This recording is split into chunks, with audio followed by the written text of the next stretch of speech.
Hello! How's it going? Alright, we're back. I'm not late, okay? I'm not late. In fact, arguably, I'm actually never late. You've just got far too high of an expectation of timeliness. That's actually all it is. How's it going? Okay. Jumper stream? Yeah, every now and again, okay? Every now and again. It's cold as fuck right now. How's it going? Yeah, I just thought, that a lot of criticism recently over the trans shirt, so I thought I'd dress normally. Tommy C called this shirt gay, but I quite like it. I think it looks quite nice. I think I look quite refined, you know? What did Tommy C say? I bet that guy thinks he's like a professor wearing that shirt. I bet that guy thinks he's like a doctor wearing that shirt. Oh wait, hold on. He's training to be a medical student. He's training to be a doctor. I guess that makes sense. Oh my god. Ah, Wallace and Gromit are shirt. Shut the fuck up, man. How's it going, Soul Skibbity? Man.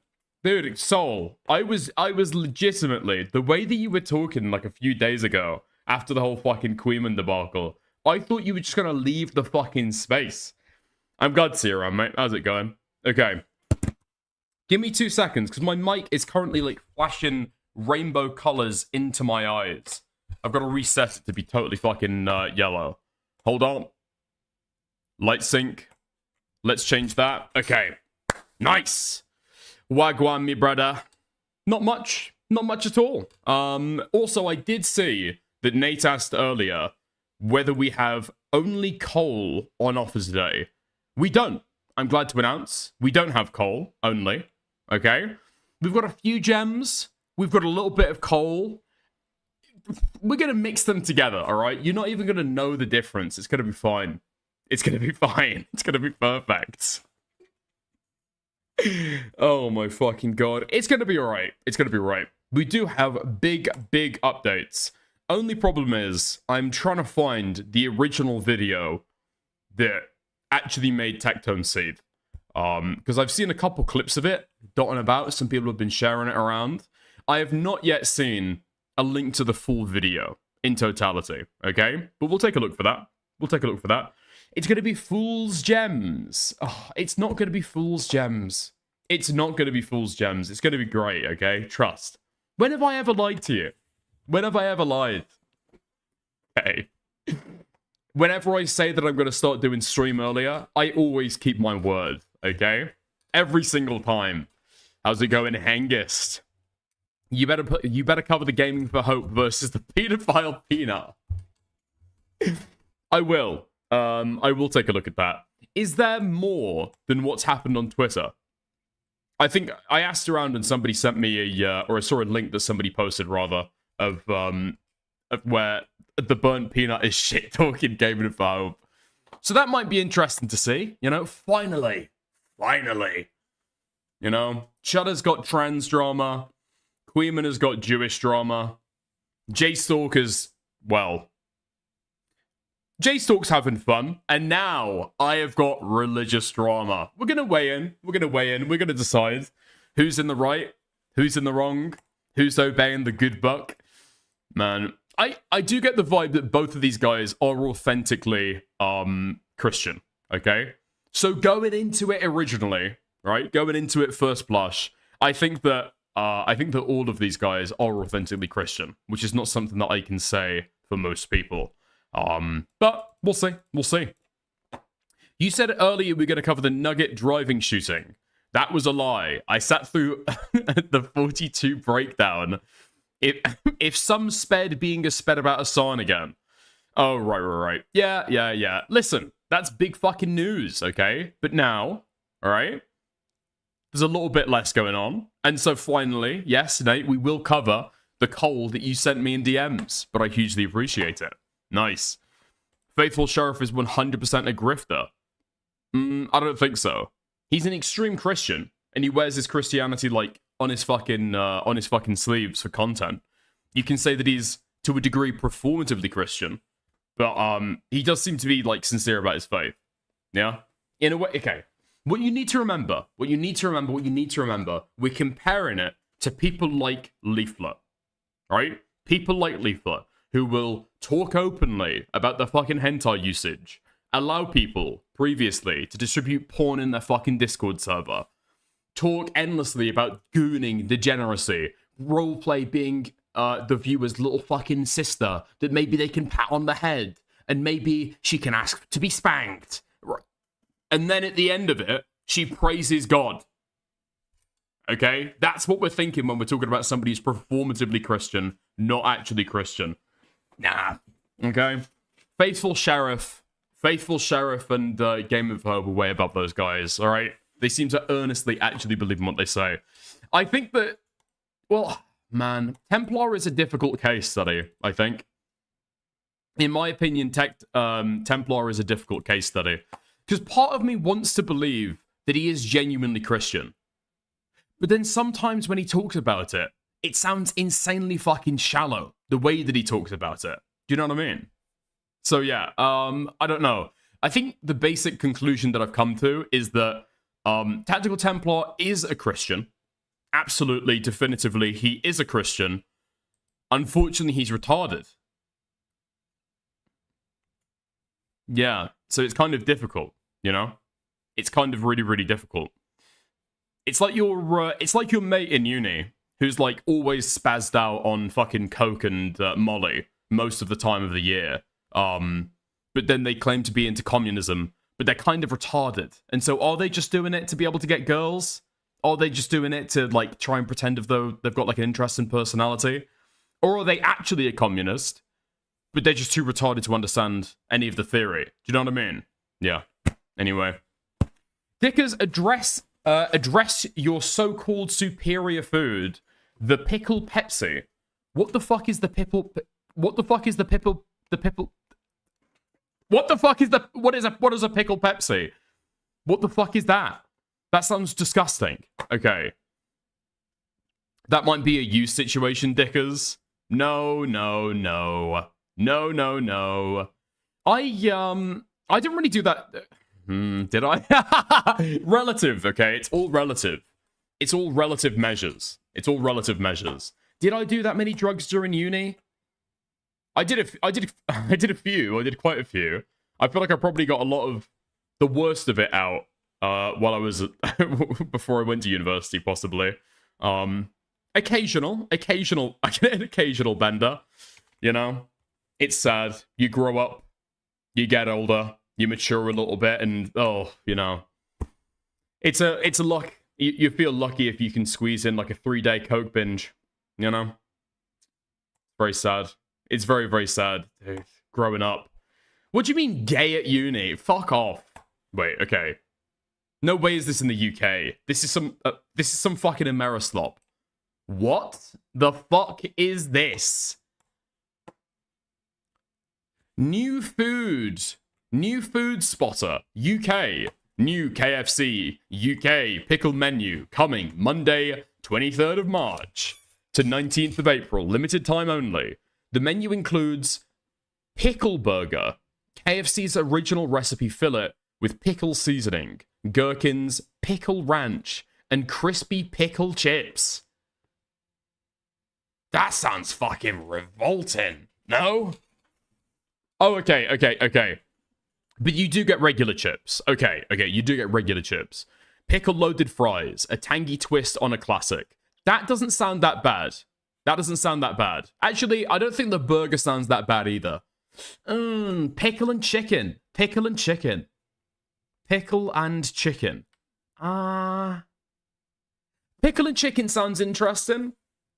But I'm gonna say that like on a beef burger, I think a pickle works really, really well. I feel like chicken is usually, if you're eating good chicken, it should be juicy enough already on its own. Do you know what I mean? You shouldn't need like an extra bap in there, you know? We'll take a look. Frickles. Fried pickles made for dipping. And then a pickle Pepsi Max.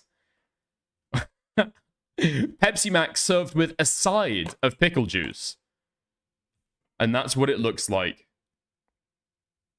That's what it looks like. God, that looks fucking revolting. Oh, fuck me. Fucking pickle juice. Is that supposed to be a fucking, like a chaser? Are you supposed to like, you like sip the fucking pickle juice and then you chase it with a fucking Pepsi Max? What is the fucking point? I'd chunder. I would throw the fuck up. Isn't pickle juice just vinegar? No, you pour it in the Pepsi. No, you don't. No, in no world do you. Really? I watched a guy review it. Hold on, Sol, can you send me that fucking video? There's no way that's fucking real. You're supposed to pour it into the Pepsi. Fuck me, man.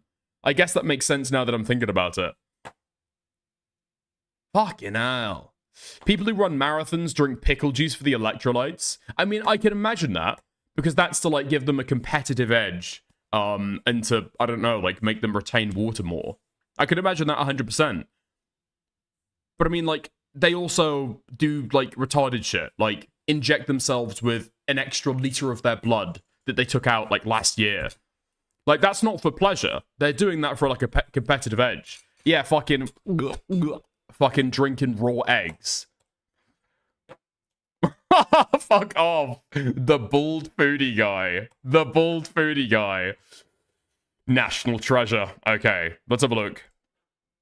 How are we doing out there? I hope you're all spot on.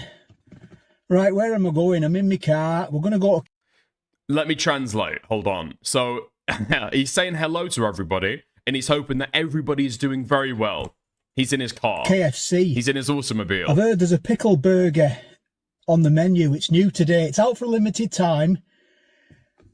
I'm going to get the meal. I've been asked to get the meal, so we'll do that. So let's go to KFC. So what is this pickled meal, you might be asking, or pickle burger? Well, all I know, it's got pickles in it. It's a burger. We're checking the teeth. Hold on, we're checking the teeth. Maybe those are his original teeth? Nah. I'll tell you what's happened, okay? Because he's got a grizzled fucking toothy underbite. And then the top is absolutely pristine. Here's what's happened. This guy's gone to Turkey, and he's only been able to afford the top row to be fixed. Pickle burger, well... Oh my god, you can fucking see it. Okay, you see the gap? Oh my god. Oh no! Uncle's only been able to afford the first four. What? Uncle's only been able to afford the first four. Oh, that's brutal. I mean, no wonder he gets excited about pickles now. And what else can he fucking eat? All I know, it's got pickles in it. It's a burger, chicken. Anything harder would shatter his fucking jaw. With pickles in it, yeah, and you can get a pickle drink as well. Pickled Pepsi Max, I believe. I don't know, that's why we're going to go and try it. We're here. Where is this? Where is he? So I'm going to do the drive-through, obviously. I'm in my car. He's in his car. Ah, there it is. Pickled... Yeah, wait, where is this in the UK? It's like Yorkshire way, right? It seems like it's Yorkshire way. Alright, mate, I'm not interested in all this, like, palaver. Alright, get to the drink. I want the drink. Nice. Seasoning on the... That is a rough fucking dish. Come on, then. Come on. Money shot. Some sort of, like, powder as well. Sort of seasoning, sort of pickle seasoning on the top of the burger. I'll close the lid on the box. Scrumptious. I'm going to try... I'll try that last. I'll close the lid. I want to try this pickled Pepsi first. So we'll get into that. It's a box meal, so it'll be a bit longer than normal. But that's just the way it goes, isn't it? If you're not into your long videos, go and watch YouTube Shorts or something like that. So that is full to the top. That's risky. Wow. Dude, that's risky. I guarantee up and down the UK, there are thousands of cars that have been totally fucking ruined by people trying to open up their Pepsi Max lid to dump in some fucking pickle juice and spilling it all over their fucking dashboard. Yeah, there's no ice in it. You normally get ice, don't you? Unless you sort of specify differently. But I've no ice. It's full to the top. And what's with this then? What's with this? The serum. The juice. The forbidden drink. What, dude? It looks like fucking... This feels like a fucking scene in a horror movie where they're about to reveal, like, the evil fucking virus that they're gonna put in the fucking water. Leave it alone, mate. Leave it in the fucking tin. It's like pickled. Let's just try it. Gives it a sniff. Tests the nose on it. Smells like pickles. Smells just like pickles. This fucking guy. Oh! Fuck off! Fuck off! You just drank pickle juice. You've got no right to make that fucking face. Let's just try it. Oh! Oh! Shut the fuck up. Shut the fuck up. You've lost all right to make that fucking face. You just gotta full in and drink a fucking mouthful of pickle juice, you fucking moron. Goodness me! God! I thought it was just water with pickles in it. Pickle juice with gherkin pickle juice. Water, spirits, vinegar. Natural flavour. Oh my goodness me. That... Oh! I'm going to put it in here. Why? There's no room to put it. Like that. And let's try At to least see what mix it's like it with in. the actual drink itself. Right.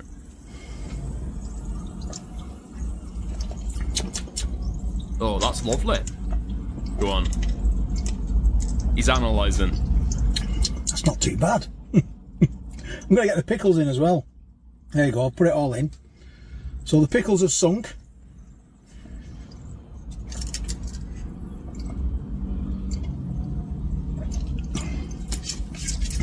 That's not too bad. I quite like that. Oh, shut the fuck up. No, you don't. Yeah, that's it's Pepsi Max. I think it's Pepsi Max. What you get here, yeah, Pepsi. Look, I don't know if it's Pepsi Max.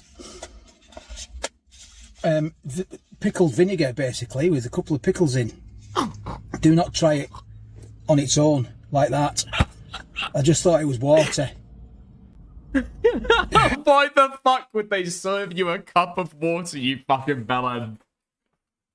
Why would they serve you a cup of water with a couple slices of pickles fucking suspended in it? What is that supposed to add to the fucking taste?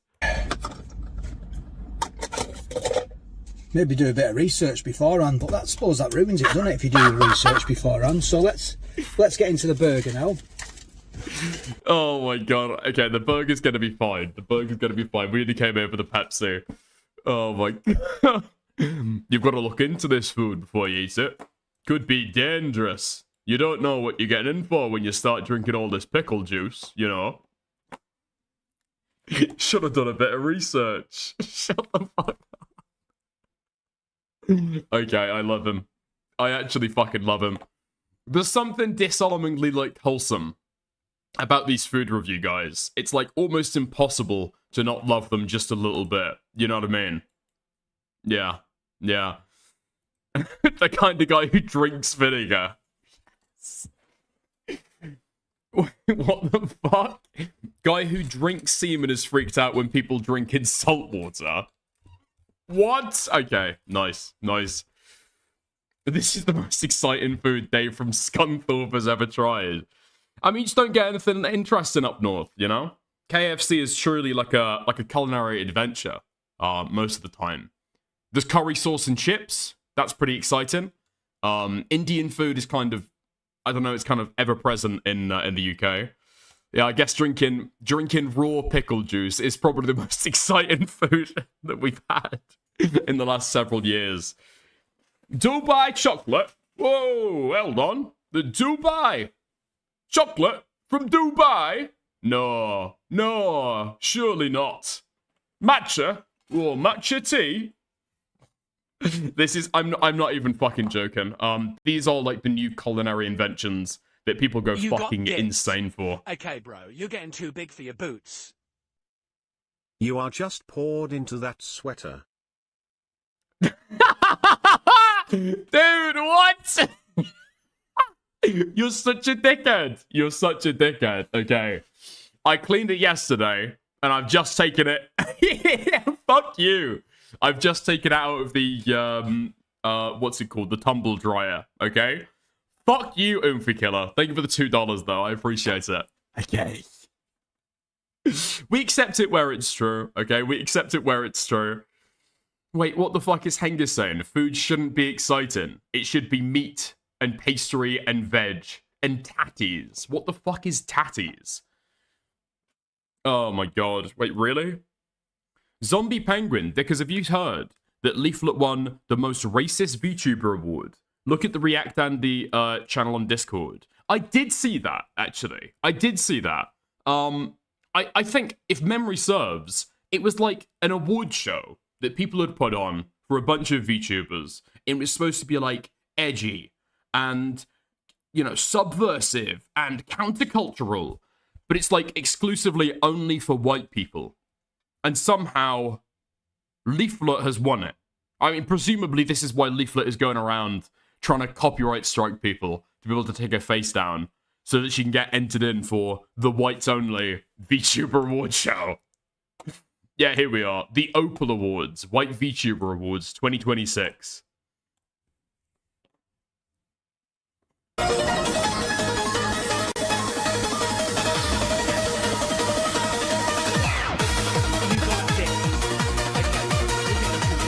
Boots. Uh-huh. Looking like a gherkin today. Thank you, K-Paxmo.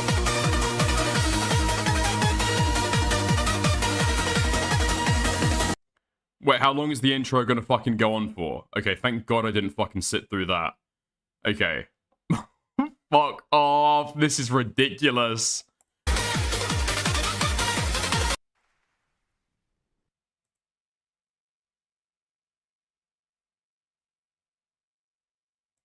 Gotta make sure it all works. Hello, everyone. Welcome, welcome.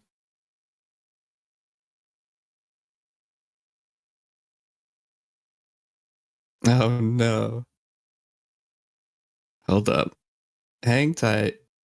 Hang on. We'll get Shiro in Okay, here. sorry. I had to update my Streamlabs.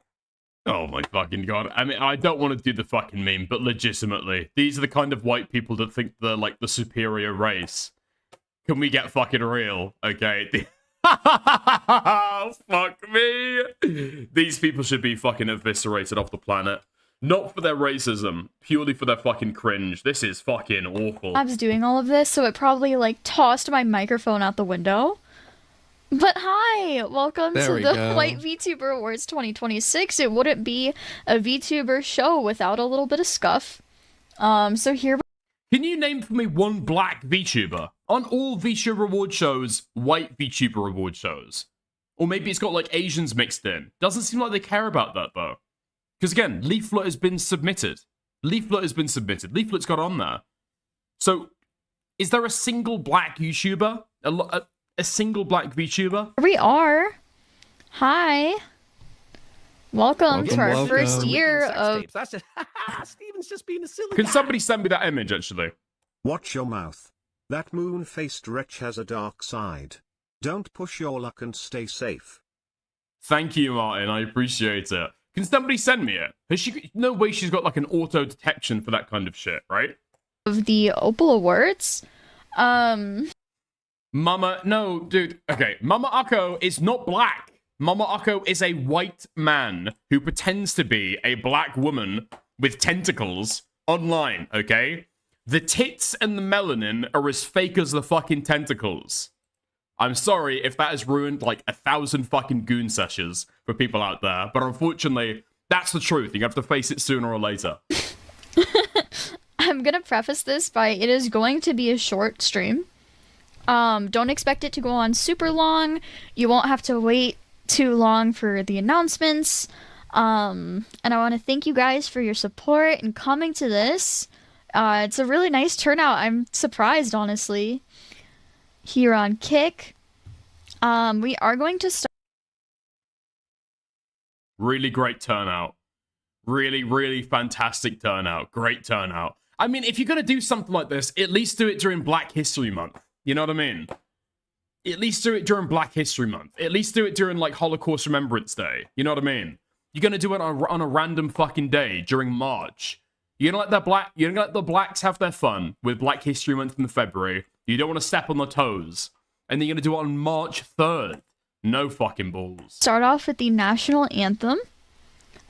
Seeing as this is an Yes, event, I everybody feel like that's stand. important. So please stand. Take your hats off. Yeah, stand up. That's a great fucking point. 420 is literally next month. Hitler's birthday is literally a stone's throw away. For our nation's anthem. Place your hand For the over white your VTuber heart, and we are awards. going to start the national anthem. Oh, don't.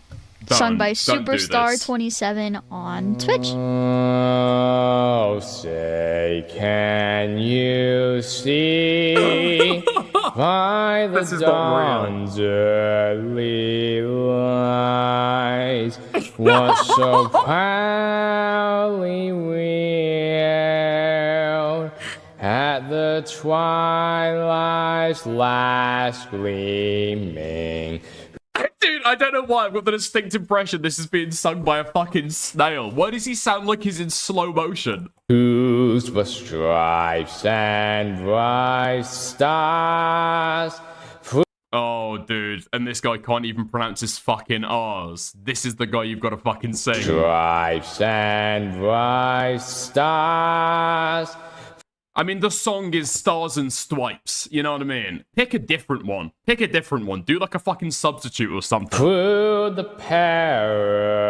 perilous fight, o'er the ramparts we watched, were so gallantly streaming, and the rocket's red glare, the bombs bursting in air, gave proof. Wait, no fucking way the red-headed one has closed their fucking eyes for the anthem.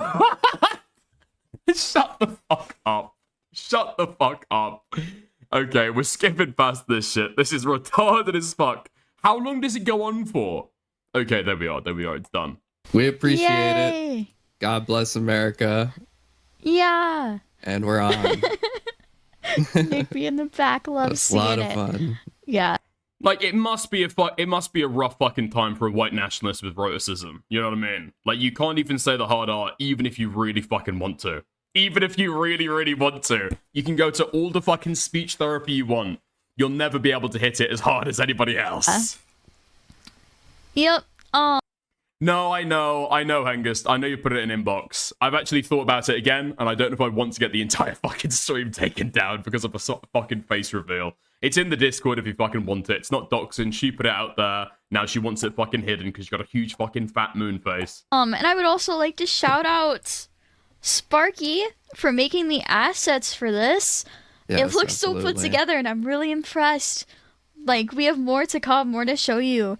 But you can find him on Twitter at CPT Sparky Live. He Don't care. Okay. Can we get to the fucking awards? Do they actually present them to people? Nice. Okay. I'm glad we can actually, 16 minutes in, get to the actual fucking award show. Holy fuck. unpublished this, okay. and then Like, I can't believe every single time that these people arrange award shows to, like, not do it like the industry does, or not do it like, you know, the legacy media does. Every single time they replicate the worst fucking examples of how fucking legacy media does it. Doing the fucking national anthem, sung by a literal fucking DEI hire. Some autist with a fucking speech impediment who can't sing the song. And then you're doing a long ramble, a long fucking self-indulgent ramble. Just crack on, lads. Holy fuck. we'll get going. Yep, so one of the categories has changed. But I will list them off. So let's start off with the honorary white girl category. I know a lot of people are looking forward to this one. Let me see if I can figure There were this out. some pretty big people in this one. Okay, getting on to our nominees. Let me see if I can do this right. The nominees for honorary white girl Okay. of the year. The nominees for honorary white girl were Rev Says Des, Billion, and Vidal. So, Wow, congratulations. Wait, do they not know who Rev Says Desu is? Rev says what? Hey. What does Rev Yeah. say? the nominees for honorary white girl were Rev Says Des, Billion, and Vidal. Rev Says Des. So, Wow, congratulations. Okay, so the person that they've got on there for honorary white girl is a man, some Asian, and a fucking robot. Okay. Congratulations to those for being nominated. this is actually the category where it ended up turning around in the end, and now our results have changed. But originally, our winner was Rev Says Des. However, with a last minute Last minute upset. with a last minute upset, it is now Fillion. Fillion has now won our Wow. honorary white girl category. What? Wow. Very Sorry, close. Rev, they came in last minute. I pulled it. What? What? Wait, so Rev Says Desu hasn't won. They're just too fucking lazy to change the fucking on-screen graphics. Oh, come on, man. Come the fuck on. This is so fucking bleak. the results, and I'm Stop the count, unironically. When you've made the fucking on-stream graphics, you can say that it's fucking neck and neck, but the voting has closed at some point, no? like, oh, there's no way it would change overnight. And then it did. So that is the only one that has changed, and I will be posting Mail-in ballots, innit? Mail-in ballots. these results publicly from when I took them versus now. So that way you can all see the results. And yeah, stop the count. Stop the count. Stop Yeah. the count. When this screen was made, Rev was the winner. But yeah. In second place we do have All you would need to do to be able to change it is go in and fix the fucking text. Like, that's all you need to fucking do. Go in there, use the fucking background that you've got again, and just, like, type in a different fucking name, surely. Rev, and then Vidal came in third. Sorry, guys. Wait, Vidal is Asian. Vidal is Asian? Oh, fuck. Okay, hold on. Is Vidal the guy who programmed Getting the, sued for like, leaking sex the tapes. Robo That's- Cunny Bride? Steven's just being Is that what I'm silly. thinking of? I thought that I the want Vidal was the Kodiak Cunny to be in Bride. this because he's my fav streamer, but he might be too swarthy. Thank you, K-Pax. True. Rev wins in my book. Yeah. Okay, moving on. We have Very our cool. most racist category. Let's see. Yeah, this was special category. Yes. Our nominees for this category include Ohio Kyle, Pinkle, and Leaflet. So, I'm pretty sure that the fucking the Kaio guy is just some kind of fucking like libtard, right? I thought, right? So he's like a troll fucking nominee that they put in. I don't know who the Panko person is. I'm not enough of a pedophile to be able to know who that is. I do know who Leaflet is, but that's mainly because she, well, facilitates our winner pedophilia. for this year's most racist VTuber award is, drumroll please, Dun-dun-dun-dun-dun-dun. Leaflet. Leaflet. Leaflet. Congratulations, Leaflet. Leaflet Yes. is the most racist. In second place is Panko, and in third place is Ohio Kyle.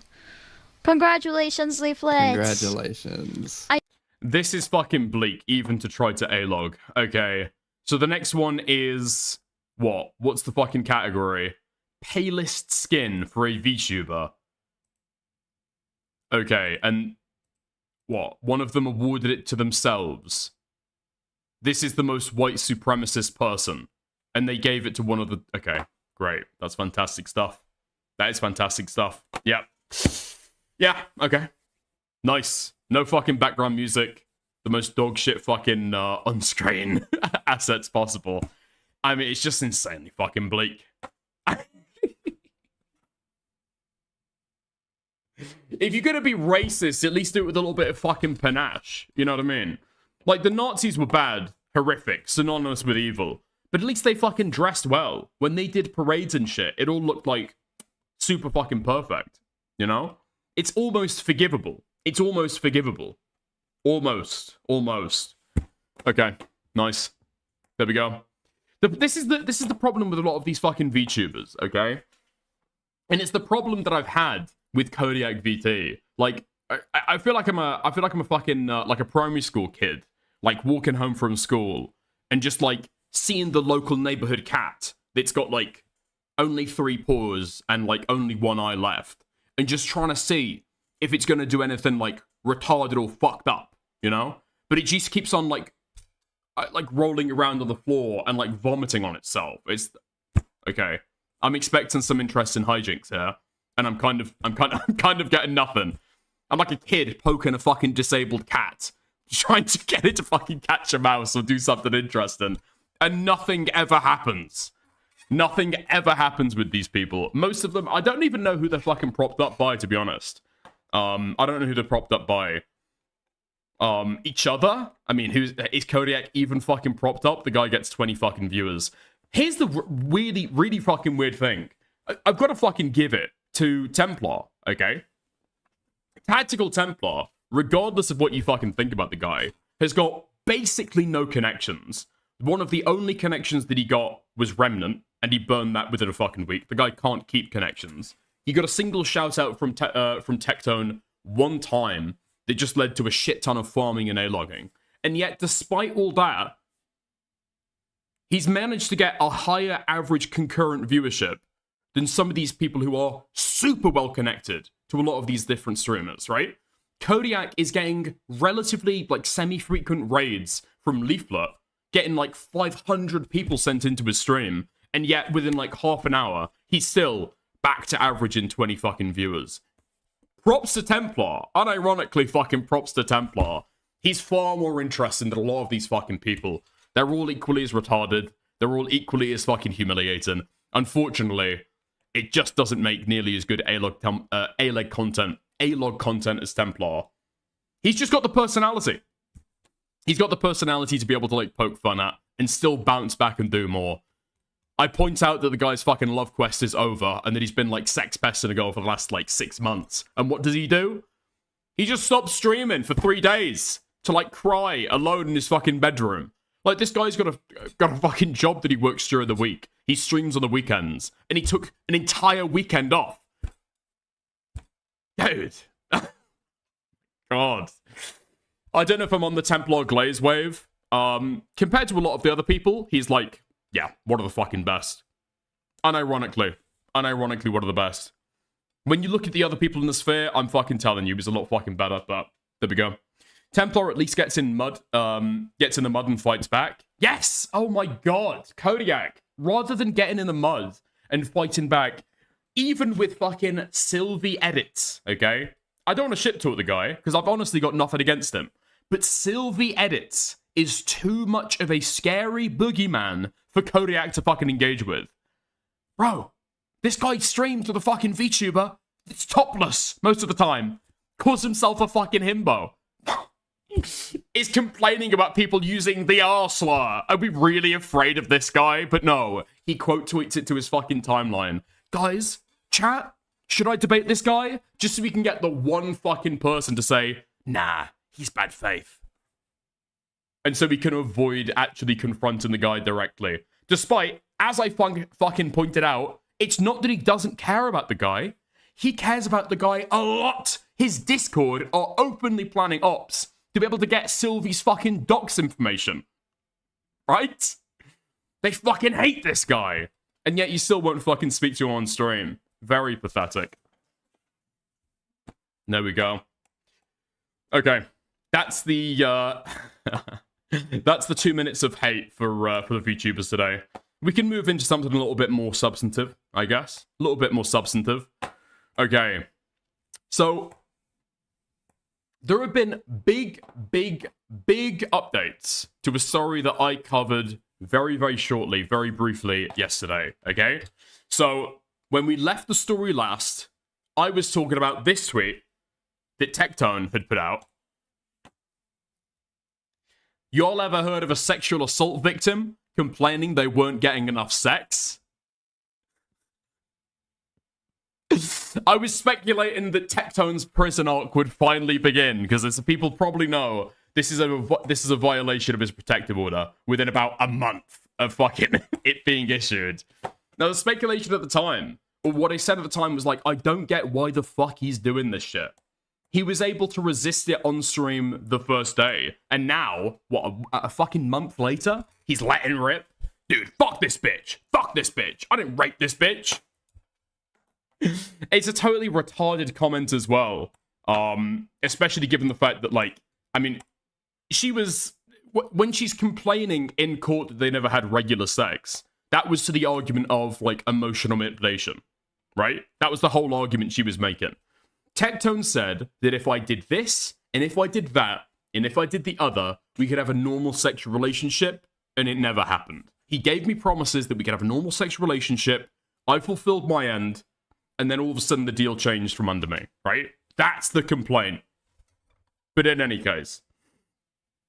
So I didn't know why he was able to resist initially on the first stream, or even on stream full stop, and then only violated it like a month later. The guy just must be fucking deranged, right?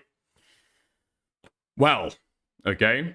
First of all, there was a teeny tiny little question mark hovering over this about whether the screenshot that had been passed around was real. Turns out, it's now been archived, okay? So, I think, what's the guy called? Mythical, right? Mythical. Just making sure I'm crediting the right guy.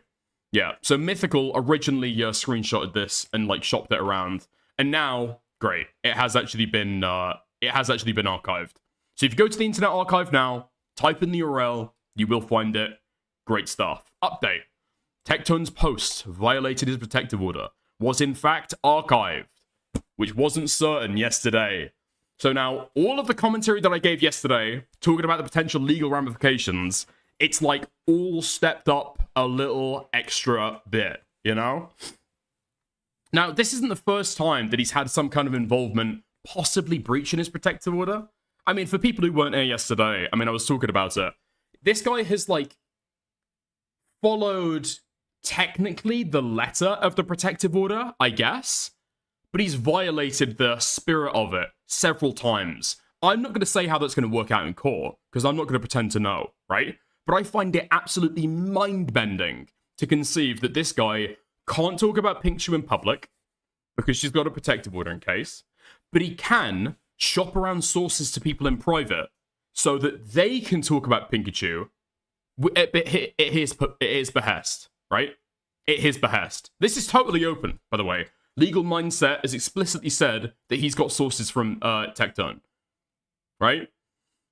Think Before You Sweep seems to have had a very similar interaction. And then the fucking Saint Antos guy leaks on stream that TECTONE is shopping around the Think Before You Sweep video. It's mind-boggling to me that this would not also violate the protective order. But ultimately, I'm just a fucking retard online, right? It's for the court to decide, I guess. But all that said, this might be the first time that we've got a definitive tweet where nobody can argue that he is not talking directly about Pikachu.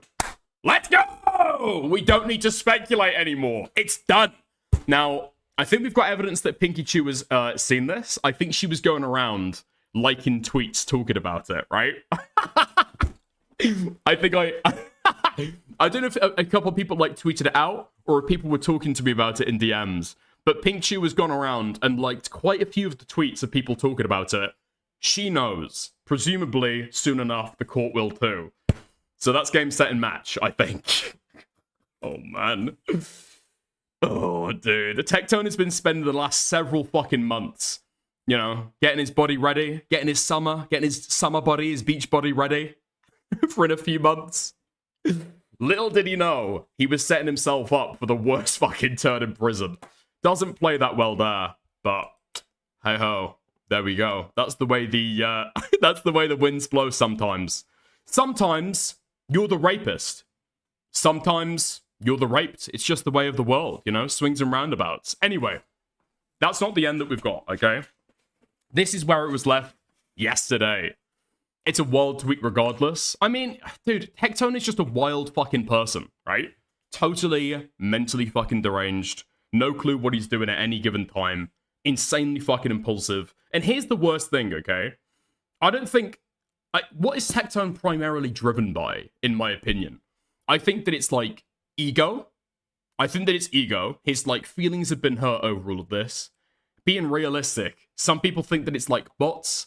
Some people think it's, like, real viewership. Nevertheless, the guy has lost over 10,000 live concurrent, I believe. Over 10,000 live concurrent. He was into, like, the 17,000 live a few months ago before he took a break. Now he's come back and he's on 5,000. That's gotta fucking hurt, especially for a guy who brags about his money as much as TECTONE, right? I think that's it. It's literally his penis. I don't think it is his fucking penis, dude. Or maybe it is. Maybe it is. The ego of a man, or the ego that a man has to develop to be able to make up for the fact that his penis is like half an inch long. Ooh, that is fucking brutal. Possibly. I do get a little bit of the sense of, like, narcissism. Possibly, yeah. But it is 100% driven by ego, okay? But this is where we left yesterday. No clue, realistically, what had caused any of this stuff. That is not the end of the story, however. Okay? Because internet sleuths have been digging around, trying to have a little bit of a gander. What has Pinky Chew said recently? Has she said anything on her Twitter? No, she hasn't said anything on her Twitter. Has she said anything on her Instagram? No, there's nothing there either. What could have triggered TECTONE this badly that he goes and just flagrantly violates his protective order? What he's trying to do here is obviously stir up another round of hate towards Pinky Chew. There is literally no other reason why you would make this fucking tweet, right? You've been told by the court, you've been told by her under fucking penalty of perjury that she gets shit tons of fucking harassment and A-logging after he makes these tweets. Yeah? So he knows exactly what he's fucking doing. But what can enrage a man so much that he goes and takes to the Twitter timeline with this? Well, Snot-Nosed Swagger has found the video. Let's go! Oh, and somebody else sent me the fucking link. I hugely appreciate it. Hugely appreciate it. Wait, Chronic sent me the fucking link. Okay, sweet. Goth Girls Blind Date 7 Nice Guys. Let's go. I like sex. I haven't had sex in so long. Did you know the last guy not have sex with you or what? Well, he was only attracted to anime women, so. But it looked pretty anime. Kawaii desu. Something like that, What do you mean he was only attracted to anime women? Was he like addicted to? Hi. So he was addicted to hentai? So he was addicted so much he didn't want to have sex with the real thing? Something along those lines. If you suffer.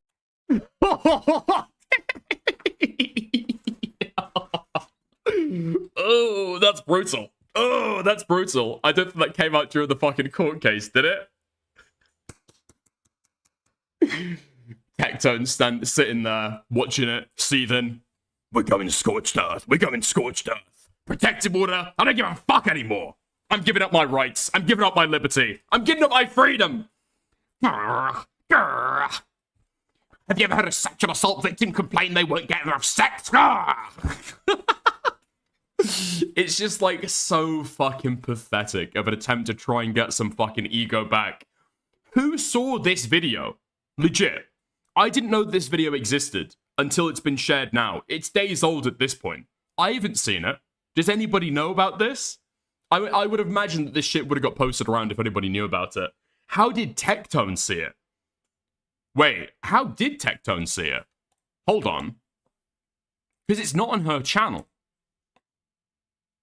Can this hot goth mommy find herself the perfect good boy? With the help of her goth sisters, they'll grill these guys based off looks, beliefs, and kinks. What are you? Dude, what? Okay, so it's not actually on her channel either. It's on this other guy's channel.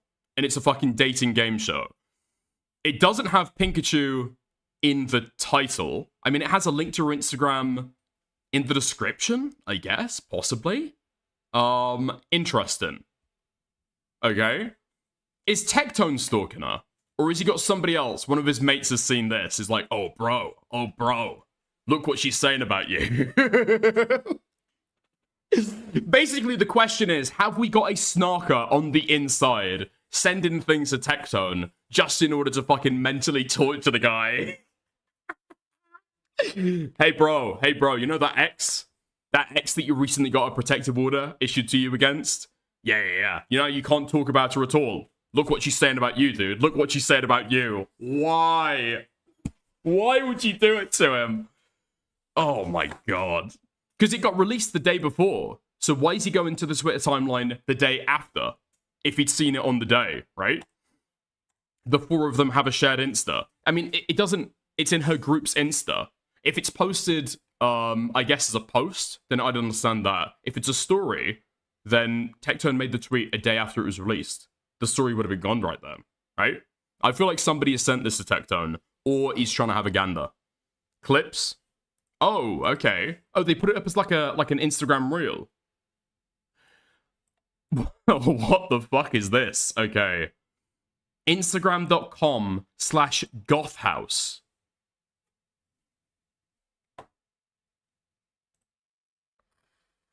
You my wand. Wingardium, let me bone ya.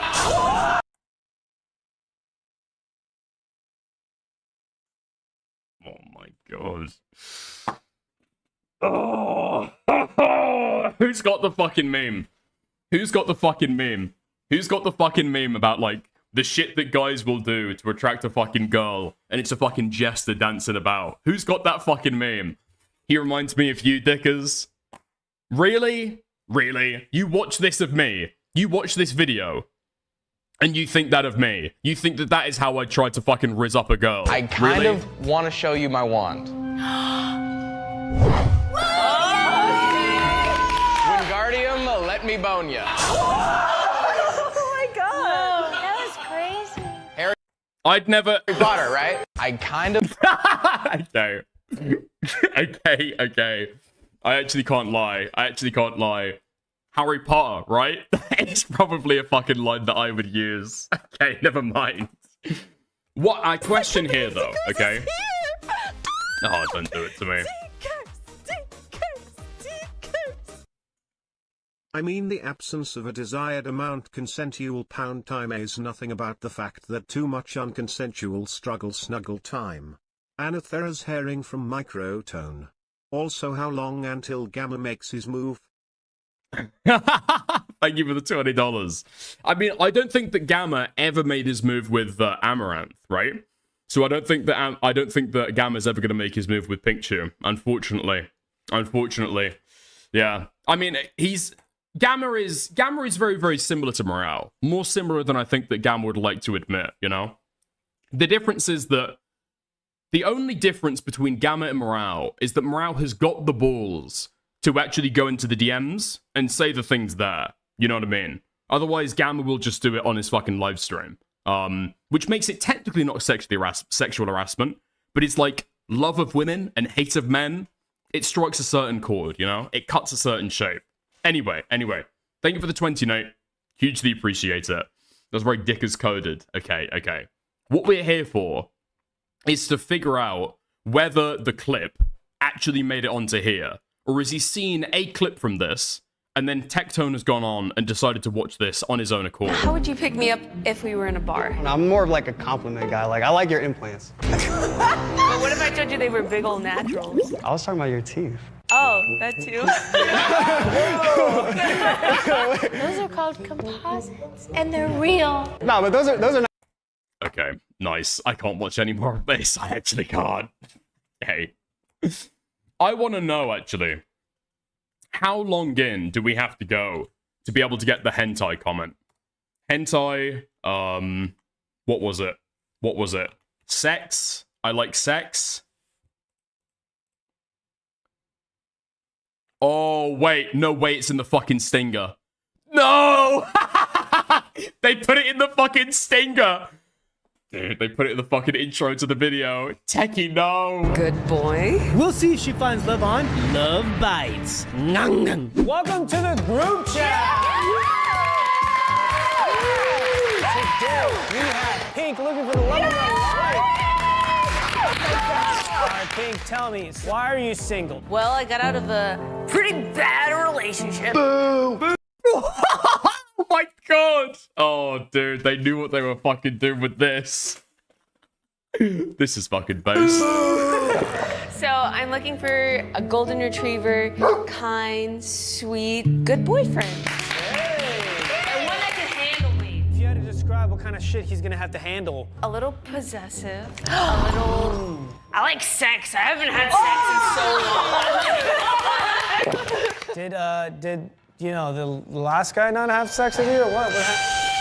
Well, he was only attracted to anime women, so... But it looked pretty anime. Kawaii desu? Something like that, you know? What do you mean he was only attracted to anime women? Was he like addicted to... Hi. So he was addicted to... Hi? Wait, what the fuck do you mean?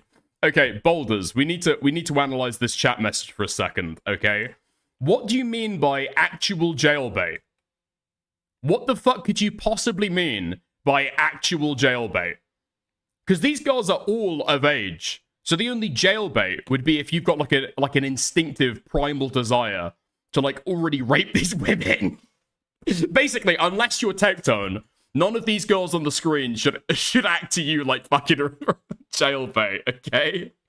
So he was addicted so much he didn't want to have sex with the real thing?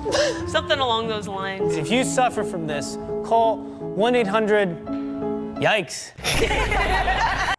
Oh, okay, I'm retarded. Right, they're baiting TECTONE to go to jail. Okay, that makes a little bit more sense, dude. Right, jailbait is that's a crazy way to use the term jailbait.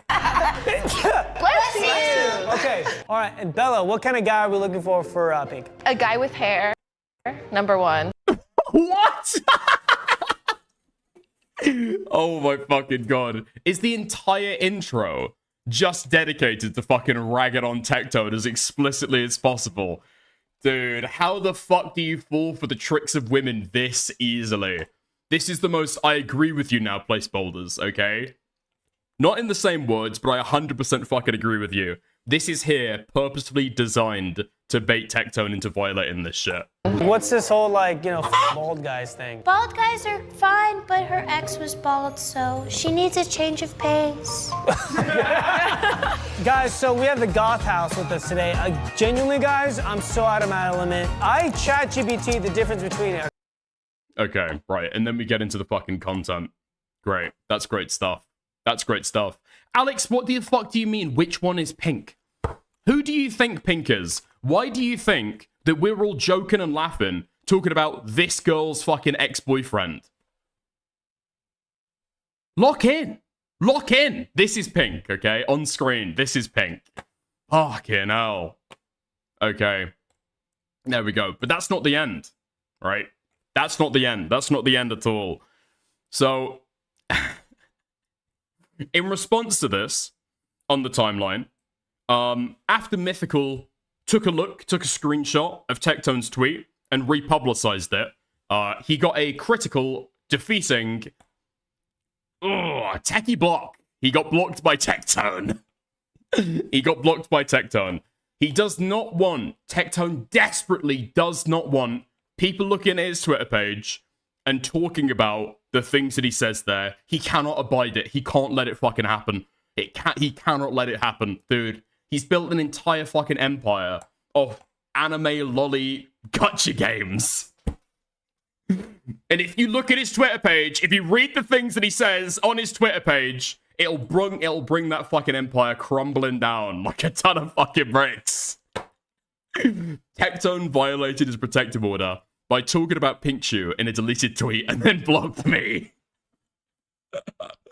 Oh my god. I guarantee after this debacle, he can block Mythical if he fucking wants. All that he's gonna do is give Mythical a fucking a slightly banger tweet. Yeah? That's all that's gonna fucking happen there. Give him a little bit of a scalp to his fucking name. Realistically, there are gonna be hundreds of people now who are scouring through TECTONE's fucking Twitter. I don't know how. I don't know how you could set this up. Can you set up somebody's Twitter page to be like automatically archived to the Internet Archive? I think you should be able to, right? I think you should be able to. But nevertheless, this guy has made 1,000 mythical lamaus. 1,000 mythical Lamaus. We are mythical Lamau. We're all watching TECTONE's Twitter page. We're all A-logging TECTONE's Twitter page. Absolutely. Every day. We're A-logging TECTONE's Twitter page every single time he talks about pink. Oh, ooh, minus $8,000. Minus $8,000. Oh no, minus $8,000. How many strikes, I ask you, until you're out? How many strikes until you got like fucking 10 years of hard labor down the fucking mines? Rape Tone prison arc beginning very, very soon. And all it takes is people reading the tweets that he writes. Oh, man. But, thankfully, we've got a very, very important new update, okay? From TECTONE's foremost defense attorney, okay? Mizkif said he had 5, okay? TECTONE himself has said he's got 5. That's not true. That is an actual lie. He's actually got 6. Unfortunately, his 6th lawyer was dropped on his head as an infant. Okay, Tactical Templar. This is what I was talking about. This is what I talk about all the time. These are a lot of short-sighted, retarded simps that are guided entirely by their emotions. Thus, I don't like TECTONE, so this is good and funny. It's not. Huh? What? No, this is objectively funny. This is objectively funny. What's not funny about it? This situation sucks. She can talk shit about him, but he isn't able to respond. Whatever you think about TECTONE, every one of you should be able to recognize that this is not the way society should operate. Oh, shut the fuck up, Alex Pratt. Templar, yes. Wait, actually, Templar W. No! No! You actually agree, to be honest. The reason, okay, that Pinkchu can talk about TECTONE and TECTONE can't talk about Pinkchu is because Pikachu didn't rape TECTONE and then badger her online for months to the point of not just getting a fucking restraining order, but to getting a protective order that lasts for the next decade as well, okay? There is an inequality in this situation right now, and it's because of the inequality of their actions. That is why we've ended up here. Yes, okay, society should not operate this way. Unfortunately, society bends when people commit crimes. You should be able to go about, do your own business, eat whatever food you choose, associate with who you want, sleep, lay your head in bed at night, wherever you choose. Unfortunately, when you go to fucking jail because you commit a crime, that all goes out the window, you know? That all goes out the window. So long as you participate in society as, I don't know, not a fucking animal, okay? You'll be able to operate in society as a normal person, okay? It will operate as intended. Wait, how the fuck am I wrong? Alex, do you want to call in? You can if you want. You can if you want. You can if you want. This is like, unironically, this is like complaining that, I don't know, I don't fucking know. This is like arguing that it's unfair that, I don't know, fucking P. Diddy got hit with charges while his victims are walking around free. Huh? You're getting baited? Am I? If I'm getting baited, Alex Pratt is never going to be able to call in again. I'm putting you on warning, Alex, okay? If you're trolling, confess your sins now, okay? I know you like your contrarian takes, but if you're, I can hear the smile in your, I can hear the smile in your voice. No, I'm not. I'm just so pre-coffee, so I'm a bit. I haven't calmed down yet. But no, I'm not joking. Okay, go on. Make your case. Why is this unfair? You remember? I'll just start with an analogy. You remember we've talked about. There was some content that we watched a while ago about the fight at the gym. You remember that? Sure. And we talked about how you're not meant, if you're going to rely on self-defense, you're not really meant to be baiting people into, fighting you so that you can then claim self-defense, right? I remember we talked about that quite extensively. And here, yeah, I in kind of self-defense, there's like an argument that you're using like fighting words, and that kind of like baits a response. Yeah, you don't get to argue self-defense later on. Sure. Yeah, I do think that if you really wanted to move on from this person, and I'm not saying that you should have any kind of legal enforcement of this necessarily. When you get a protective order, you don't necessarily then get an order on you that you also have to do it. Though maybe that could have been agreed. To have those terms on them. But I do think that if you're going to try to bait people into breaking their protective order, especially when you know this person is like thin-skinned and like, will respond to anything, I'm not sure that I'm a huge fan of that. What do you think about this analogy? Okay. What do you think about this analogy? A woman is speaking online about a man who used to rape her and is saying, he can't rape me anymore. He can't rape me anymore. And she's kind of like giving it the big uns, she's like gloating over the fact that he can't rape her anymore. And then, in fact, she does get raped by him. Has she done fighting words? She can't cry about getting raped because she was trying to like tease his ego into raping her again. We're not talking about rape, we're talking about making comments on Twitter. No, we're not talking about rape. We're not even talking about like saying things online and violating protective order. You're talking about physical self-defense. Well, I was just using that as an analogy. But the analogy doesn't fix, because as soon as I want to go for analogy, you want to say that the legal standards aren't the same. I agree, the legal standards aren't the same at all. Yeah, but I do think that I'm not even saying legal standard. I just said, I actually prefaced that I don't think that she should necessarily have a legal rule on her saying this. I said maybe they could have agreed to it, but I said that I do think that if you really wanted to move on, and you're like afraid of this person, and you've been saying, I'm afraid of this person, and they said that people harass me, and I really want to completely move on with my life and never think about it again. Whatever she said in her thing, you wouldn't be, and this person is thin-skinned, you wouldn't try to bait them into breaking their protective order. You would also shut up, I think. No, and not necessarily she hasn't done it. Do I think that she's been like harmed? Am I moralizing over the harm that's been done to Pikachu over TECTONE posting this? I'm not, am I? I'm laughing at him for getting baited. I'm not saying you're being moralizing. I'm not saying that at all. I'm actually speaking very like practically, and saying like I think it's. I'm not saying like that. Pinky shoes and saying evil here, but I think it is like irresponsible, and it is a bit of a. I don't want to say my head doing hypocrisy hunting, but I think it does betray what they were saying about how afraid they are, because they know TECTONE are going to watch this and they're going to get harassment from their community over this. So I don't know. I just think that if I was really wanting to not engage, like if you really wanted to not attract someone's eye, you wouldn't do this. And she's doing this. She's presumably doing this with the knowledge that he can't actually do this publicly. Otherwise, he's going to get slapped down by the courts, right? Yes. She can do this now, fine, because the courts are going to intervene if he tries to like insult or direct harassment her way, because that's explicitly what. Oh, well, not explicitly, but that's what he's clearly tried to do before, right? Yeah. But yes, she's got her. You could say yes. That is a good counterpoint that yes, this is her ordinary free speech rights that she's now able to exercise. But the fact that if TECTONE cannot respond at all, there is an imbalance there, and that is a sort of.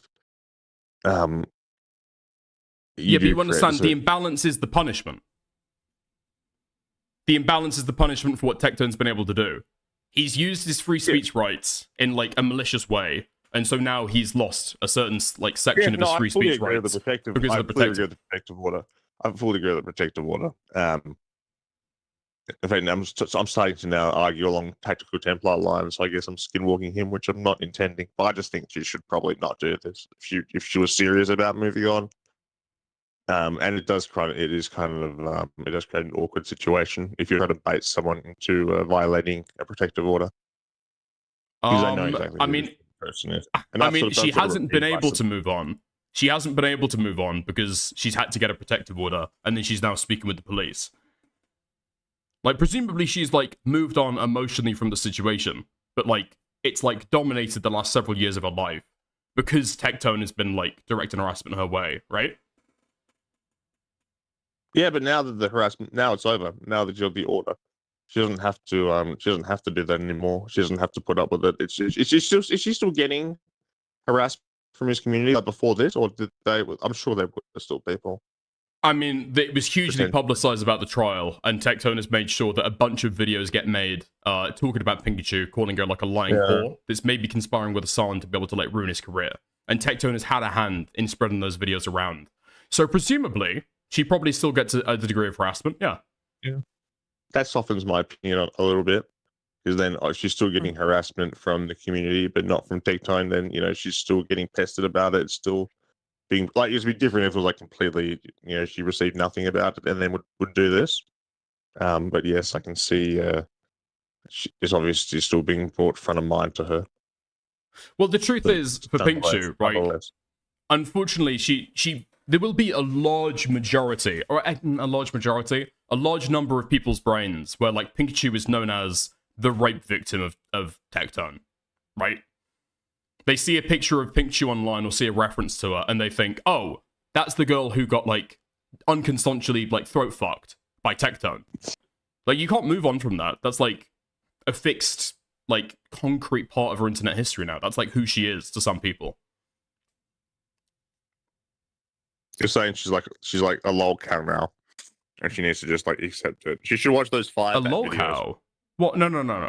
Wait, what? Are you trying to do a bit now? No.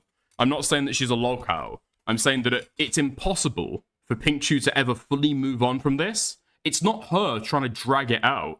That's how she's known by a lot of these fucking communities. And the court case only happened 2 months ago. Or it only completed 2 months ago. That is true. That is true. It's only 2 months for her. For us, that's like an eternity in commentary, is that? I suppose so. Because, for us, it's all memory hold. But it would be for her every day. That's true as well. Okay. I do overall stand by my point that I think that it's unwise to do this. And, if you're going to get a protective order, it is also incumbent on you not to, to also, that the court's granting you this order, and you should try to facilitate that and not work against it, Sure, there's like unique pressures here because she's a content creator who can't help but acknowledge a portion of like online history, right? But yeah, it is what it is. Like, how can she go on a faux dating show and talk about her previous relationship? If he was that and I'm sorry, not speak negatively about him. I'm sorry, was she forced to go on the show at gunpoint or something? No, is she not allowed to be? No, she's allowed to. But I do. It's the sort of thing that you might think about if it's going to bait your protective order victim or other offender. I think that in the situation where somebody has been raped, as you and I both believe, and then they've had to go to the courts to be able to get a not just a restraining order, but then upgrade it to like a more longer term and harsher protective order. After that point, I think that they should be able to have the liberty to live their life as they see fit. And all of the responsibility or all of the like consequences should be incumbent on the rapist. I don't think that Pikachu should have the responsibility to change how she lives her life. She's the victim in this, and she's had to spend like years trying to get like a protective order in court, right? To try and fix the situation. Do you think I'm talking about? I'm not talking about legal responsibility or like enforceable. No, even moral. I'm talking about moral. I'm not even talking moral. I'm kind of talking just very practical. And I'm not even saying she's morally wrong for doing this. I don't deal in those sorts of terms when I talk about this sort of stuff. So you're saying what she should and shouldn't do, but you're not talking morally? Well, no, I don't think that. I don't think it's not in the Bible, so it's not actually like a moral consideration. Okay. So, and now we're trying to do a bit. Okay. No, I appreciate everyone called in. I think Nietzsche was right. I don't think secular morals are like a real thing. So, okay. I don't think. Okay. But no. Anyway, I'm going to end up repeating myself. I just think that, if you were going to respect the court's order, like the best thing, and really try to move on, you would just not put yourself in situations where you're going to bait someone into breaking it. And I saw someone in chat talking about how, yes, obviously TECTONE's got agency, but he's also like retarded and like a quasi schizoid. And when so you said, know- and when you said just a second ago that she should not do that, you're not talking legally, and you're also not talking morally. In what sense should she not do that? Well, basically, practically, and also just in the sphere of the how do I put it? In the spirit of Okay, so complying we're with back that to order. if she does not want TECTONE to talk about her. If she does not want TECTONE to talk about I her, think maybe the word's practically, irresponsible. she shouldn't say Maybe anything the about word him. irresponsible. I'm not morally condemning her. It is like moral. I just don't use that term, but it is sort of irresponsible. I think in some ways, and to sort of comply with the spirit of the order legally, I think it would be good just to avoid it. But am I like super like? Do I have huge moral condemnation for her? No, I just think it's a little bit irresponsible potentially. But, Okay. yeah. I would just It's say as a kinda wrap like- up, if you it's ever kinda find like yourself how- agreeing with Tactical Templar, I would think again about the take. That would be my strong advice. That would be my strong advice. Don't take solace in the fact that other people agree with you when the other person is Tactical Templar, but hey ho. There we go. I think I'm appreciate just the gonna call in, go be- Alex. I think I'm just going to go be like a Templar shadow instead, I think. But yeah, but I appreciate you letting me call in. All right. Cheers. Okay, have a good one, mate. Chat to you later. Bye. All right. Okay. There we go. Done. Praise the Lord. Okay. I'm glad we let that call in. You get a little bit of an insight into the real mind of a TECTONE supporter, a Templar supporter. Very, very, very disgusting. Extremely disgusting. A very Nate-like performance. And that's coming from Nate. Okay. Nice. All right, we're moving on. It's fine. Look, I appreciate it when I fucking demand that somebody calls into the stream, and they actually do, okay? That's it. There we go. Have we got another one from TECTONE? Oh, dude, he talks about it on his fucking live stream. What? Okay. Derail, really quick. We're going over and checking out the full fucking video. 9 seconds of content cannot possibly satiate us. Tactical Templar.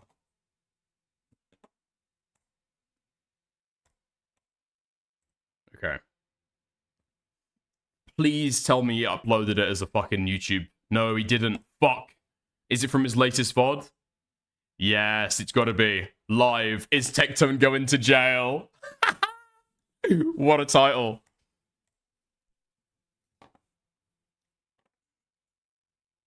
Can't believe Dick is A30. Oh shit, I didn't read out Nate's fucking dono, did I? Okay, hold on. Apologies. Thank you, Nate, for the 10.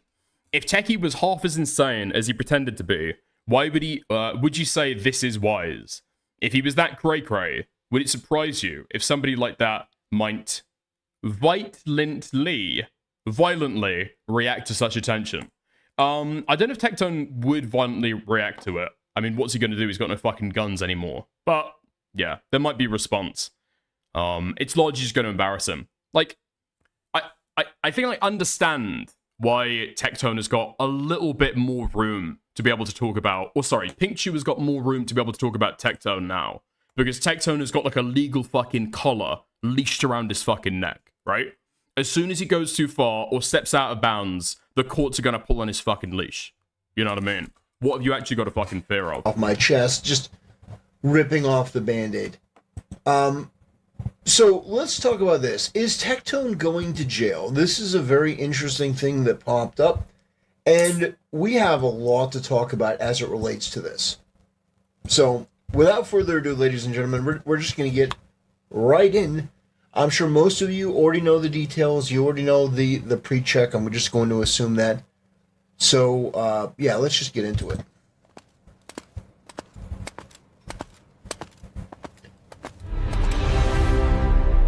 Brothers, there is something fundamentally wrong with our society when you can have a woman like this, who is the ex-girlfriend of TECTONE, go out there and talk shit about him, but TECTONE isn't allowed to respond. Now, the people that don't like Oh, dude, when that intro plays, you know you're fucking walking into Kino. This is going to be fucking great. Man, is this going to be a run-through of the exact same argument that I just had with Alex? We'll see, we'll see, we'll see. Maybe he'll come up with some new insane ramblings. TECTONE, the people who are the A-loggers, the people that are the detractors, the backbenchers, the haters, whatever you want to call them, they love this stuff. Because the legal system being used against somebody that they don't like, they just think it's an automatic win. They're very short-sighted, they're very emotional, they're very retarded. The problem is, people like me can see things beyond 15 minutes in front of me, which these people just can't. These people live for the next 15 minutes. But as a society, this is not the way that we should be operating. Where you can have a woman who goes out there and shit talk somebody, but there's nothing that you can say in return. Because, well, that's harassment. That's violating an order. Because some radical feminist judge that has a history of bias, that has a history of problems on this particular issue, gave a protective order, even though the evidence and the information at hand was inconsistent. It didn't line up. There were things... Oh my god. Oh. Me. Every day that goes past, I regret more and more and more not cutting together the reaction to Templar versus J-Stalk. Unfortunately, I mean, Templar, there might be possibly... Would there be a reasonable defense of TECTONE? Possibly, possibly. There's a reasonable defense of TECTONE that I believe could be given for him. In fact, possibly his lawyers gave that in court, right? The problem is with Templar is the guy does not have the brain power or like the functional memory to be able to think about the entire story in his mind at one time and actually work through it to be able to come up with a defense. So when this guy's talking about inconsistencies, I doubt he can name even one. He couldn't with J-Stalk. That this woman said that didn't match. No, that's not fair, DK. Templar couldn't even beat J-Stalk. And J-Stalk was being extra retarded for no reason. No, no, no. Dude, Templar's brain doesn't work like your brain or my brain, okay? Templar's brain is made out of, like, jello. So as soon as he puts out an idea or forms an idea in his fucking brain, if you ask him to, like, actually take a grasp of it and understand it, it just squishes. It just crumbles in your fucking hands and it turns to fucking goo. So no, it's impossible to win a debate against Templar, because for that to happen, you would have to have, like, a cogent thought in his fucking brain, you know? Match her previous behavior. So I don't think that J-Stalk was being extra retarded during that. I think that Templar was being so retarded, even having a debate was impossible. Or the previous things that she said to other people. Or the text messages. Or the fact that she was telling TECTONE how much she loved him and she was just... She couldn't wait to get back from the hospital to be with it. Like, there are so many things about this. Whatever you think about TECTONE, the fact is that we should have a system where if you are guilty of sexual assault, if you're guilty of being a pedo, if you're guilty of any of these things, you should be punished according to the law. You should be in jail. It shouldn't be for these fucking brain-dead, drooling, probably inbred idiots on the internet, like these people, to be the ones that are like, well, we are the moral arbiters. You're not the moral arbiters. You never have been, you never will be. You are morally repugnant. You are retarded. It's just so fucking crazy to hear Tactical Templar say that people, morons online, aren't the moral arbiter. Actually, he is the moral arbiter. Yeah, the marital rape guy. The marital rape guy, by the way. Something tells me that Templar might not actually care that much about sexual violence towards women, but that's snark, that's speculation. How could I say it that strongly? If it's true that TECTONE did actually force himself on his girlfriend, which I don't think he did based on the evidence, but if you think he did, then you should be encouraging this woman to go to the police. Oh, but she did go to the police, but she is. She decided to back out because she was scared. No, that's bullshit. There was no evidence to this. Even the police understood that. But if you think that there is, you Dude, this is the problem that J-Stalk had in the fucking debate. Templar just be saying shit most of the time. Most of the time that Templar is on his fucking live stream, he just be saying shit. How do you know that the police realized that? What statement have the police given? The only statement that we've got from the police is that the case was suspended. Suspended. Not dropped, not cancelled, not ended, not binned, not finished. Suspended. And it's now being taken back up again. You should be encouraging her to go to the police, and you should be encouraging them to go after TECTONE to put him in jail, which I would support. If TECTONE actually did that, if he forced himself on a girl, I would say do it. Put him in jail. But the fact is, I don't believe it. I don't believe based on the story, and I'm not as emotionally compromised as all of you fucking freaks, because here's the reality. It will be used against you. How many more examples do you guys need to see of men who are in much more affluent and much more protected positions than you being taken down? Do you need to see before you realize that it's not a fucking joke? Just because you don't like somebody doesn't mean it's a good thing when something like the government is used against them. So wait, what? What? When somebody commits a crime, you shouldn't feel like a righteous justice? Like a righteous indignation? Yes, thank God.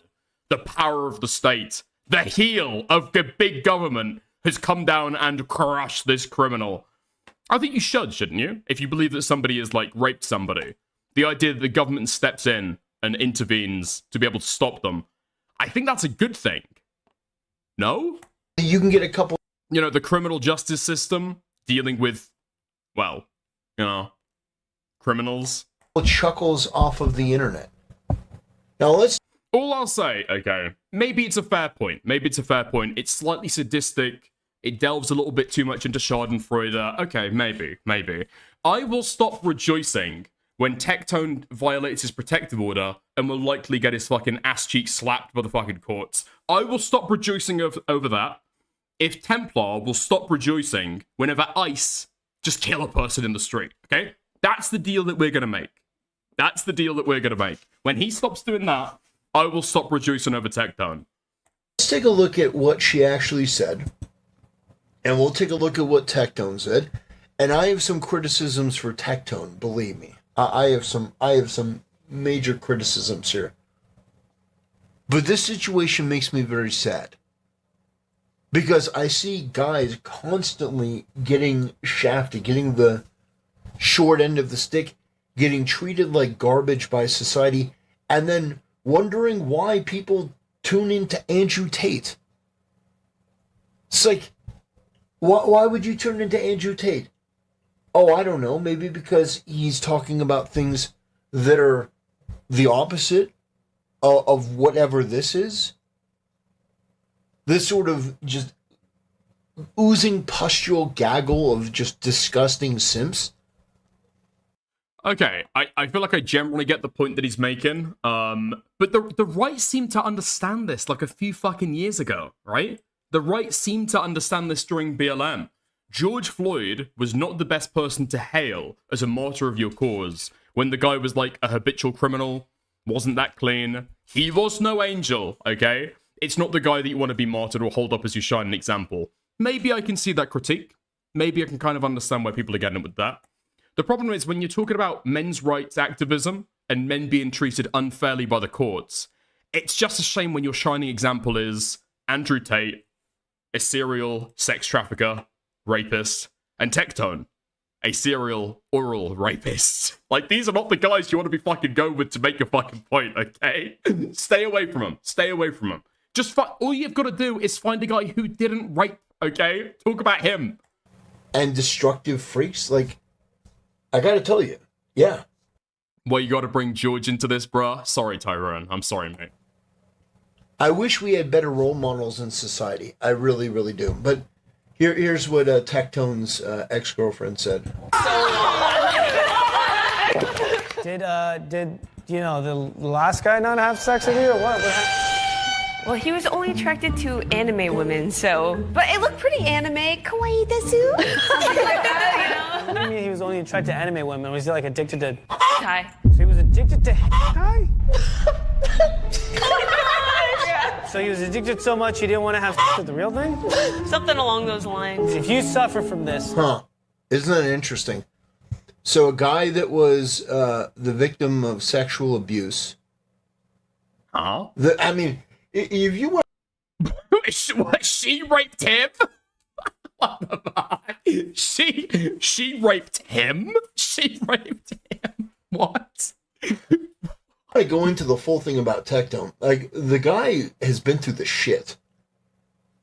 The guy has been through the shit. Like, if you listen to the story, him talking about him being a victim of sexual abuse, and then his crazy, cheating, manipulative like, this whole situation just makes me sick. Because, on one hand, there are criticisms that you could levy at TECTONE. He has no impulse control, and he shouldn't be tweeting shit like this, especially with a protective order. But even in the first case, I would have said it's ill-advised to do this. I actually, if I had known TECTONE at the time, I would have said shut the fuck up and get in contact with a lawyer. If you think this is defamation, you be the one to sue her and don't say a fucking word. Yeah, isn't that interesting? Okay, that is true. Wait, hold on, dude. Wait. Okay, real fucking talk. I think that Templar has just had like a mental breakthrough. He's finally seen through the fucking Matrix. He's finally starting to fucking understand. That's a really good point. Yes, if he is in the wrong and he's been lied about, he should sue for defamation. In fact, he said he was going to a couple of years ago, right? So why hasn't he? Could we think on that? Could we dwell on that?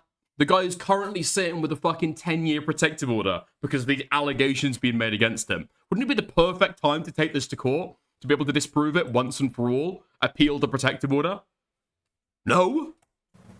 Because this doesn't help your case. That being said, TECTONE has nothing to do with this, but they're allowed to shit on him. Everyone knows who they're talking about here. Mm-hmm. But you're allowed to run down a man's reputation, and he's not allowed to respond. If that is the society that you want to live, I fundamentally disagree. Call a society with protective orders. Wait, when were protective orders introduced? When were protective orders introduced? Like, this is not a men's rights issue. If you don't want to be slapped with this kind of stuff, just don't rape. It's not that hard. It's not that hard at all. Just don't rape and then try to harass your fucking rape victim. You've got to do... You can't really just do one and end up like this. You know what I mean? You've got to do both of them to end up in the position that TECTONE's in. 1-800... Yikes. In the ancient world, the protective order was just being crucified, dickers. Well, I guess that does put an end to it, you know?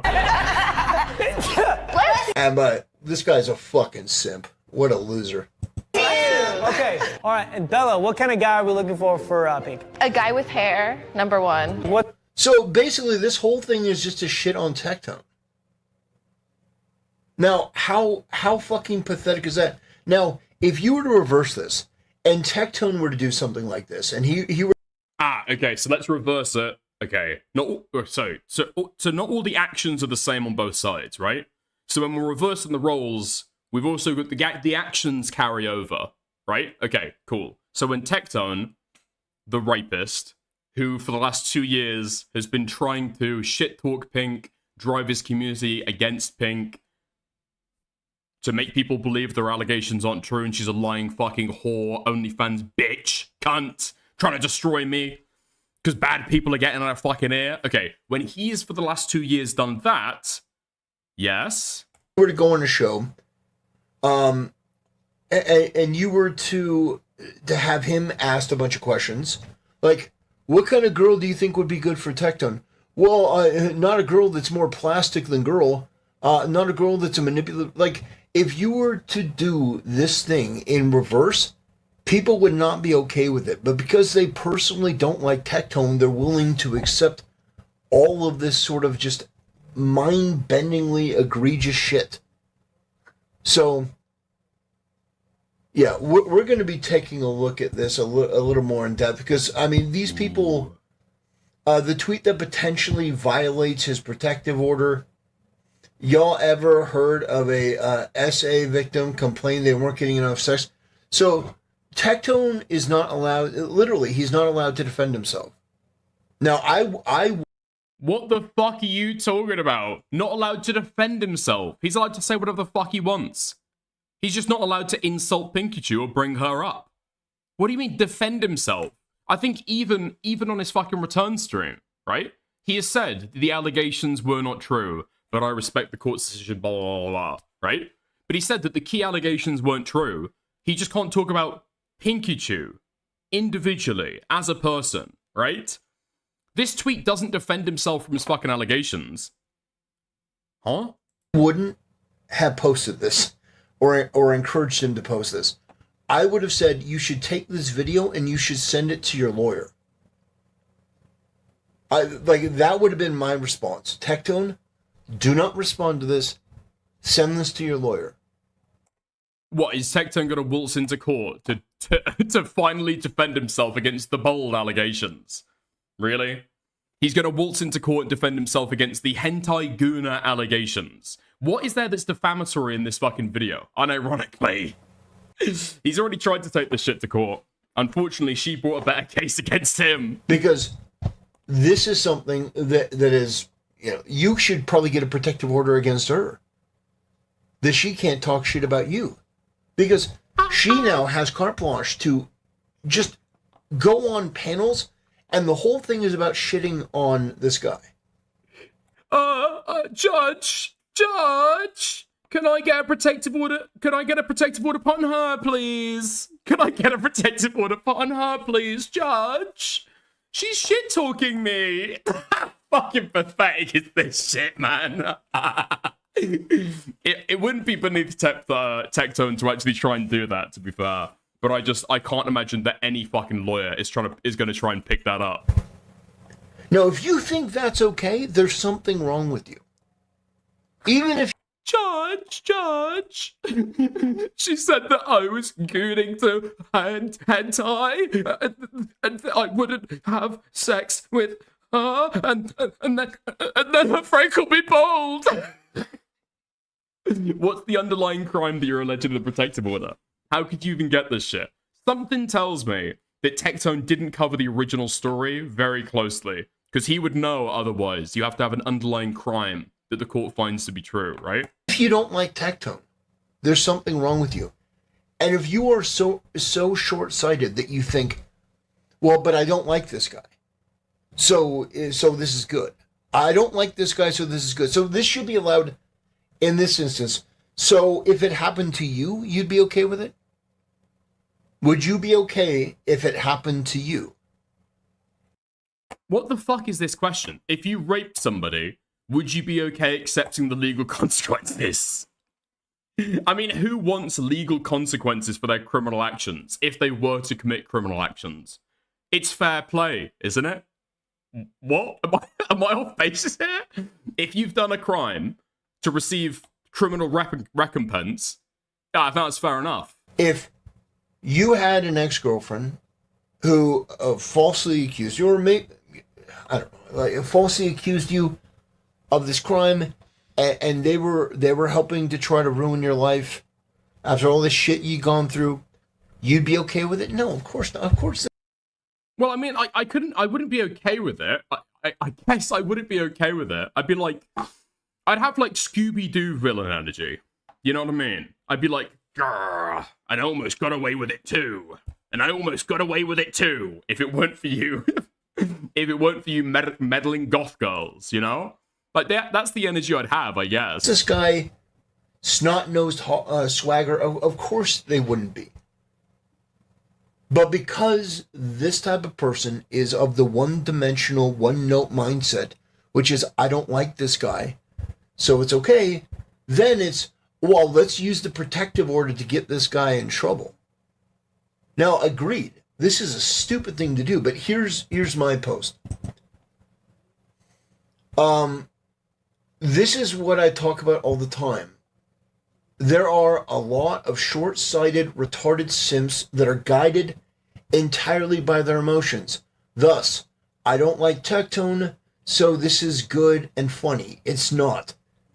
This situation sucks. Well, it's not really that I don't like TECTONE, right? To be fair, I don't like TECTONE, but it's like, do I have hate of TECTONE that extends anywhere outside of the rape? I'm actually trying to think. I find his personality like performative. I think that he's a liar. You got dicked. Okay, I can't really think of anything else. My main hate stems from like when the the rape. Rosas knock, just become Christian. I already do, twice a week. Thank you, K-Pax, for the 2. She can talk shit about him, but he isn't able to respond. Whatever you think about TECTONE, everyone should be able to recognize that this is not the way society should operate. So, of course, these people are the ones I'm talking about. Emotionally immature, weak, pathetic men. Bro, all you do is suck these losers' dicks. It doesn't matter if this is something that these people, again, 15 minutes in front of them. This is something. Wait, hold on. What did he just scroll to? Oh, I think that was a critical failure, wasn't it? All you do is suck these losers' dicks. Top right of the screen. Can you see that? You can't behind the chat, actually. No.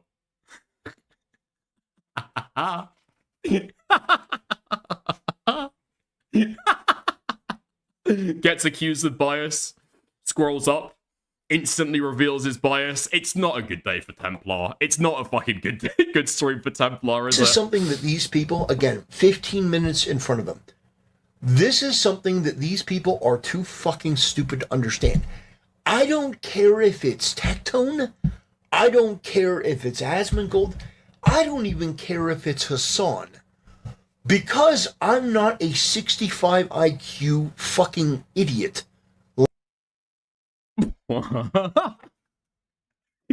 Hold on. Yeah. I think that's a new alert. No? I think that's a new alert. Like you, I'm able to be like, wow, if we conduct society based on a knee-jerk preference of I don't like this person, so anything bad that happens to them is good, that is going to be detrimental to society. And it's going to inevitably be used on people like you and people like me. X'd out, he would be totally fine with it being a son. No, yeah, 100%. 100%. He's not... Dude, whenever your fucking friends get into a rough situation because of their own fucking actions, yeah? Consequences finally fucking hit. Suddenly, everybody is super fucking principled about, come on, I know you hate him.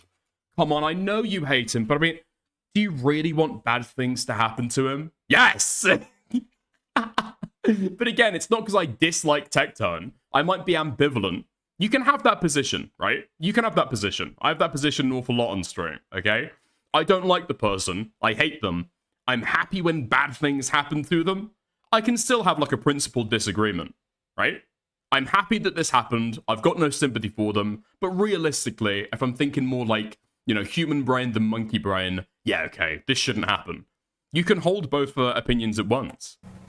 Because if the legal system is set up where somebody can falsely accuse you, they don't even have to provide any real evidence other than their own recounting, which we have seen over the years that people's recounting, male or female, is, let's just say, shoddy at best. People misremember. Thank God we've got the medical records. You're right. You're right. Individual testimony, if you've only got that, it's not great evidence, is it? Thank God there was more. Remember things. They don't, you know, people don't really have the best recollection in hindsight, and they want to think about what I should have done rather than what I did do. Also, the benefit and the advantage, people take that into account to try to frame the story that benefits them. How on earth can you not see what I'm saying here? It applies to you, and it applies to me, and it applies to TECTONE, it applies to everyone. It only applies to rapists. I don't want to harp on the fucking point, okay? I don't want to keep on harping on the fucking point. It only applies to people where they have been found to have reasonable grounds to believe that they are a rapist, and then continue to harass and stalk by the court's definition, okay? Not by my personal definition, not by my personal opinion, by the opinion of the court, been found to stalk and harass their alleged rape victim. Those are the only people that this shit applies to. Temporary restraining orders, I will say, okay, some states in the fucking, in the US have got crazy fucking lenient laws on temporary restraining orders. And it's not just like a men and women issue, right? Women can do this shit to women, men can do this shit to men. You can actually fuck somebody's life up for a good, I don't know, few weeks, few months, by, like, filing a fucking bogus temporary restraining order, right? If the court, on the face of your allegations, seem, this seems internally consistent, he seemed to have provided some kind of evidence, sure, okay. Abundance of caution will give you a restraining order. That can happen, and it's not a men or a women's issue. But that's, again, temporary. This is not the situation we're talking about. The restraining order is long fucking gone at this point. We're talking about a 10-year protective order that has been adjudicated by the fucking courts.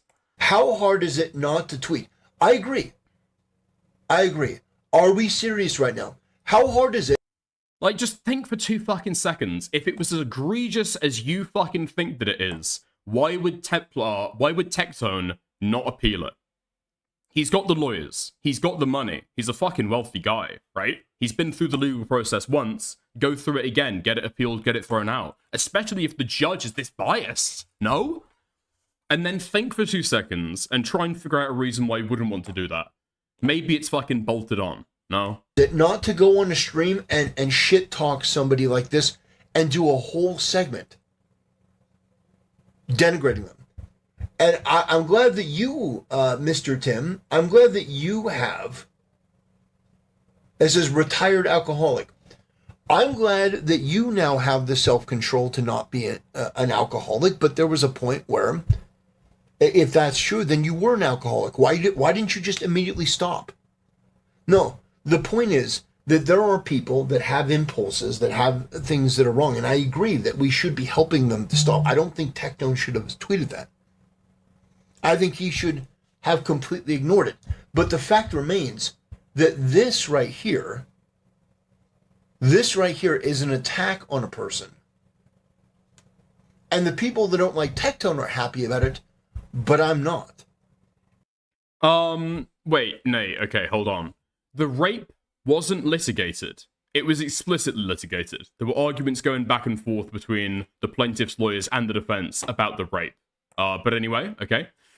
So the question was, was Pinky Chew reasonably in fear of violent or reputationally devastating reprisals from somebody who she was making allegations against, who also claimed to be an armed, unmedicated schizo?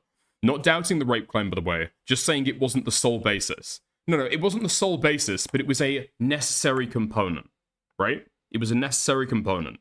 What you need to prove in order to get a protective order, like, as we saw this would be going through the court case, okay? You need to be able to tick a box that the court finds reasonable grounds that a crime was done against you. In this case, rape. Now, he was not found liable for rape. He was not found liable for rape. But the court did judge that it was reasonable grounds to be able to believe it.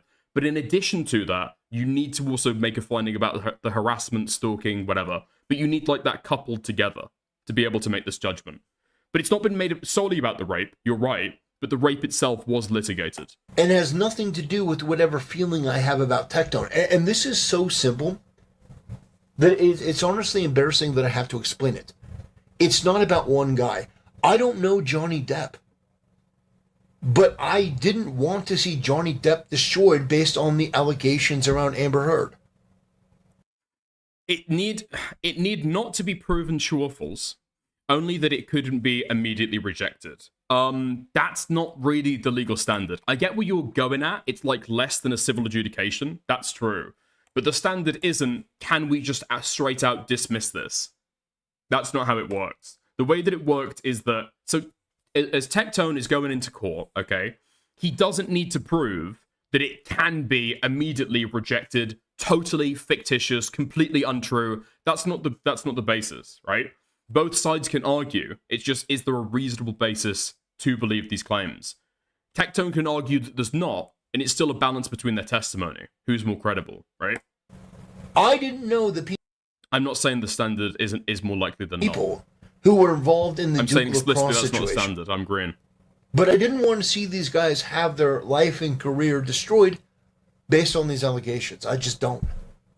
I think it's damaging to society when you have guys that are in this position where the court system's against me, social media is against me, and all of it requires no evidence to make some sort of accusation. And then once the accusation is made, you don't even need the evidence anymore because people will spread the false news, the false information, and that will stick to your name.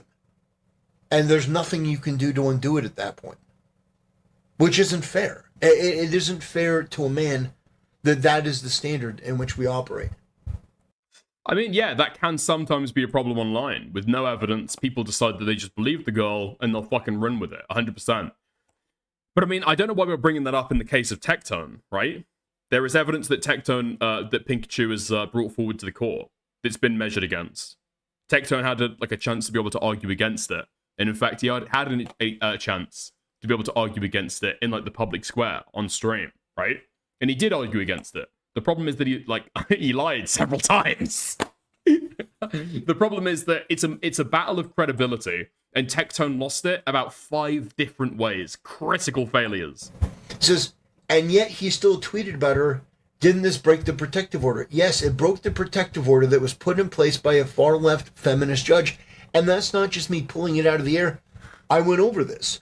The judge is somebody that had to recuse herself because she was so biased.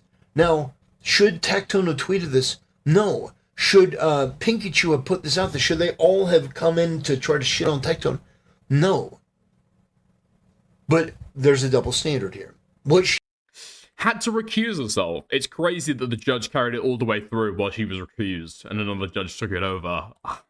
I think what Templar is trying to say is that there was some case before where the judge had such a personal connection to an incident of domestic violence that the judge, it was argued that she should recuse herself. And then she eventually did. Because I don't think that judges recusing themselves is a matter of like, are you actually biased here? Could you judge on this impartially? They're also concerned about like the appearance of fairness as well. And so it's actually like a much, much lower standard to argue for a judge getting recused. But that was over a very specific instance of domestic violence that mirrored something in her own history, not an oral rape. She did was fine, even though what she did is 10 times worse. What she did was 10 times worse, and she should be. Yeah, appearance of bias or actual bias is the standard. Yeah, that's the terminology. Charged. She should be punished for this. Because this is a provocation against somebody that can't fight back. The art of character destruction and, reputation damage. It's disgusting. But again... How does it feel, Dickers, to get Pink's name as wrong as Templar? Maybe you're both on the same intellectual level. Look, okay, if Pink wanted people to get her fucking name right, she wouldn't have chosen this, like, retarded pseudo-Japanese fucking username for herself, okay? Pink Chew? Pink Chew? Fuck it, Pinky Chew. That's the way we're fucking going with it. All these people can do, all they can think about. Right, okay, sorry, have I got that wrong? Moody Morgan, about the judge. No. She, the judge, worked at a bad woman's shelter, and she ended up on the judge on the case of somebody who went through the shelter that she was working at. Ah, okay. It wasn't even argued that the judge knew the person. Right, so it was far more direct than even what I'm talking about. Okay. Bro got cooked so bad he broke the order. No, it's when somebody's tearing down your reputation, it's the knee-jerk thing to do. And I guarantee this guy, Shamu, whatever, in the same situation would do the same thing. If this guy had an ex and they were online and they had carte blanche to say whatever they wanted, and they went out there and they accused him of all these things, guarantee this guy would say something. Most people would say something. The people that don't think they would say something are people that don't really understand the way that human beings work. There is a compulsion to defend yourself if you think that you're being wronged. If you think that there's an injustice, there is a compulsion to come out and defend yourself. TECTONE's deleted tweet. So apparently he deleted the tweet. Somebody got to him and said, maybe you should fucking delete this. I mean, at least that's good. Makes a lot more sense now. TECTONE messed up badly and violated the protective order. But this is the way these people think. They're not really taking into account what she did. They're only looking at what he did based on the judge. But that whole situation, that whole case, that whole dynamic was fundamentally flawed. And so what it tells you is that these people are okay with the court system being weaponized against people they don't like. And they have no problem with defamatory rhetoric, character destruction, anything against people they don't like. There's no limit. There's no limit. They want TECTONE to be put in jail for defending himself in a tweet. It was an ill... I mean, that is quite funny to fucking think about, actually, as you actually consider it. Because TECTONE has been... It's not like a recent scenario that's gone on. There's not like an immediacy there at all. Like, TECTONE has been through the last 2 years of defending himself publicly online, shit-talking Pikachu, and then recently has went through a year-long court process? How long has it been? Going through the initial restraining order, and then waiting until the court date for the protective order. It's a long fucking time. So he's had several days where he's just been obsessing, thinking about this fucking order to get out of the system. I mean, for God's sake, the guy had to take 6 months off stream just so he wouldn't fucking say anything that could impinge upon the fucking the criminal case or the protective order case. Like, TECTONE has had a lot of time to be able to think about this, calm down. So the fact that a simple joke about him being bald and addicted to hentai has made him mold this much that he can't help but go immediately to twitter.com and start chatting shit about his alleged rape victim is fucking insane. It's insane. Just how hard this guy must have fucking molded over watching that clip. Or, this is another possibility as well. I mean, TECTONE is a relatively wealthy guy. That's what he claims, at least. And so he feels like, fuck it. I can take the $8,000. You know what? I'll just be able to, I can fucking stomach that. Now, I don't think that's the case. This does seem to be impulsive, because he very, very quickly deleted it. Right? He very quickly fucking deleted it. So this was absolutely rage-induced fucking impulse. 100%. Conceived tweet. But his point was, it's very unusual, again, that she's saying that he's like an incel, that he's some sexless loser that was obsessed with hentai, but according to her, that he did some kind of egregious crime. So, again...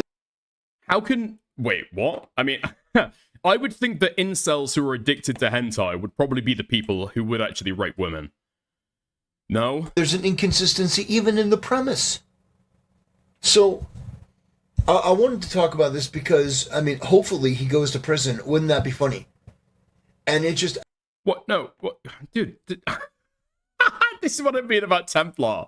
Like, delving into his mind prison. It's not a palace. It's a fucking prison, okay? It's dingy as fuck, and there are rats and mold everywhere. That's the way you got to think about TECTONE's mind. Not that big, actually. Not that big. A single prison cell is Tactical Templar's mind. Like, what are you even thinking about? We know that they did not have sex. We know that they did not have normal vaginal sex. That's what she's saying. And at the same time, he was a fucking hentai gooner. Yes. Again, it's the short-sighted nature of what these people are doing. They just don't get it. These are the most dim people I've ever seen. I'm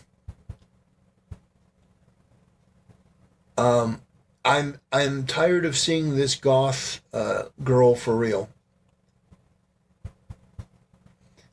You know, for a guy who talks so... Did he say girl? Did he say girl? What? Templar, you're all about free speech, no? Why are you watering down this guy's statement? Much shit about his ex passively. Oh, dude, Nate. No, dude. TECTONE might go full lolcow. We're past that point. We're past that point. We're way fucking past that point. It's horror cow at this point. I would say as soon as they go to jail, it transitions from lolcow to horror cow. Like, this guy is destroying his fucking life. Like, Yeah, so okay, apparently this guy is not a fan of her. So he essay her, but he would not do anything with her because of an anime addiction. How the fuck? Okay. Yeah. So we're gonna end things. Yeah, maybe we'll end things there, unless I want to. Nice. Unless I want to pull up this other little bit. Yeah, maybe I'll pull up this extra little bit.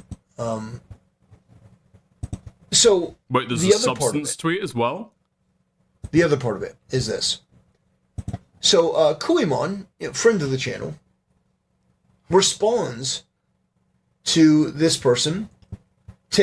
Wait, what? Dude, Tactical Templar is getting on a fucking Turkey Tomic user doxing discourse.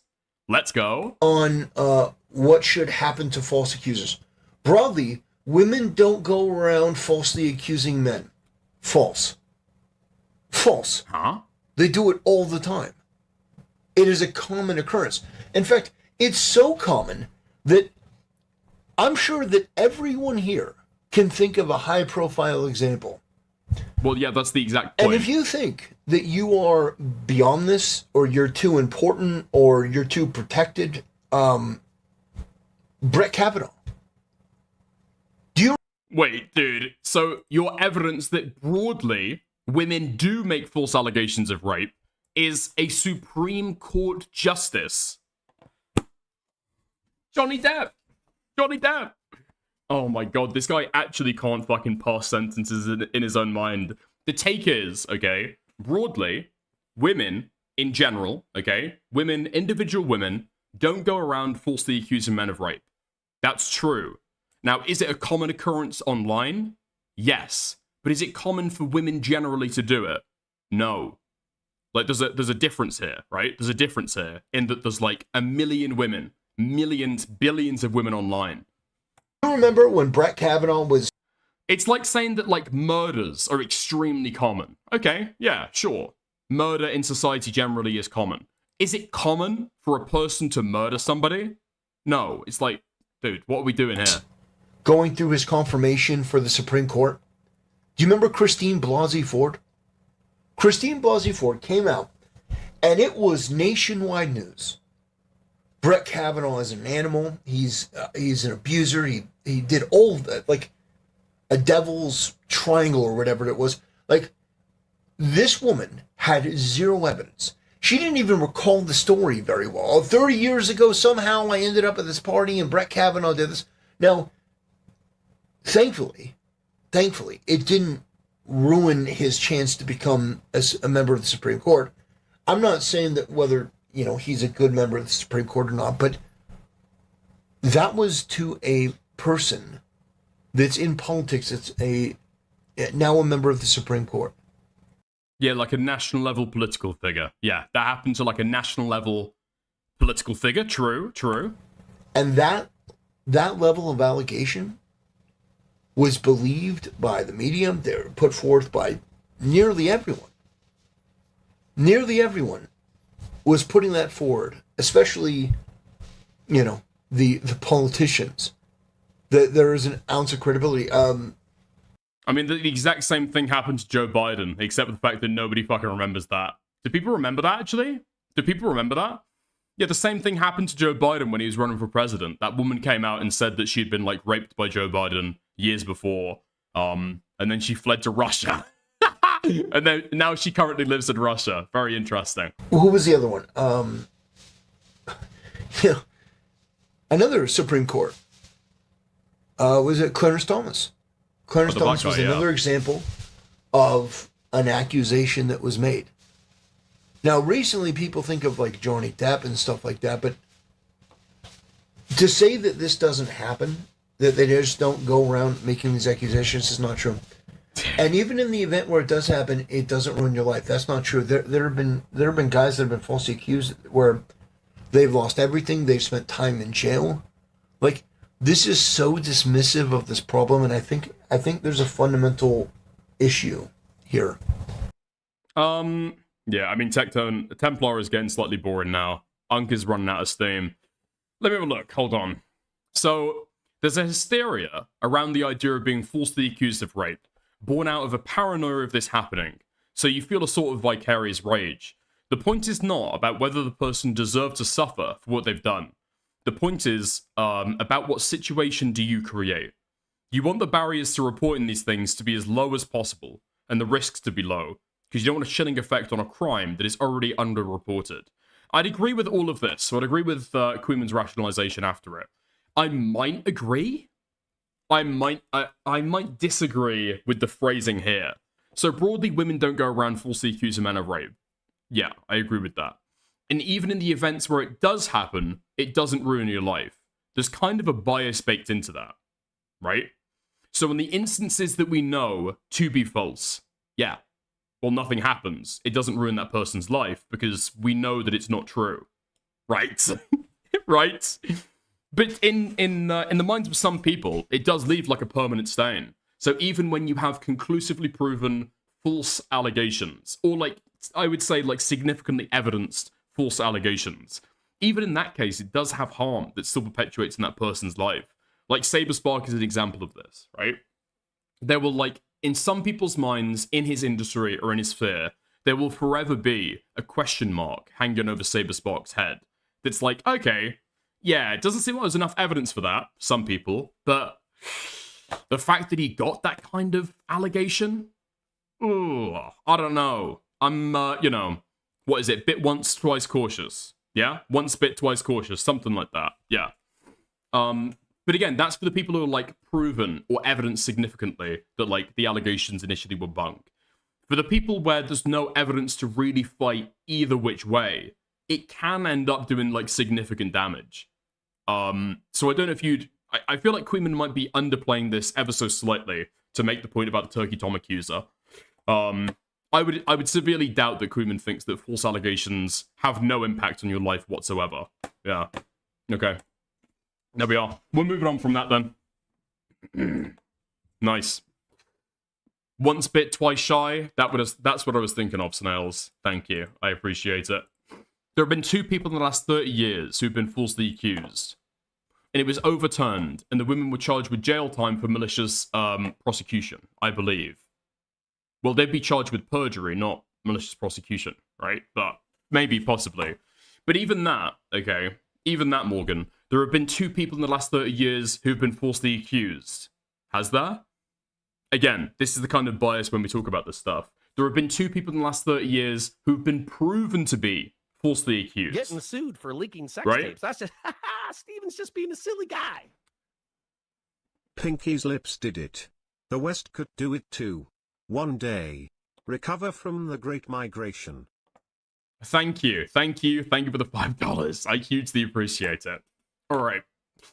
What are we going to get to now? What are we going to get to? Nate has been on my fucking ass about covering this this paraplegic. Okay. Let's go for it. Let's go for it. Let's have a look. Is there a really interesting or a really easy like crime video that I can pull up to look at this? Because what I've got is from like the initial reporting of this stuff. I don't know if more details have come out since. If I just Google the guy's name, champion cornhole player, murder. Yeah? Okay, that might be a little bit extra. That might be a little bit extra. Has anybody gone through and done like a really long dissection of this stuff? No, looks like everybody's done like 2-minute fucking slices. Okay, that's about all we'll get then. Short segment. Okay.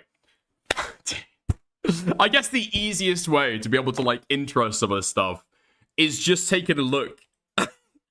Taking a look at some of the reports on it. Let's go. Let's go. Let's go. Champion cornhole player charged with murder in Charles Co case. Let's go. A La Plata man who is a quadruple amputee is now charged with murder in Charles County. Dayton Weber is a champion cornhole player.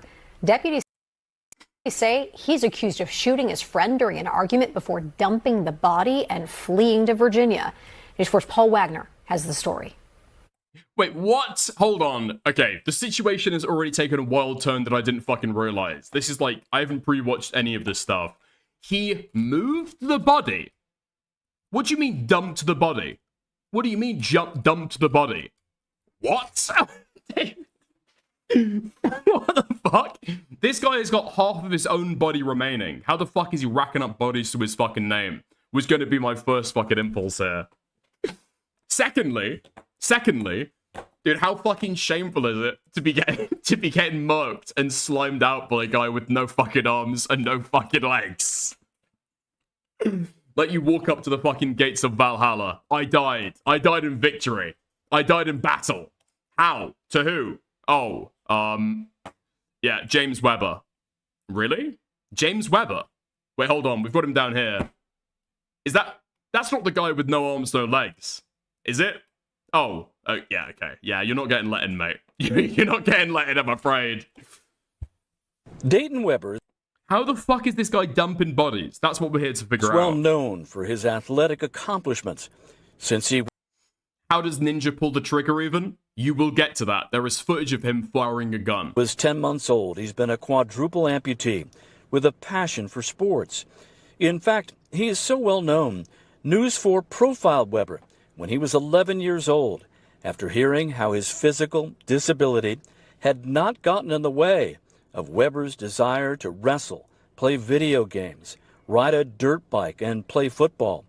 And as an adult, Webber became a champion cornhole player. But last night, the Charles County Sheriff's Office says Webber is accused of shooting his friend during an argument. The incident occurred at... Like, how the fuck do you even prove this stuff? What are you going to look for? Fingerprints? You're going to swab for fingerprints? How do you even go and fucking find evidence of this shit? Looking for fucking shoe prints? Looking for tracks through the snow? It's just too fucking nub prints. Yeah, I guess nub prints is the closest thing you can get to it. At about 10:30 last night, the suspect and 3 other people were in a car. They were traveling on Radio Station Road when apparently the driver and the front seat passenger were involved in some kind of an argument. We're not sure why. Based on information we received, the driver, who is Mr. Webber, shot the front seat passenger. According to the Sheriff's Office, this is... Okay, yeah, so guns were involved in this. Apparently this guy is an expert fucking marksman. Wait, as he's driving away? Hold on. Based on information we received, the driver, who is Mr. Webber, shot the front seat passenger. According to the Sheriff's Office, this... Oh, right, that makes a little bit more sense. Okay, so he was driving, somehow, and then managed to, like, reach around and pull out a fucking gun. How do you not get out the car? Like, how do you not get out the fucking car? He's like flubbing about, trying to fucking reach for the fucking gun. I think you've got a little bit of fucking forewarning about that, no? Okay, here's footage of him. Here's footage of him shooting a gun. Just to prove that he can. Okay. You fucked it from the start. Okay.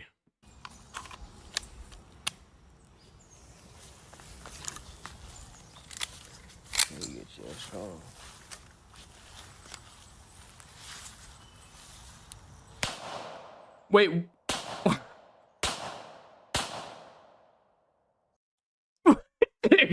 What the fuck? How is he managing to do that? What is he using to fucking pull the trigger? Hold on. We've got to enhance this real quick. But how? I don't know. I mean, I almost understand how he's able to, like clock the fucking gun and put the fucking ammo in there.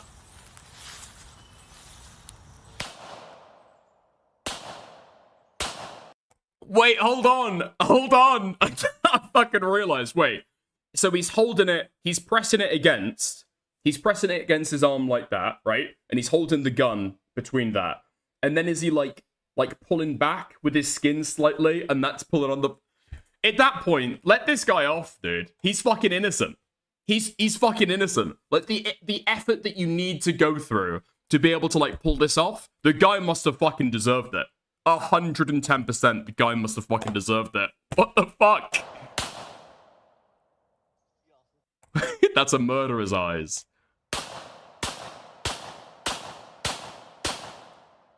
Wait, another thing as well. He can't even hold it straight on. Wait, I haven't got my perspective fucked up, right? He's looking this way. His arms are pointing this way. The gun is pointing over there. Oh my fucking god. How the fuck is that guy aimed around? Wait, if he's the driver in the car, he would be on the left-hand side, right? He would be on the left-hand side. How does he aim? Okay, interesting. You can compensate for that? I mean, all it would take to be able to defend yourself in this situation, you don't need to fucking have a gun yourself. Just like one good, like, boom, you know? One good kick. One good kick.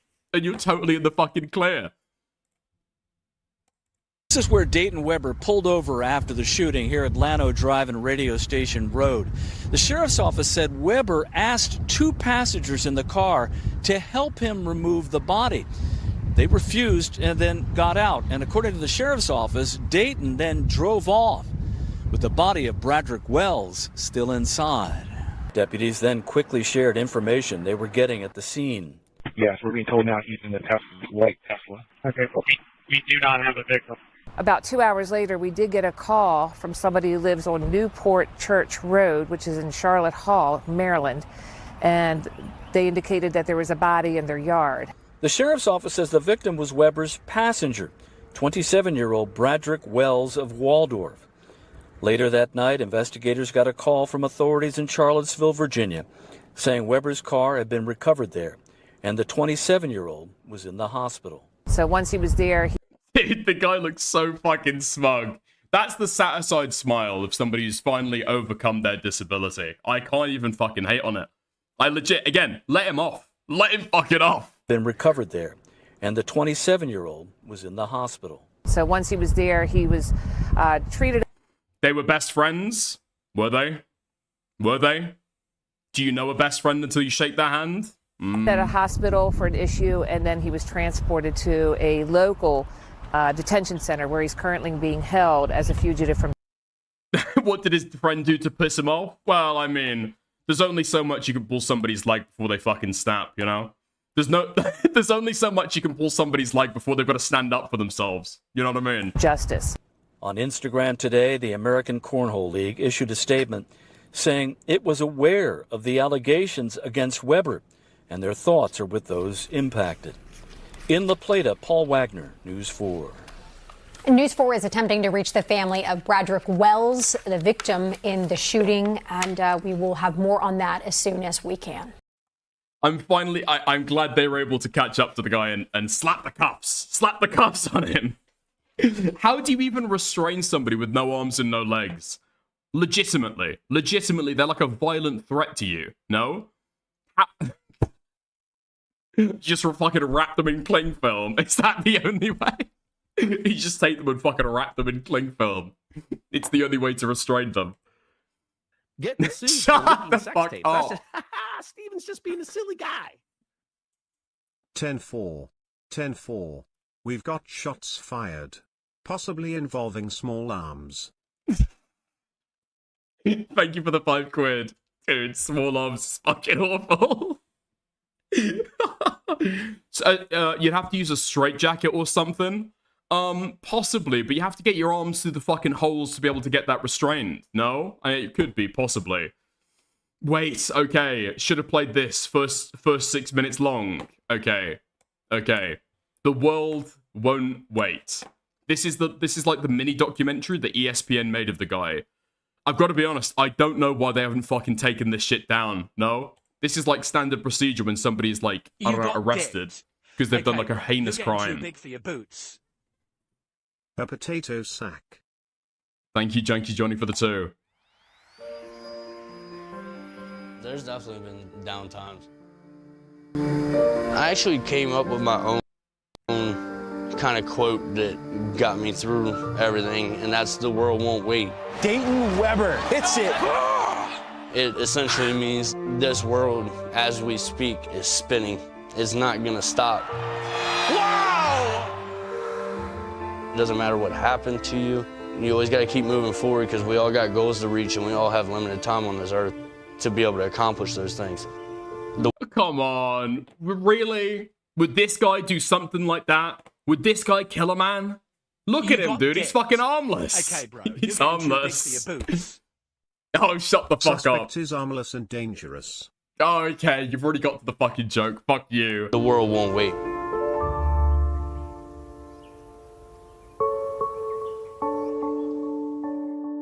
In June 1998, Dayton Weber was born in Charlotte Hall, Maryland, the middle child of Natalie and Michael's 3 boys. Who is... I assume this is a popular American sport. What, cornhole? The way that I've heard Americans describe cornhole, it sounds like a similar sport to, like, darts. You get totally fucking plastered, and then you play cornhole, right? Is Dayton Weber. Dayton Weber is a beast. Basically, I think you get totally legless. You get totally fucking legless, and then you play cornhole, is I think how it goes. Okay, bro. You're getting too big for your boots. Do you think he turns the gun emoji sideways? Thank you for the 2, Mark. I appreciate it. He's strong. He's determined. To me, that's like beast mode, you know? Say bye-bye. Dayton, bye. Bye-bye. Bye-bye. At just 10 months old, Dayton's strength and the strength of everyone around him would be tested. It's just crazy how this starts out as like, wow, look at this person who's overcome difficulty to be able to be the person they are today, the star athlete they are today. And now, 6 years later or 2 years later, it's completely reframed as like a fucking Making a Murderer documentary. He just got sick like any other normal kid. Take him to the hospital and find out that it had gotten to be a bacterial infection. Grave danger is the word they used all the time. What to describe him? Dayton was diagnosed with a bacterial infection that led to sepsis. The bacteria using his bloodstream as a tool to attack his organs. Doctors feared the worst. They suggested that he be baptized and given his last rites. That just didn't enter my thought that I was going to lose him. Okay, bro. You're getting too big for your boots. Can't drop the soap. Blood is the soap. Thank you for the 2. I appreciate it. To prevent the infection from spreading, doctors amputated Dayton's extremities, both arms and legs. Just, I want everyone to keep this in mind, that Nate was bitching and moaning and complaining in chat and in my DMs that I didn't play this first, and by doing, I ruined the segment. Apparently this was the Kino content that we needed to set up the fucking segment. When Dayton returned home as a quadruple amputee, he lived and played like any other kid. He rode dirt bikes, wrestled, Getting sued for leading sex played tapes. That's just, Steven's just being a silly guy. Maybe you leftoids are correct. Healthcare out here cost arms and legs. You're fucking wrong. Thank you for the 5. Thank you for the 5. As he grew toward adulthood, Dayton's need for competition pushed him even further into a sport he had always loved, cornhole. We're here at my house. This is where... Huh? I thought this guy would have like an automatic wheelchair. I was joking about the fucking nubs. These are the tracks. These are the tracks running away from the fucking crime scene. We're here at... A high-speed police chase ends up with a criminal getting put in in police detention. My house. This is where I practice my... Officers are in hot pursuit. Cornhole. Cornhole has been a passion of mine since I was 8 years old, you know, throwing in the backyard with my parents, friends, and stuff. At first, it took me a little while to get it there to the board consistently. I was able to compensate the grip on the bag by just grabbing the corner of it, with me propelling myself forward in the whip of the bag. That's how. Such potential. Murder as a quadriplegic. Imagine the hell he could have unleashed if he was robbed of his knob, Also, this ain't even his final form. What could they take from him next? Thank you, Martin, for the £5. What are you saying that they're going to take from him next? How do you power down this guy? You've done everything possible to try and make sure, before he was even a threat to society, that he couldn't do any harm to nobody.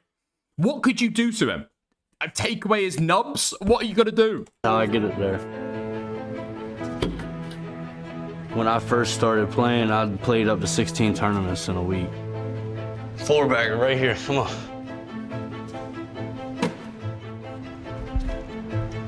Two of them. Average person might play like 3 to 5 tournaments a week. 3 of them. Always looking to better myself. Come on, stop playing with me. We like that out here, come on. All those reps paid off. In 2020, he was crowned the best player in Maryland. But for anyone who has ever tossed a beanbag, the American corn... Shut the fuck up, shut the fuck up, shut the fuck up, shut the fuck up. Dude, it's like a fucking baseball player. And their inspirational origin story turns them into the exact shape of a baseball. Shut the fuck. Did they have to use the word beanbag? There's other words they could have fucking used for this, surely. They could have used other words. Cornhole League is the premier destination. That was intentional. The ACL is the worldwide governing body for professional, competitive, and recreational cornhole, taking average Joes and finding them a way to become a pro athlete. I knew I was gonna have a career at this game when I was going to the weekly blind draws and winning a bunch. I was like, this is my calling. This is where I can exceed. I know I can become pro in this sport. Is there any more, like, original reporting on this stuff that's come out in the days, like, since? I've got no fucking clue why this guy killed his friend. In 2021, 6 years after dedicating himself to cornhole, Dayton received an invitation from the big leagues, the ACL. I was shocked. I'm finally pro. I gotta now prove that I belong. ACL pro Dayton Weber, one of the greatest stories in all of cornhole. When you watch Dayton play cornhole, you're not just thinking about cornhole anymore. You're actually putting life in perspective. Dayton with the airmail. Dude, this entire time they were training him. They were training him to aim. They had no idea what would happen one day. He is a really good shot. That is true. He is a really fucking good shot. If Dayton Weber has taught us anything at all, it is to stop wasting...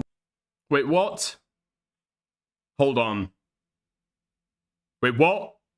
What happened? What? Wait, what? Time worrying about what we...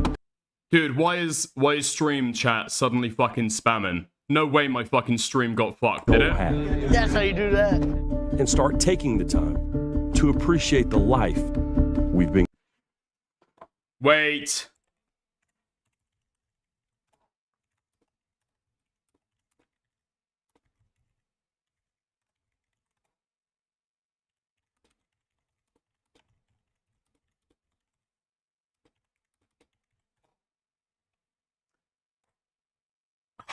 Raped again.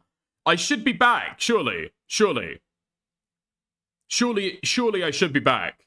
Right, okay. Your stream has been temporarily blocked because we detected video belonging to somebody else. What the fuck? I was given fair use commentary over that, right? I was given fair use commentary over that. Dude, fuck YouTube. They should have like a little fucking warning over this stuff. It's so fucking irritating. Holy shit. It's so fucking irritating that this stuff is... What? It should be totally fucking fine, right? There should be a fucking alert on there telling you that you can't use this stuff. Man, fuck YouTube. Fuck YouTube. Should be back in a moment.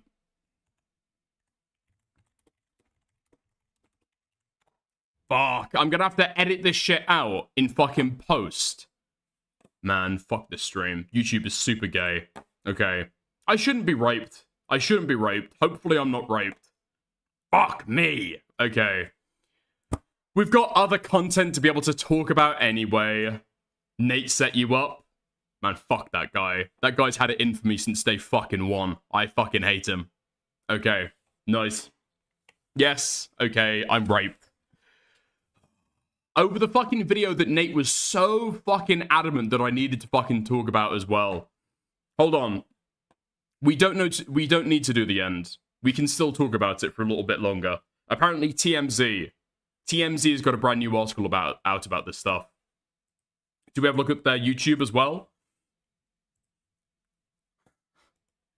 I was the one who lost the 1v1. My stomach hurts from laughing. Yeah, it's pretty fucking good, isn't it? It's pretty fucking good. Okay, TMZ has got an article out. Does TMZ also have a video that I can watch? Hold on, we'll check this shit out. I'm back? Okay, I'm back on YouTube. Okay, great stuff. Doesn't seem like it was a policy violation.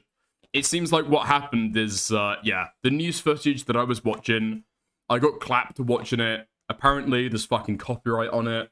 So fucking annoying. YouTube should put that shit under a video, unironically. If you're a creator, you should be able to, like, check on and, like, see what you can watch on stream and what you can't watch on stream.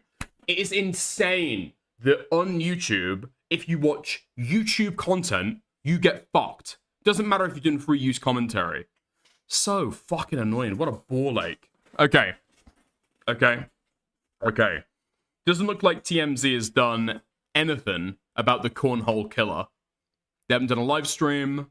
They haven't done anything about it. But they have done some new reporting on their website. Okay. Quadruple amputee murder suspect. Arm prints. No, fuck off. This is fake news. This is fake news. Arm prints taken as arm prints taken at jail booking. This is not true. Dayton murder. The quadruple amputee cornhole professional who was arrested for murder earlier this week wasn't fingerprinted at the jailhouse for obvious reasons. Authorities took an impression at the end of his arms instead. Dude, they're booking this guy by doing fucking thumbprints. What else are they gonna do? I mean, just do, like, not applicable, right? Just do not applicable. They have to take prints. Yes, but what is prints short for? Fingerprints, right? Okay. Albemarle Charlottesville Superintendent Martin Coomer tells TMZ, when an individual is being arrested for the first time and is missing a limb, like Weber, authorities take an impression of wherever the appendage ends. In Weber's case, that means taking an impression of the forearm where his arms abruptly come to an end. As we told you, Weber is locked up at the Albemarle Charlottesville Regional Jail in Virginia, where he's experiencing pretty cushy conditions while waiting to be extradited back to Maryland, where cops say he gunned down 27-year-old Bradrick Michael Wells. That's an American name if I've ever fucking heard one. Okay. Shoots and ladders. Okay, I'm looking forward to it.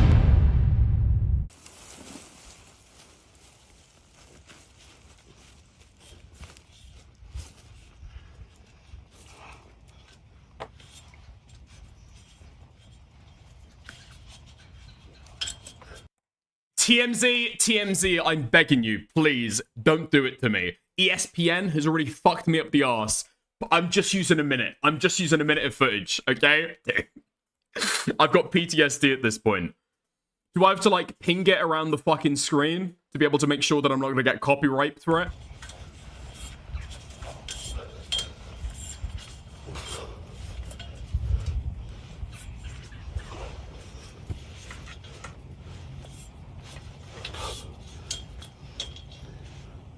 He's getting the high ground. He's getting the high ground.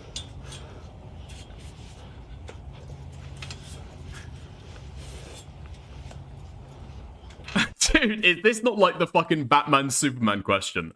Who wins? Normal, fully abled, 27-year-old man, or Nubby with prep time? Or Nubby with prep time? Look, he's got a fucking sniper rifle. Like that second shot a little better, don't you? Yeah.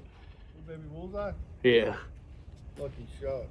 Imagine you're a buck and this asshole takes you out. I've said before, right? I don't get the hunting culture in the United States because it's like, it's not fair. It's not equal, right? You've got a fucking gun that's been developed over like, I don't know, 200 years of scientific advancement, 100,000 years of human civilization. It's just not fucking fair, is it? For this guy, okay, fair enough. You know, fair enough. If he can climb a fucking ladder, so can a deer. I just got to shoot it one time first. That gun is nasty. Heck yeah. 50 yards for sure. No doubt.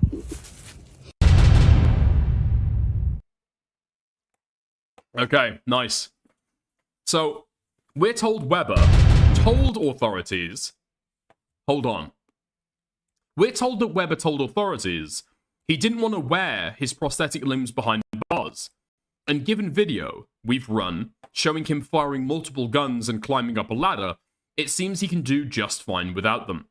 Authorities claimed Weber fatally shot Wells in a car on Sunday, then allegedly dumped the body and fled to Virginia. Cops say eyewitnesses told them that they saw the whole incident. It appears Weber's officially in the system, though not in the most conventional manner. Wait, so they're trying to give the guy... they're trying to give the guy prosthetic limbs, and he says he doesn't want them. Oh, man. It's just... You want to feel bad for the guy. You want to feel bad for the guy. You want to feel bad for the guy with the fucking disabilities. Unfortunately, he's just, like, killed a man, seemingly in cold blood. What did the guy do to him? Okay, have we got like, another news article that we can look at? We'll do one more and see if we can find a motive, okay? Okay. Quadruple amputee cornhole pro fatally shot friend in passer's seat, authorities allege. Why? Why? I don't feel bad because I'm not ableist unlike you. I'm not... Okay. How many nubby remarks do we need to have before you know that I am ableist? Okay. A professional cornhole player who happens to be a quadruple amputee is facing murder charges over the shooting death of a man in Maryland. TMZ Sports has learned. What was this, a fucking hunting accident? Okay. So, the sheriff's office say the witnesses were in the back seat when Weber, who they say was driving, got into an argument with the front seat passenger. Witnesses told police that when the 27-year-old pulled a gun and fatally shot the passenger, cops say they all knew each other. According to law enforcement... Okay, bro, you're getting too big for your boots. Shut up. Used splash. It was super effective. Shut the fuck up. Thank you. Thank you for the 20 sec. I appreciate it. Thank you very much. Wait, hold on.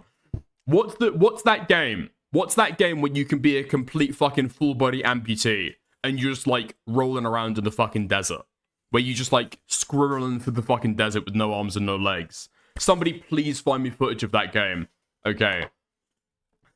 Okay. So according to law enforcement, the witnesses said the Weber pulled the car over and asked them to help pull the body out of the car. There's no way that's real. But then they told authorities that they said no and got out of the car while Weber drove off with the alleged victim's body still in the car.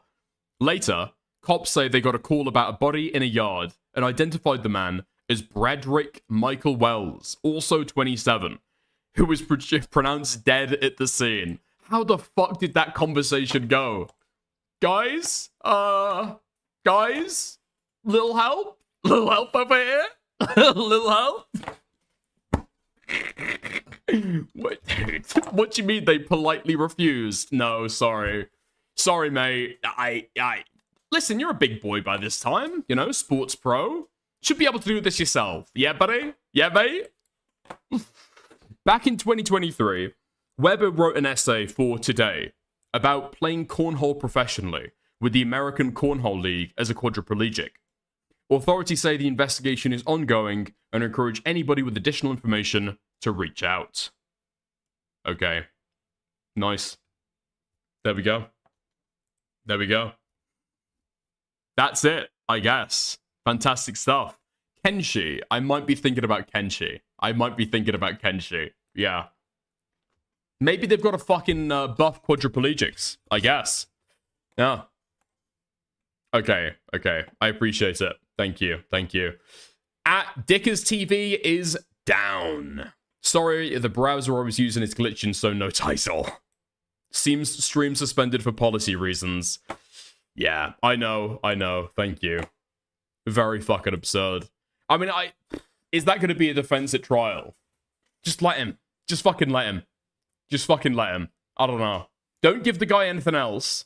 Like, this guy should never be allowed... Never mind fucking guns, right? This guy should never be allowed to own prosthetics for the rest of his fucking life. Like, he's proven that he's too much of a criminal threat. But that's his punishment, you know? Does he really fucking deserve jail time? Really? I don't know. I think he's suffered enough. I think he's overcome great difficulties to be able to be the man he is today. A murderer. Okay. Nice. Great. We finally spoken about it. It's been on the back burner for about 3 days now, and it's turned out to be a really fucking good segment. So thanks to Nate for sending that to me. Okay. Nice. Okay. Let's get on to the next one. This is a little bit drier, but there's a little bit of a news lead up to this. And then there is a CoffeeZilla video as well. Okay, but before we get to that, is this going to load? Please load. Howdy ho, everyone. In this video, I've compiled, edited, and enhanced my adventures roaming around the world of Kenshi as a torso. I completed this challenge a few years ago, but today we're returning to the controversial, hot, and sweaty world of Kenshi to obtain arms and legs and achieve power, wealth, and fame across the land. Nah, that's fucking cheating. What? Dude, that's fucking cheating. You don't need prosthetics. You don't need armor. You don't need a fucking bioskeleton or whatever the fuck. You don't need to become a cyborg. This guy did it all on his fucking lonesome. Some people just don't want to put in the fucking effort. Insider trading. That's it, really. Okay. Let's have a look. Let's have a gander.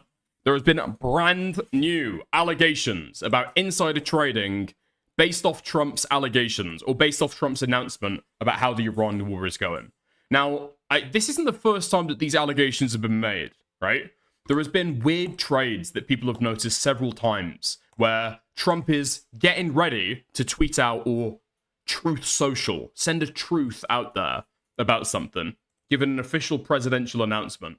And then you've seen a bunch of really suspicious activity on the market, as if people knew ahead of time that stuff was going on. Now, this has happened several times before, and so far as I'm aware, there has been no investigations into this stuff at any level to try and figure out who's behind it, who tipped who off, who's doing this insider trading in the government. Republicans bleated and cried and bitched and moaned about this stuff when Democrats were in office. But now it's Trump involved. Apparently, nobody cares. Normally, in these screens, in the last few weeks, we've been talking about the economic implications of the Iran war. But this time I want to talk about something else. It's kind of a mystery story. It's a mystery story. And the mystery begins with this. This was the Donald Trump social media post, Truth Social, that for a lot of people made them think that maybe this war might be coming to an end. At the very least, it had a big impact on markets. And the thing I want you to focus on is not necessarily the text of this, but it's the time it came out. 11:05, that's UK time. So 11:05 in the UK. It was morning, earlier in the morning in the US, obviously. And look at the impact that this had, okay? So this is showing you the crude oil price. It's the US kind of benchmark of the crude oil price, WTI as it's known. And you can probably spot already the moment that Donald Trump post happened. The oil price went down really sharply, and we've had lots of ups and downs, lots of volatile days on markets in recent days. But this was something else. As traders went out there and they basically said, we're selling oil because we think that things might get a little bit better. But here's what I want to focus on that you don't normally see in these charts. Not just the price, so that's the oil price, but the volumes. You can actually look at this. You can look at just how many people are buying and selling at any given moment, and have a look at volumes. So these bars are showing you the volume. So at the given moment that obviously that Donald Trump post happened, you had this massive increase in a lot of people going out there into the market and say, look, something's happening. We need to actually act on it. In the most case. Oh, right. So people see Trump's post, they realize, okay, there's going to be like changes here in oil prices. Currently, oil is selling like for really fucking high. So we'll sell all of our shit now, cash in at what's likely the highest price, because it's about to fucking drop, right? for the most case, selling at this point. But here's the curious thing, and here's kind of where the mystery is. I want to kind of zoom in on this area here. So I'll kind of zoom in so you can see this is just the volumes of people going into that oil market and kind of, for the most part, selling after that Donald Trump post. You can see there's this real spike in activity, a lot of people going in there, kind of this frenzy, and that's the kind of flip side of prices. But look at this. 15 minutes before that Donald Trump post, there was a very big amount of trading volume. Very big. In fact, actually, when you're looking at that amount of volume, that spike, that was the biggest trading volume that we saw that day. We're starting here just at 8 o'clock in the morning. We're going through to that moment of the Donald Trump post. Relatively quiet volumes, not much going on in the market, and then all of a sudden that. And if you're wondering, okay, maybe this was just a one-off, it was someone who made a lucky bet, have a look not just at this. So this is WTI, it's one measure, the US measure of oil. Have a look at Brent, which is the kind of the European, seen as the international measure of oil. Again, the same thing. Donald Trump makes his post, flurry of activity, lots of people there. But look at that. Again, 15 minutes before that Donald Trump post, a very big trade. Huh. Okay. Interesting. So the Trump administration has been playing around with some of the fucking oil traders, right? They've done it recently over the Iran stuff, over the Venezuela stuff, talking to people who are like who buy and sell, kind of like trade in like natural resources like oil to try and get investment into these different places. So there are connections that have already been made. Now, it's unclear whether it's just an individual or whether it's a kind of group of people, but what you do know from just imputing what the potential value, the notional value of those trades just on oil would be, it is staggering amounts of money, life-changing amounts of money, $580 million. Someone has just made a real killing on this, and it's not just oil. So that's oil, two different measures of oil, but now have a look at the S&P 500. So this is S&P 500 futures. It's the biggest kind of exchange, stock market, equity market in the world. Same thing again. Donald Trump posts, the price goes up because people are getting very hopeful. Volumes go up at the same time. And if we zoom into the volumes once again, what do you see? Obviously, there's the volume after Donald Trump made his post, but 15 minutes before, this is actually 10:50 UK. Wait. Okay, right, I see what they're fucking pointing out. So across all these different indices, there are people making huge trades at the exact same fucking time. At 10:50. The old one was around, what, 10:48, something like that. Time, a very, very big trade. As I say, life-changing amounts of money, hundreds of millions of dollars were potentially made in those moments in this curious trade that seemed to come out of nowhere, leaving a lot of people wondering, was this just luck? Or did someone actually know what the president was about to say? Ooh, very suspenseful. Very, very, very suspenseful. Okay. Now, Sky News can only go so far. They're legacy media. They've got to be careful with what they allege. People only expect them to report just by the facts. Thankfully, we've got somebody who's a little bit more liberal, okay? Who's followed this a little bit more closely, it seems like. Let's go Redditzilla. Okay. Allegations are back. This time we're looking at $1.5 billion in insider trading. Or was it just luck? Did someone from this administration make a well-timed bet right before the president tweeted? Or was it just all a big coincidence? Is it more lucky trades? Now, this is a long-running story. We started with an $190 million insider trading question back when the president put tariffs on, and right before it, someone had shorted the crypto market, made millions of dollars. And once again, our question was, what did this person know? Was it just... Oh, shit, I fucking remember this. Yeah, I covered this a few months ago, right?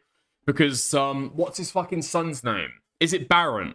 It's Barron, right? It's Barron Trump. Yeah. So he co-owns a business with Donald Trump, his dad, trading and buying and selling in crypto.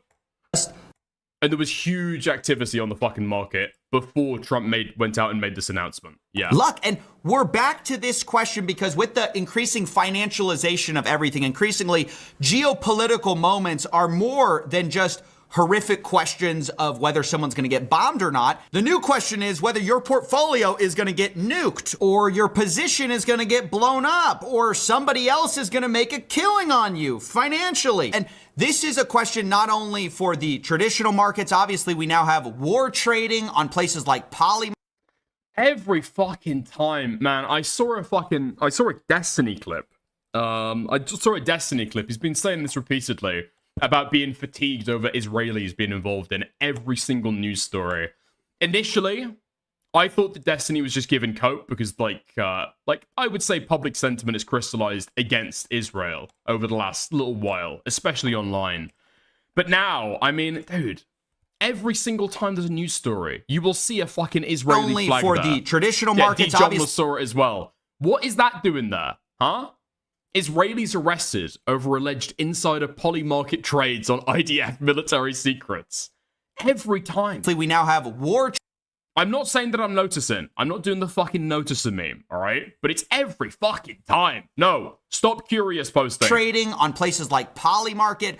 And I want to discuss it real quick before we get into the insider trading question. We're going to listen directly from the Polymarket CEO, Shane Copeland, because he kind of presents this as, oh, it's actually value we're providing to the Iranians. This is a value proposition because now people know whether they should, hide in their bomb shelter. When I get hit up by people in the Middle East who are saying that, hey, we're looking at Polymarket to decide whether we sleep near the bomb shelter. Like, we look at it every day and I'm like, oh, it's really that popular over there? Like, are you kidding me? Like, do you not even know what's going on? Like, everyone's relying on this. Guys, is this a good thing?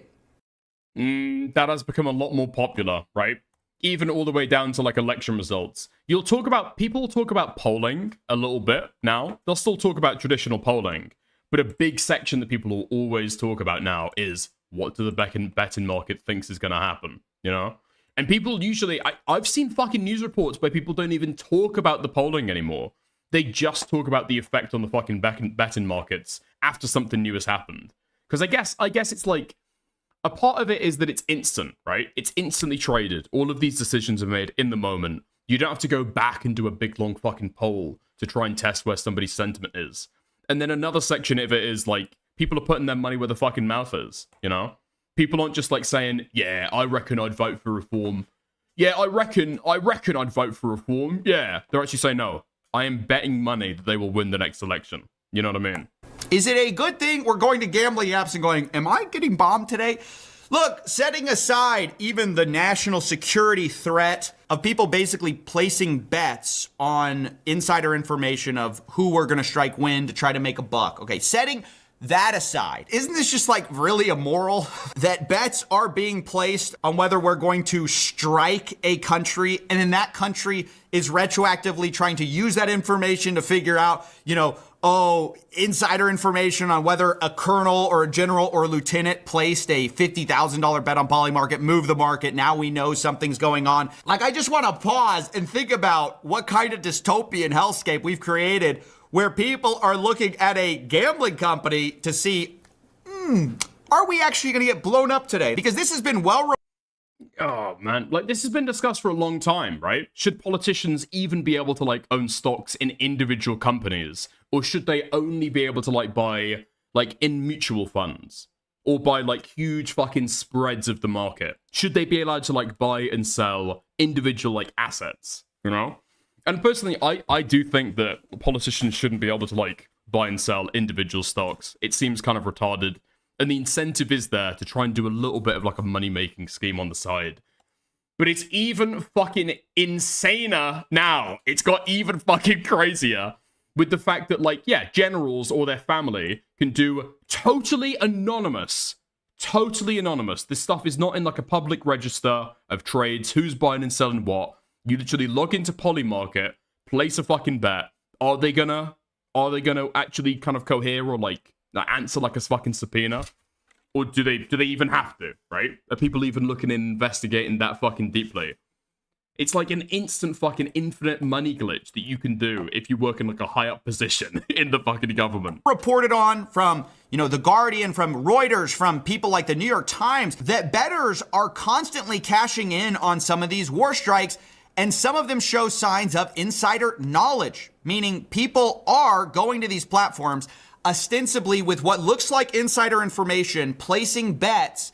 And then I guess people are using those bets to kind of try to make actions on whether they're going to sleep next to bomb shelter. And we're going to go back to that. But I want to take a look now at this $1.5 billion insider Don't worry, Epic Games is on the register. Epic Games is on the fucking docket. Trade for a second here. Now that we've kind of covered that this is happening at a smaller scale on some of these prediction markets, because of course, the biggest market of all is not crypto, it's not prediction markets, it's the capital markets.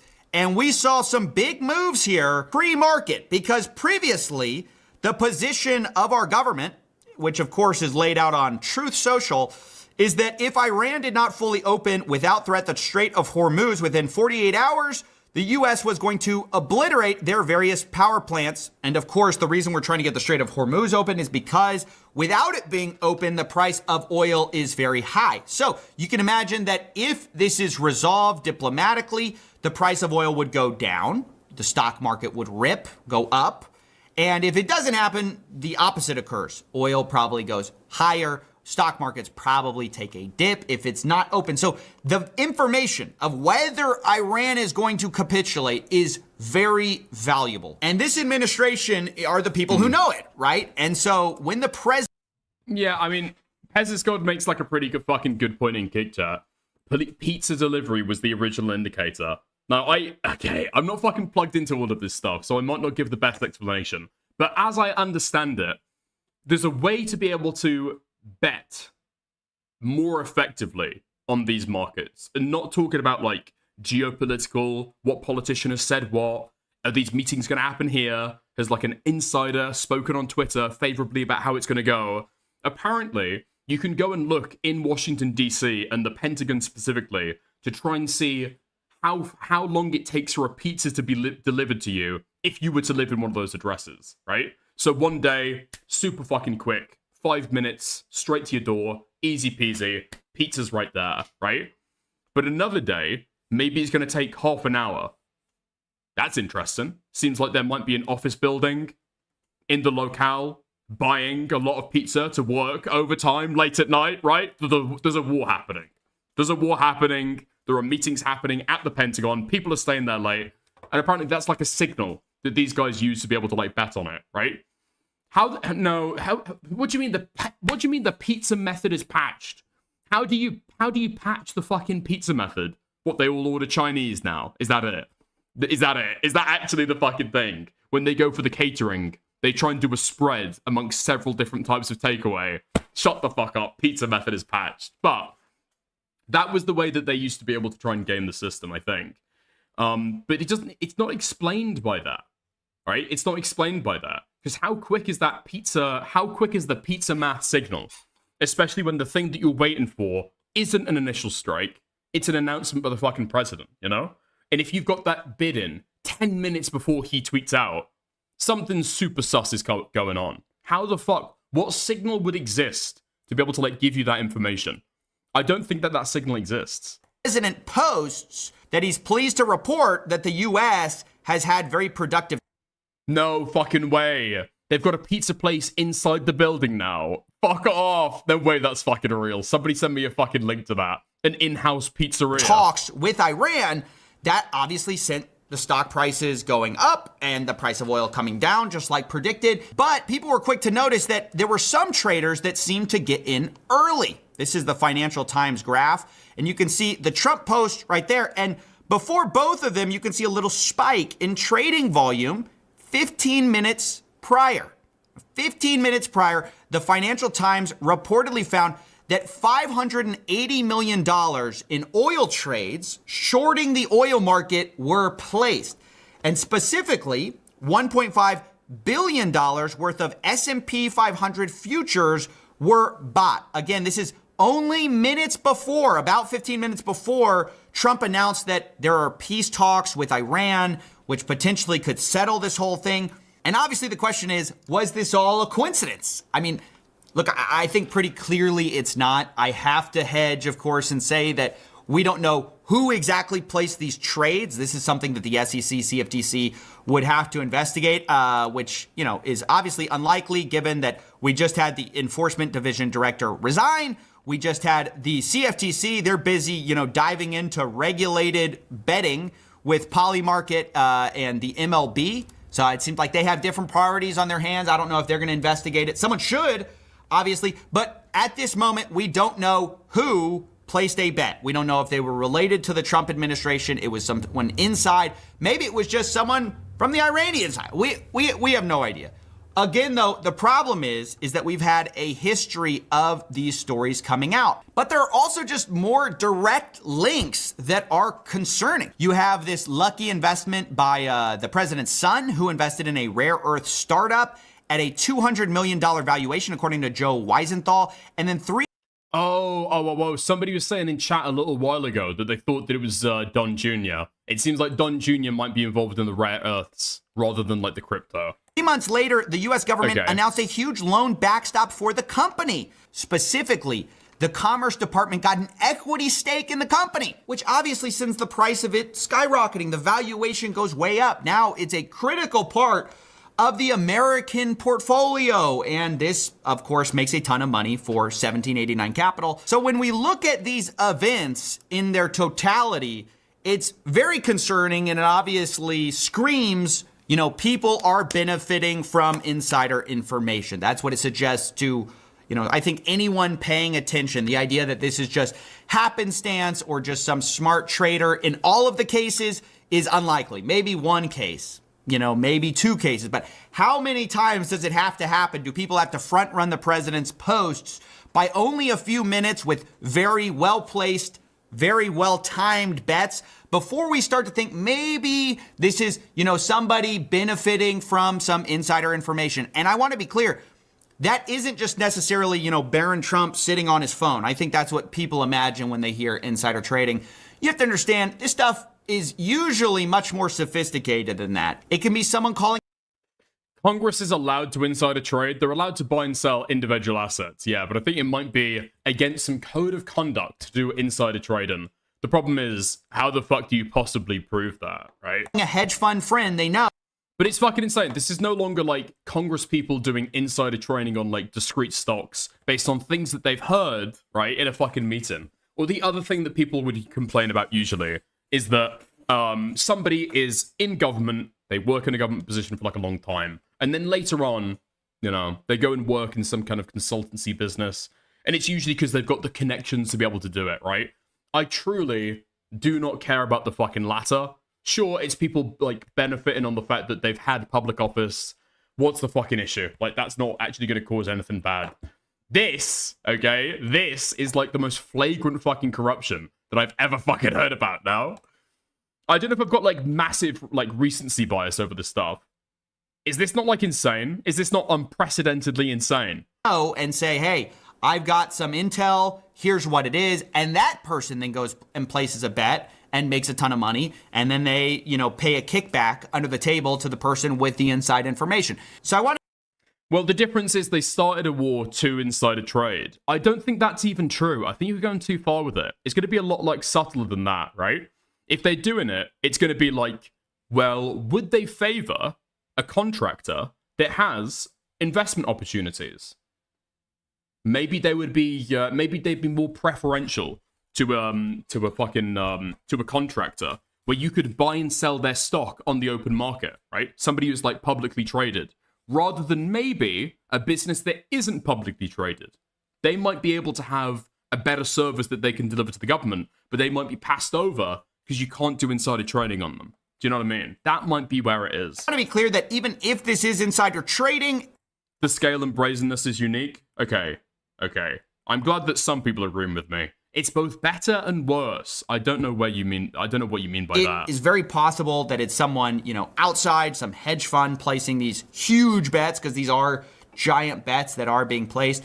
But what does seem obvious is that increasingly our geopolitics is tied to like markets, and specifically the markets are now seeking to find insider ways into taking advantage of what's going on, even if that's as cynical as placing bets on strikes, peace deals, ceasefires. And this is where I want to talk about a recent investigation by Bubble Maps, because they went and looked at several Polymarket accounts. Once again, this is back to the prediction markets, about one of the traders on there who is linked to several accounts. And I actually got the chance.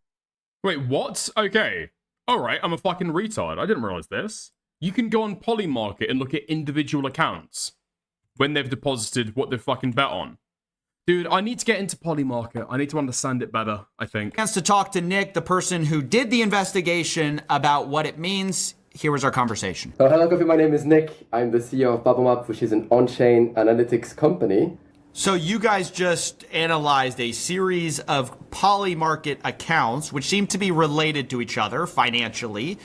And can you just tell us about the kinds of bets you saw them making related to wars, their accuracy, and just some of the timing things? Obviously, it's very hard to prove definitively, who this is without having the internal documents, but just tell us some of the red flags you guys saw. Yeah, for sure. So to give you some context, recently somebody got arrested in Israel for insider trading. And it was on Polymarket. And in the article, which was not fully disclosed, there was a lot of secrecy around this news. We learned that somebody that was in the military personnel of Israel was using this privileged information to do insider trading. And he got arrested. And so this inspired us to look into this in more depth. Like, was this an isolated incident? Or is there more of this insiders who are benefiting from privileged military information? Wait, okay. So this isn't like a whistleblower group. This is somebody who's trying to look and see if they can find insider trading to be able to, profit off it, presumably.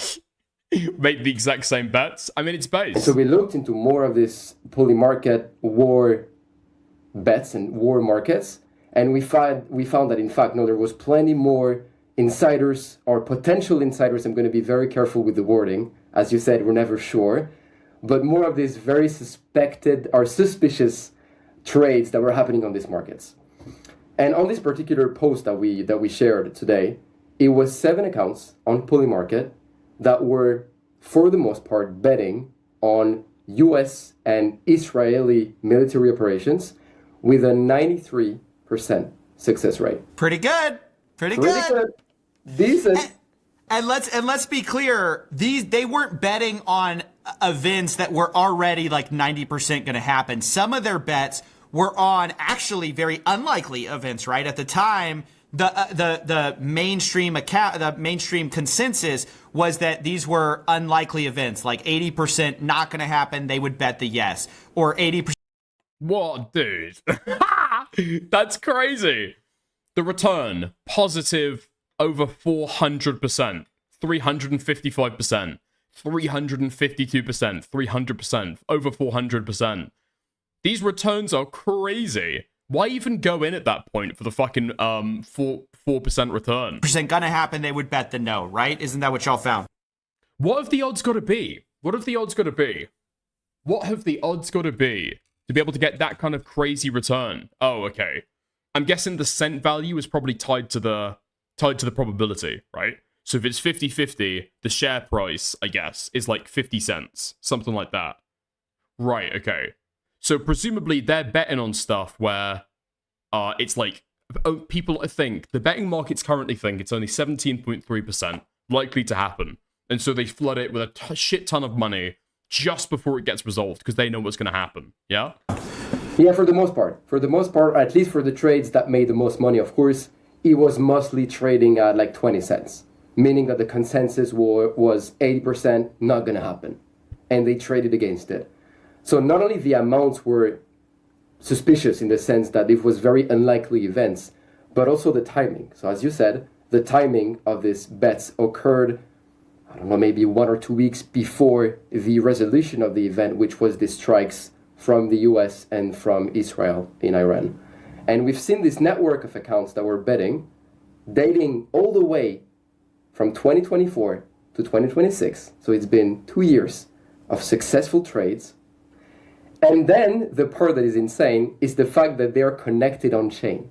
Without getting into too much specificities, they were sharing MXC deposits, they were sharing Bybit deposits, they were wiring profits to the same deposit address, sharing funding address. Was a very obvious pattern of clustered Polymarket accounts. What do you think this means for the future of these prediction markets? Wait, so they've got the same deposit address. They're sharing funds between them. So presumably, right, these are just a bunch of accounts owned by the same person. That's crazy. That's insane. That you'd go to the effort to make several accounts to be able to obscure it. And then for every single one, you're using the exact same deposit address. which is going to be what, public. Because I mean, obviously, there's a claim that this is not allowed. Insider trading is not allowed. I mean, the only thing that you've got to do to be able to make it totally impossible to like link it back to you is use like a mixer, right? Use like a mixer service that obscures where it's coming from and then where it's going to, right? And then just don't retardedly share funds between your accounts. And then presumably it's totally impossible to be able to like track it back to you. Yeah. The market's going to go after them. Culture, they're going to shut it down. Tumblers are expensive. I mean, they can be. It depends how like, I'm going to guess it's going to be dependent all upon how, I guess, sophisticated it becomes. Like, for cryptocurrencies that aren't used very much, I'd imagine that the percentage amount is going to be quite high, right? So a cryptocurrency that's kind of underutilized, it might be 10% on the mixer value. This is all kind of like, I don't know, like rule of thumb stuff in my head. But then on Bitcoin, it's going to be a lot more cheaper because it's so much more competitive, right? Maybe like 2%, 4%, something close to that. You know, one thing that occurs to me is it's actually very hard, even if you know the identity of the person, to prove that it's insider trading. Because, for example, yes, if they are like a lieutenant colonel in the, American armed forces, yeah. No, mixers don't work. They don't even work anymore. It depends how sophisticated it gets, but they can actually work very, very well. Yes, you can go, okay, that's obvious insider trading, right? But let's say it's the like step cousin or something who just got the intel from somebody and they insider traded it. Are you going to know? Like, even if you're Polymarket, how can you say for sure that's insider trading? It seems to me just the fact that these markets are there is presenting the opportunity for all sorts of insider trading that no matter how much information you have on chain or even the KYC, it's going to be very hard to prove. You know, when we talk about military insiders, most of the time people intuitively point towards like high level government people or like high level general or lieutenant, as you said. But it can be anyone. It can be troops on the ground. It can be people that are fueling the jets. It can be logistics, it can be intelligence. Like, there's so many people that are involved when it comes with military operations. You can even, as you said, potentially can be the dad. The son is calling him the day before saying, look, dad, I'm going to be away tomorrow. Stay safe, love you. It can be the wife. She's aware too. I mean, technically. So there are thousands of people who are aware ahead of time. So this makes it very hard to track and to know who are going to be the insiders. They can be outside of the US potentially, outside of like the US jurisdiction. And yeah, this is tricky, but like definitely prediction markets are opening a new layer, a new category of potential insiders. Military personnel, big tech employees, policy maker, central bank employee, like all those people, they know information ahead of time. And a couple of years ago, they couldn't do anything about it or with it. And now they can make a quick 3x anonymous. It's great. Hey, future of finance. No, it actually reminds me a lot of the Pelosi stuff. You know, people go, oh, Nancy Pelosi's such a great trader. They forget it's Paul Pelosi that's placing those bets. Her husband, right? And that's always been the plausible deniability of the whole thing is, well, I can't obviously trade. That is going to be up to my husband. My husband's just interested in the market, right? And that's all, of course, what you can say here too. It's like, oh man, well, of course, as an armed service member, I wouldn't trade. But my wife got really interested in Polymarket, war betting, right? So this is the problem. I appreciate you alerting people to these accounts. Of course, you're just highlighting obviously suspicious activity, and yeah. The husband has a 40 to 70% return. Yeah, Paul Pelosi is getting crazy returns in the market. I don't know, he's a smart guy. He's like a really, really smart guy. He's plugged in. He reads the news a lot. He's got a fucking crystal ball. He's able to know what's going on. Yeah, the Paul Pelosi shit is fucking insane. Where can people find you? I find it hard to get too worked up about the fucking Pelosi stuff though, Like Paul was doing like sketchy shit and maybe is still doing sketchy shit. But like somebody bashed him on the head with a hammer one time. So it's like, he probably got his recompense, At Bubble Maps on X, really hammering out those trades. Most hot topics. All right, big thanks to Nick for coming on. I found that conversation fascinating about the connected poly market accounts. You see how some of this stuff is starting to get more sophisticated with multiple accounts placing these trades. But what I'm really hoping to do here is not to just point to one specific example. Part of what I want to do is show you several examples across time, across different markets, to show the problems with these interconnected, increasingly tweet-based markets, which are so subject to manipulation. Because I think what's so frustrating for people is when anybody is talking about these things online, on TV, they're so careful to hedge that it's not insider trading in any one specific case, because of course, without the SEC's information or CFTC's information, we don't know for sure. But by presenting enough case studies, what we can know is that some kind of insider trading activity is happening, and we should all be against that. Yeah, I don't know what can even be fucking done about it, though. Like, I don't know what, I don't actually know what the current legislative framework around these predictive markets are. Like, I would imagine, kind of like, you know, at base level, I would assume that they're regulated like any other financial market, right? Any other crypto market or, like, stock market. But I don't even know if that's fucking true. Fundamentally, anyone who is not part of the rigging, the cheating, they should be pro-investigating. They should be pro-shutting this down. Unfortunately, I don't see how that's going to happen anytime soon, because whoever's benefiting probably doesn't want this to stop. I think, though, if you are part of the SEC, if you are part of the CFTC, you really do need to look at this, because you're creating a trust problem in the markets where if people believe the markets are rigged, eventually they're going to stop playing the game, or they're going to get in on rigging it themselves. I mean, this is, I think, the downward spiral is if the only alpha is being an insider, then increasingly people are just trying to cynically profit off each other, right? Cynically try to get the insider information before the next guy. So I think it's... Dude, DK. Okay, kick chat's going a little bit fucking crazy. A little bit fucking crazy.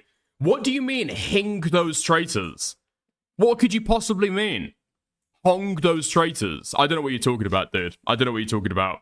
Bad all around, and I think it needs to stop. I just don't know when it will. Wait, okay. So I've just grokked it for what that's worth. I've just grokked it for what that's worth. Okay, so they're regulated by the CFTC. Okay. What does that mean, though? So, no, Polymarket is not regulated like a traditional financial market across its entire platform, but its US operations are now fully regulated by the CFTC as a designated contract market, a CDM, which is the same framework that applies to regulated futures and derivative exchanges. Okay, that's good at least. That's good. Okay. So, it has requirements put upon it after this regulation. So it has to do market surveillance and anti-manipulation rules, including insider trading bans, self-regulatory obligations, clearing through a regulatory clearinghouse, and then oversight by the National Futures Association for Trade Practice and Surveillance. Okay, so I don't understand all of that, I'll be honest with you, okay? But it's got some kind of requirements on it, which is good. When did this happen? November 25th, 2025. Can I credit Trump with that? Can I credit Trump with that? Or is that already going through? Is that a Biden W or a Trump W? We'll have to think. Okay. Has he changed the head of the CFTC? We'll see. We'll see. I'll look into it. I'll find some way to be able to frame it as a victory for the Dems, I'm sure. Nice. What do you mean? What do you mean? Unless they get disbanded or defunded. What, the trading markets? I don't think that's going to happen. I don't think that's going to happen. That's going to be like a huge fucking... That's going to run up against some kind of, like, civil rights issue, you know? Like, restricting the things that people are able to do with their money. Something like that. Oh, you're thinking about the regulations getting disbanded, or the regulators getting defunded. I mean, possibly. The only thing you can say is that you're just going to have to trust that the news would report on that if that happened. It'd be like a big story, I suppose, right? Something like that. You really think they would disband the fucking regulator? I don't think the executive branch has that kind of power, do they? They're there by order of Congress. Although, I mean, Congress is supposed to have the power of the purse, and Trump has already diverted funds to stuff that he wants it to work on. So, yeah, never mind. Maybe not. No, it's under the purview of the executive branch. That's true, but he couldn't just disband it. It's been created by an act of Congress. He's already doing it with the SEC and others. Maybe I need to look into it more then. Maybe it's a more troubling case than I realize. Yeah. No, I know the regulators are under the executive branch. Okay. Hopefully you'll catch up. Maybe there's like a stream delay thing. The regulators are under the control of the executive branch. Yes. Okay? Yes. But in terms of being disbanded, I don't think they can do that, right? They exist by an act of Congress. And in terms of how they're funded, I don't think they can defund them. That would also take an act of Congress. Technically. Now, could Trump go in there and, like, jam it up with his fucking fat fingers? Yeah, possibly. I don't understand the insides and outs, but presumably, yeah. Yeah. Okay. They like less regulation, so they'll try to neuter it. Yeah, I mean, Trump's done that already with the EPA. So, yeah. I can imagine that being the case with the financial markets as well. Yeah. Okay. Nice. Let's move on to something else. But before we do, I just want to say, we've got 80 people watching on YouTube. I don't know how many people have segued over to Kick, but regardless, okay? I appreciate you just for watching, okay? I know that we had a hitch. With the stream earlier. Hugely appreciate people for waiting through that and sticking around, okay? A little bit of a hump in the stream, but we're making it through it. If you're still watching and you're still enjoying the content, I would hugely appreciate it if you'd like the stream on YouTube. You can go one step further. You can send a super chat, super sticker, buy a membership, gift a membership on YouTube. If you want to support the stream, couldn't do it without your generous support, of course. And if you're over on Kick, you can buy a sub for yourself or gift one to somebody else if you want to support the stream. Thank you very much. Okay. Little bit of extra. Unfortunately, we've come to the time in the stream where my patience has run dry. My joy for life is starting to drain. And now I feel like I'm in the mood for a bit of a commentary spanking. Okay? Some people have acted out. Some people have acted out of line. And now it's time to bring the fucking hammer down on them. That's right. Cam Nuggets, 15 hours ago, posted a video that I'm not best pleased with. Super chat. Thank you, Sister Godiva, for the 20 Swedish krona. Okay. Cam Nuggets, unfortunately, posted a video that I'm not best pleased with. Goes over, covers the Sly Boy allegations in the worst way possible. Unfortunately, usually, I've said before, I like Cam Nuggets. I think Cam Nuggets is doing good shit over there, working away, churning out the content. We got the bad ending this time, okay? We're going to take a look, we'll see what he says, and maybe, who knows what, okay? I'll shoot him a message. I'll see if he wants to hop on stream, okay? But let's see what he had to say. The Turkey Tom situation has actually gotten worse. A statement I never thought. Okay, bro. Thank you, Dan Jr. for the gifted. Wait, for the super chat. Thank you very much. I would say I thought that arc, that drama was long behind us. As it would appear, one of Turkey Tom's accusers, Rowan, aka Sacramento 89, is now issuing privacy complaints on YouTubers who covered her drama or her docs. This specifically applying to Sly Boy, a pretty large commentary creator over here on YouTube. Now, for a little context, these two people came out with some pretty horrific allegations towards one of the largest commentary channels by the name of Turkey Tom, this chick named Left for Dead, aka Clorox Katie, and then another one named Sacramento, aka Rowan. Now, again, I've kind of given my thoughts on that. I don't think that just saying someone's first name is enough to really like dox somebody. It's just to kind of clarify who exactly we're talking about. In my videos covering these situations, luckily, nothing has happened to them. But I can't say the same for another content creator by the name of Slyboy, who made 3 videos about the Turkey Tom situation as it was happening.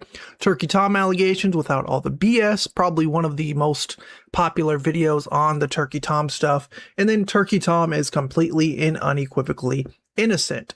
Now, he ended up making a 3rd video that was talking about this character named Rowan, aka Sacramento 89, who was the main culprit of this whole situation. She went to the website Kiwi Farms, which is like this, think of it as like a drama forum, and they basically, you have to have like an invite to join it, and you have to be in touch with the owner, which is a guy named Joshua Moon, and there's a whole lot of lore behind this website and controversies behind the website. But this woman decided to go onto Kiwi Farms and drop some pretty huge allegations, basically trying to expose Tom as this horrible... Wait, hold on. I missed the fucking lore on that. Wait, what? Sacramento got banned from the Kiwi Farms. When the fuck did this happen? How did I not hear about this? This should have been crazy news. No? She got banned. Okay, never mind. Farms and dropped some pretty huge allegations, basically trying to expose Tom as this horrible person who was, you know, doing frankly illegal things to them, such as SA and recording them without consent and a whole bunch of other things. It ended up coming out that none of this was true. Turkey Tom ended up dropping screenshot after screenshot of everything that has happened in that situation. And a lot of these things were the women basically asking for it or just completely consenting to every single thing involved. And he was able to basically clear his name for everything. And this led... Wait, she was banned right after she posted the PDF she got from Tom's lawyer. Really? Oh, dude. Okay, I guess that kind of makes sense. To, of course, this Rowan chick, Sacramento 89, you know, getting a cease and desist letter, having to come out and put out her own statement, basically saying, like, sorry for what she did and that Tom is innocent and that she lied about it and she won't be talking about the situation any further. And that was the end of the saga until, of course, Slyboy was recently hit with a privacy complaint by none other than Rowan, which basically means that YouTube took his video down, and she was able to do this because Slyboy used her photo as the thumbnail of his video. Yes. This photo was the one taken from her LinkedIn that was posted onto Twitter by Brandon Buckingham, which had her like first and last name and everything, right? So I guess this person was able to file a privacy complaint with YouTube, basically saying like, yeah, I don't consent to this photo being shared, blah, blah, blah. I'm not a public figure or whatnot. And essentially YouTube went through with it. But basically, I mean, well, it's not just YouTube went through with it and she came out of nowhere and complained to YouTube. Even by Slyboy's own admission, he was warned ahead of time. By the way, if you don't take down the thumbnail and set it to something other than my face docs, okay, we're going to have an issue. I'm going to file a privacy complaint. I would please ask you to take it down. That's the conversation they inarguably had in DMs, and that's why he doesn't want to show the DMs, okay? So he was put on notice, he was forewarned, and he let the problem fester and let the privacy strike be filed against him because he knew that it was going to be a fucking Kino video, because he knew that this shit was going to get retweeted on Twitter. Slyboy just posted a video yesterday saying another person I exposed is getting my videos deleted. Like, the fucking ego as well. Because he said that... God, dude, I forgot that was the fucking title. Another person I exposed is getting my video deleted. Brother, Turkey Tom's lawyers sent her a fucking notice, yeah? Sent her a fucking cease and desist. And then she had to publicly post that on the forums that she made the allegation. You didn't expose shit, retard. Everybody got to this story, what, weeks ago? Weeks ago, yeah? You were late on the fucking train, made a video, you're the only one who's got privacy striked, so far as I'm aware, because you just exposed the fucking face docs. Like, how retarded do you have to fucking be? She exposed herself, honestly. Tom exposed her, and Tom paid lawyers to expose her. Slyboy is, like, a spectator to the whole situation. And surprisingly, it's only at 14K views in a day. I mean, that's more than what I get. But I do think this should have more attention drawn to it. In this video, Slyboy talks about how, you know, Rowan was trying to get a little dirty, play it dirty, right? Not talk dirty. She was trying to play dirty. You know, Dude, even when I do a fucking A-log segment, okay, telling Cameron off for his fucking bad video, dude, he can't help but fucking make me laugh. He's so fucking disarming. Was basically like hitting this guy with some threats and whatnot.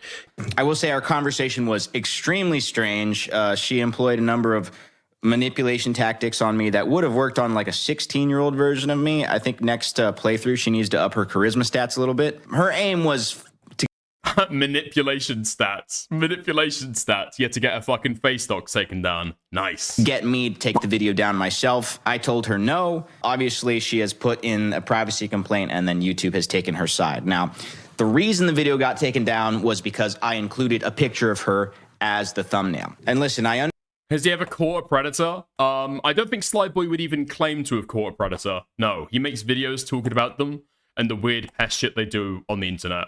I don't think he makes police reports. I don't think he even like goes in that deep. Understand YouTube's reason for taking it down. I just disagree with it. From my perspective, once you've tried to destroy the life of a very public figure on a very public forum, you've essentially kind of made yourself a public figure. I also think that it's wholly inappropriate that we afford the luxury of anonymity to people who have been proven to be liars about SA, because I think that makes it harder for all the real victims, that we allow people to stand on their shoulders to try to destroy the lives of innocent people for frivolous reasons, and then censor anyone talking about their misdoings after the fact when things have backfired on them. I don't think that's appropriate, but that's just me. He didn't end up posting them or whatnot, but he does mention he may be in contact with Tom's team, or he wants Tom. Okay, I think somebody just mentioned a little while ago the quartering stuff in chat. I've got two options, okay? I've got two options because this stuff just broke, it seems like. Okay, I could either take a 30-minute break from stream, go through it and try and double check if it's docs and stuff, or realistically, I'll just go into it tomorrow, okay? It looks fucking good though, I'll say that. Tom's team to reach out to him so that he can possibly figure out what the heck's going on and see if this somehow violates Rowan's cease and desist, so that... Cover it live? Dude, I would never fucking cover something off KF live. Like, unironically, if for nothing else, even if you ignore a moral objection or a moral risk about fucking doxing, it's just stupid to do, alright? But, yeah, there can be further action from this. For this video, she got taken down. She reached out to me on Instagram. We chatted for a little bit. I screen recorded pretty much the entire thing, which she was very nervous about me doing because she's afraid that she might be violating her cease and desist. Now, listen, I don't know what the parameters of her cease and desist are. I told her I have no intention of sharing our conversation. I was doing it for my own protection because I don't fucking trust her, and look where we are. But I'll, that's whatever. I'll leave that to the powers that be. If Turkey Tom's lawyers want to hit me up, you're welcome. I'll share whatever I have. And I think I agree with Slyboy that, yeah, I think it's a humongous reach to literally delete a entire video with thousands and thousands and thousands of views, based on the thumbnail alone. I feel like, yeah. Really? Okay, if I make a video about you, Cam, okay? If I cut this segment up and post it on YouTube, and then I put, like, I don't know, like a private person, some kind of face docs there. Cam shows his face, but I guess like his mum, okay? I plaster his mum's face all over the thumbnail. Really? Would anybody fault Cam for getting my video taken down for a privacy complaint? If I showed his fucking mum's face there. Would anybody actually complain? No, it's fucking doxing. Yes, of course, if the whole video was just sprinkled with docs information or people's private information and whatnot, okay, I can understand YouTube being like, hey, that's not appropriate, we're going to take the video down. But the fact that they would take down an entire video because of a thumbnail, mind you, it wasn't like not safe for work or anything. It wasn't like necessarily against YouTube's community guidelines. It just... Well, it was. Like the privacy TOS is part of the community guidelines. Happened to fit into their version of like a privacy violation because it's a person's face that I guess was like public to an extent, but not a YouTube. Oh, fuck off, Sister Godiva. Wow, you're just stealing Chud's take. Skinwalker confirmed. Go and look at the timeline, okay? I talk about it first. Oh, fuck you. I talk about it first. And then Chud goes live in the fucking morning and then steals my take during his fucking kick stream. Hold on. Do we have the clip? Do we have the clip? Do we have the clip where I fucking talk about this? Yeah, okay. Here we go. Yeah, fuck you. I knew you'd read that. Fuck yourself. Oh, fuck me. I don't know if I'd call this doxing. But yeah, I can understand like the privacy strike taking the video. You know the really fucking annoying thing during all of this? The really, truly fucking annoying thing is that Chud is going in there and saying that Beckett is raped, when actually, Beckett was dicked 12 hours before! Beckett and I had already had a conversation about this in fucking DMs, dude. I got the ball rolling. I was speaking to Beckett before. Beckett has already realized he's done a fucking L, and now Chud is waltzing in at the very fucking end to claim all the fucking victory. He got dicked long before he was fucking raped. Down. Okay, okay. Fuck you! I covered it first, literally reacting to a Chud segment. Hold on. Okay, we are digging into this shit if you want me to dig into this shit. Room temp shrimp. Where is that godforsaken fucking Twitter account? Okay, here we go. The day before. The night before Chud talks about it. Let's have a look at what I said hours before. Give me a moment. Give me a moment. If you want me to prove it, I will prove it. Where the fuck is it? Wait, I thought it was it. Wait. Here we are. To me in DMs as well. So he was in the middle of IRL stuff and he should clarify, I'm not in support of doxing. Been staunchly against it on my platform and disagreed with it then. What I was referring to was her continued discussions with the creator about Tom, despite her apology. Should... One guy just like Chud not helping the allegation. Yeah, thank you for the 20 Swedish krona. You can also go fuck yourself in clearer. Okay. I think this... Oh, what's this? What's this? Talking about the Sly Boy stuff as it's happening live the day before Chud talks about it. Interesting. Now let's go down. Now let's go down. Now let's go and have a look. Oh, do we eventually get to... Eventually? Eventually sometime later? Oh, what's this? Turkey Tom's false accuser, Rowan, got my video talking about his innocence removed via a privacy complaint. She's also in my DMs before he got removed. Still talking shit about him. Bro. What the fuck?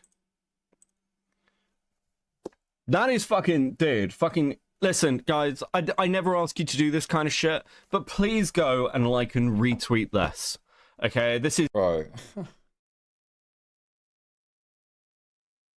Huh? Did we learn nothing from Mama Max? It's like somebody walking over your grave. It's like watching somebody or feeling somebody walking over your fucking grave. That's how bad it is. That's how bad. I cover the content first.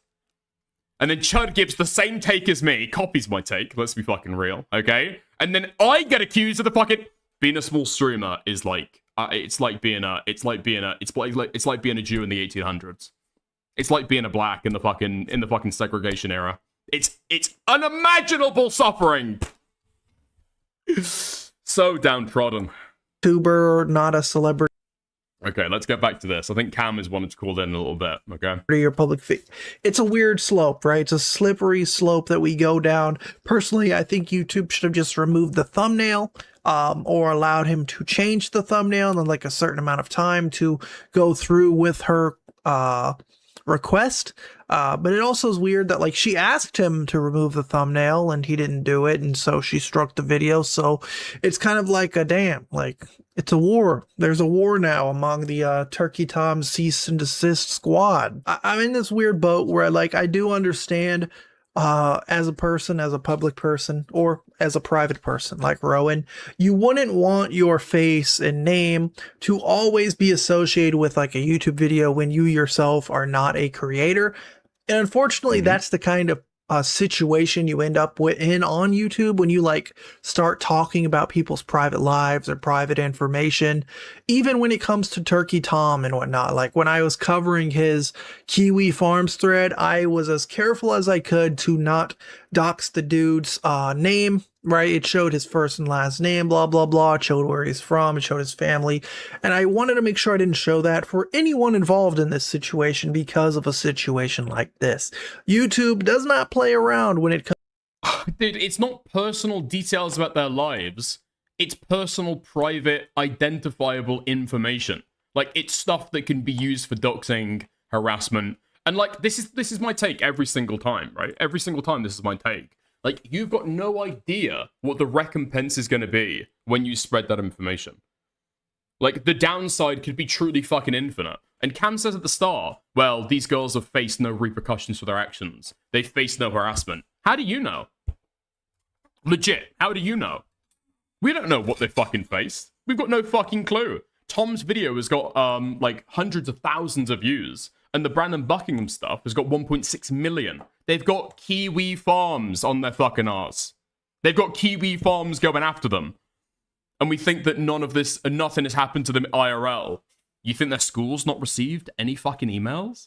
You think their parents haven't been contacted over this stuff? You think they've had no kind of harassment, even on their private social media accounts? Of course they fucking have. You'd be stupid to pretend otherwise. Comes to privacy complaints, when it comes to personally identifiable information, and like I've kind of taught myself, the best way to do it is to just keep it to like a first name basis, if anything. Yes, you can argue that saying Rowan alone is doxing this girl's first name. It is what it is, but I will not show her face. I will not show like where she's from, her LinkedIn, anything like that, because I just don't, you know, I don't support that. And I would hate for it to be, you know, something like that happen to myself. And I'm like, guys, we can't dox me, because then, you know, it's going to show my hypocrisy. I have to be consistent. And I don't think that we should be doxing people's like LinkedIns or Facebooks or whatever, even if they are in air quotes public, because we all Well, okay, so Cam has the right take. I don't see how he can't see through the Slyboy stuff. kind of understand the implications of like finding someone's personal accounts and like linking their like social media usernames to it, and that sets a dangerous precedent. Now, personally, I would like you guys to go show some support to Slyboy if you can. What? Why? I don't support this stuff. Doxing? Nah, I don't support that shit. That shit's bad as fuck. Go and try and go and send Slyboy some support though. Why? If you think that his video does not deserve to be taken down, if you think that YouTube should take another look at it and see what the heck's going on with this situation, go give it some love. I just kind of wanted to give you guys a summary of what the heck's going on and how the Turkey Tom situation has actually gotten worse. It's not gotten worse at all though. Like, there were 1,000 other videos talking about this stuff. Clearly Rowan isn't going around taking down videos talking about this stuff. Everybody's spoken about it. Okay. Listen, the way to approach this, okay, I've been seeing people in chat calling for total Cam Nuggets death. I will not echo such things, okay? Cam Nuggets, in my mind, is a victim. He's a victim of Slyboy's manipulation. That is the way that I'm looking at this shit right now. Let's speak to Cam and see if we can hash this stuff out.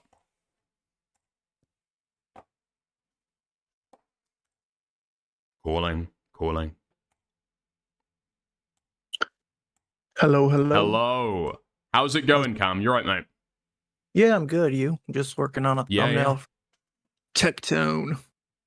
Yeah. Good, thank you. Oh, I'm live, by the way. You realize that, right? Yeah, I'm watching. Okay, cool. So, Cam Nuggets, okay? Yeah, what's you up, are bud? a victim of Slyboy's manipulation, okay? And I don't even know if I fully understand your take, but I'm willing to, like, hopefully you explain it a little bit more. So you don't support, like, the doxing or the spreading of her, like, face, right? You don't do that yourself and you don't support it. I think using the first name, that's kind of fair. I don't really care about that. What I don't get is that you have, like, a principled stance against the doxing, but then you're, like, encouraging your audience to go and support Slyboy. I'm not really sure why. Yeah, I think I just kind of worded that weird. Like, I kind of meant, like, if you want to support him, you should. I worded it as if I'm the one encouraging that, when it's like, in reality, it's like, if you are on the side of Slyboy, then go show some love. If not, you know, you're more than welcome to comment in my videos, which is kind of like my stance on everything. I mean, that's fair, I guess. But I mean, like, I'm coming at this from the angle that, like, Slyboy is a totally manipulative freak. Like, so, like, bare basics, I guess. He made a video and put her, like, face as the thumbnail. Her face docs as the thumbnail. And then she comes to him and presumably is speaking to him messages saying, can you take down the thumbnail? Can you change the thumbnail? And he just says, no. Total fucking obstinance to like a pretty reasonable fucking request, right? And then she presumably forewarns that I'm going to give you a privacy strike. And then she eventually does give him a privacy strike to take down the video. And then he cries and bleats and moans as if he's the fucking victim of the situation. Well, all he had to do was take the face docs out of the fucking thumbnail. But he knows, this is my opinion, okay? This Sly Boy guy fucking knows that if he keeps that thumbnail the way that it is and gets that privacy strike, he can make a Kino fucking video saying, guys, Turkey Tom's false accuser is victimizing me. She's trying to take me down when I'm trying to expose her, which is the exact like video that he fucking made. She's trying to like cover up her fuck up. She gave false allegations against Turkey Tom, and now she's trying to silence people who were talking about it and calling her out, which is the exact video that he made, right? But he knew the entire time she was going to give that strike. So he's only allowed it to happen to then manipulate other creators so that, like, instinctively you want to feel bad for the guy. And so you retweet him, you talk about it, right? That's why I'm saying you are the victim of manipulation here. And you should be calling this guy a wretch. I mean, for me, it's like, you've even mentioned when you were watching it, like, nobody else got privacy complaints from what I've seen. Like, even people who are covering, like, her entire name and everything, like, not censoring her LinkedIn, I don't think have gotten privacy complaints. I'm not sure about that. I'm not aware of anybody that hasn't censored the LinkedIn, personally. But what I'm saying is that people who have covered and talked about the cease and desist have not got a privacy complaint. That's clearly not the issue here. But he says in his video that she's trying to take down people who were talking about this stuff. It's like obviously a lie. He knows it's not true. Yeah. No, I mean, yeah, you're right. I don't know. I think it's just, I wanted to make a video to kind of cover, you know, an update on the Turkey Tom stuff. And I also have no, like, issue with Sly Boy, so I definitely didn't want to be like, oh, he's just bitching. He knew what he was doing. But at the same time, it's like, I don't know. On YouTube, when it comes to, like, privacy complaints, it's, again, like a slippery slope, as well as the doxing stuff. You know, it's just kind of like a very difficult topic to really maneuver. Is it a slippery slope, though? I feel like I know what I can do on stream, and I know what I can do on my thumbnails, and it seems like you know what you can do as well. And I feel like putting somebody's docs as a thumbnail, you are begging for somebody to give you a privacy complaint, right? Like you're trying to bait that reaction. Because I feel like, there's so many cases where creators are taken down, and it's so fucked up because people are actually trying to abuse the system in order to take them down. And so people are like sympathetic to it, and he's abusing that system right now. Because he knows what he's done is outside of the rules. Yeah, that's fair. Yeah. I mean, if you disagree, feel free to disagree, okay? I'm not trying to fucking rape you right now. No, but I feel I mean, like this guy is don't like even genuinely a bad necessarily actor. disagree. Like when I covered most with the Brandon Buckingham video I did, like I pretty much just completely disavowed. Like I don't, you know, all the nonsense about Brandon Buckingham, like faking being in a hospital, whatever, blah blah blah. I didn't really get into that, but I also was like, yeah, I just think it's really inappropriate and silly to dox someone and then, you know, claim like, oh well, I'm protecting my family and all this other stuff. I guess I just kind of fucked up with this one. I mean, that's fair enough. Yeah, I mean, that's fair enough. Listen, again, I'm not trying to fucking rape you over it, because I know that you've had a good take on the Brandon Buckingham stuff when that happened. So I don't get the support for Sly Boy here. Like, you know that the Brandon Buckingham stuff was bad, but then somebody spreads that docs information, and then we're, like, sympathetic to them when they get a copyright strike. Like, no, this guy is, like, abusing people's trust or abusing people's sympathy to be able to get, realistically, clout. That's what he expected of this stuff, right? Yeah, that's fair. I think I probably definitely should have just stuck with like my takes about I would have changed the thumbnail. You definitely shouldn't have like kept the thumbnail and then also not shown the DMs to like make it seem like eerie or like, oh, I have something I'm willing to show Tom's team, you know. To me, that's just all kind of shady. Yeah, Yeah, I guess- I hardcore agree. So in my opinion, I think the reason why he doesn't want to show those DMs is she forewarns him that, hey, if you don't change the thumbnail, unfortunately, I'm just going to send a privacy strike. Right. But yeah, go on then. Great. Because he knows that he can get this Kino video out of it, right? Stir up a fucking Yeah, fuss. and then now try to team up with Tom to like take her down again or something. Yeah. If Turkey Tom wants to reach out to me, by the way, if million sub YouTuber Turkey Tom wants to enter in my DMs, he can if he wants, you know. We can form a clout relationship that way. Sure. It's so fucking gross the entire way that he's doing this stuff. Yeah. But yeah, it seems like you've got good impulses on this stuff. I would just like trust your fucking gut if you know what's fucking right and wrong. You know what I mean? Right. Yeah, Yeah. I just, if anything, I think just cut the intro or the outro. You know, I don't know. Or I would say, I just, the way I was if you're gonna- looking at it Go on. was like, you know, when you get like a copyright strike, you know, I've dealt with copyright strikes where people have copyright stricken me basically instead of privacy violations, which I've won the copyright strikes because that's obviously not how they work. But to me, it was just like, oh crap, like a fellow YouTuber is having their content taken down. But I guess seeing people's reactions and whatnot, I understand. Like I kind of, yeah, I fucked it up. I know what I meant, but I just worded it wrong as a video. Yeah. I mean, I kind of get where you're coming from, yeah. I'll just say, it seems like you want to have sympathy for him and you want to have, like, you want to be nice to this guy.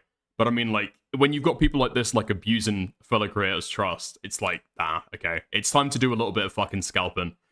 Like, I feel like the video talking about it, in my opinion, okay, this would be my opinion if I was making the fucking video myself. The take to give is that this guy's, like, a manipulative crybaby bitch who's doing stuff that intentionally puts himself in trouble and then crying when he gets in trouble, even when he gets fucking forewarning, right? Totally fucking manipulative.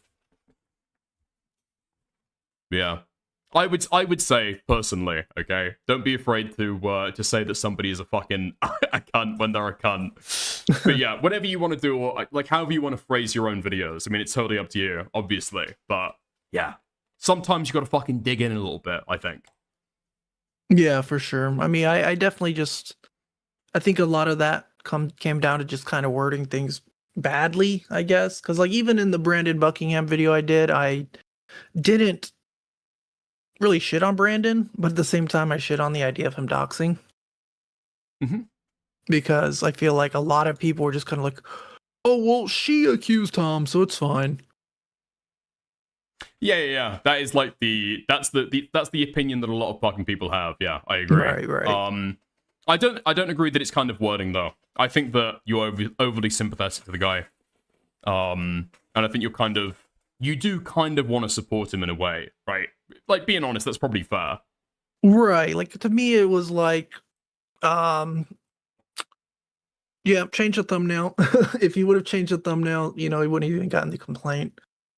Which is kind of something I mentioned in the video as well, which was like, oh yeah, it sucks like his whole video, like highly edited video, blah, blah, blah, with lots of views got taken down just because of the thumbnail. But looking back, I'm like, I mean, yeah, that's the main reason was because it was her face. So I fucked up for sure. Yeah, that's fair enough. Listen, I know you said you didn't want to have like a screaming match or a hardcore debate, but yeah, I appreciate you hopping on. Yeah, no worries. I mean, yeah, I'm down to chat and listen to why people have like criticism towards me. I've definitely passed like the day of getting in like an 8-person call, getting my ass handed to me. No, that's probably fair. And I know why you don't want to hop in those, but I appreciate you hopping on and chatting to me. Yeah? Yeah, hell yeah, man. Have a good one, mate. I'll See you, I'll bro. chat to you sometime soon, okay? Oh yeah, you too. See ya. Okay. There we go. Oh, man. Look, I don't want to be too fucking harsh to the guy. I don't want to be too harsh, especially when he's coming in immediately saying, like, oh, well, you know, yeah, probably fair. He's watching the fucking stream anyway. Maybe I've got a soft spot for Cam. I think I probably do have a soft spot for Cam, but nonetheless, all right? I think the Cam's all right. I think Cam's fine. It is what it is. I saw you laughing at my comment. Shut the fuck up. He's a fuckwit. Nah, I don't think that's the issue here. That's not the issue. I feel like Cam has good instincts. He said the right shit about the Brandon Buckingham stuff. He knows what's up. He's just, too sympathetic. Way, way, way too sympathetic, I think.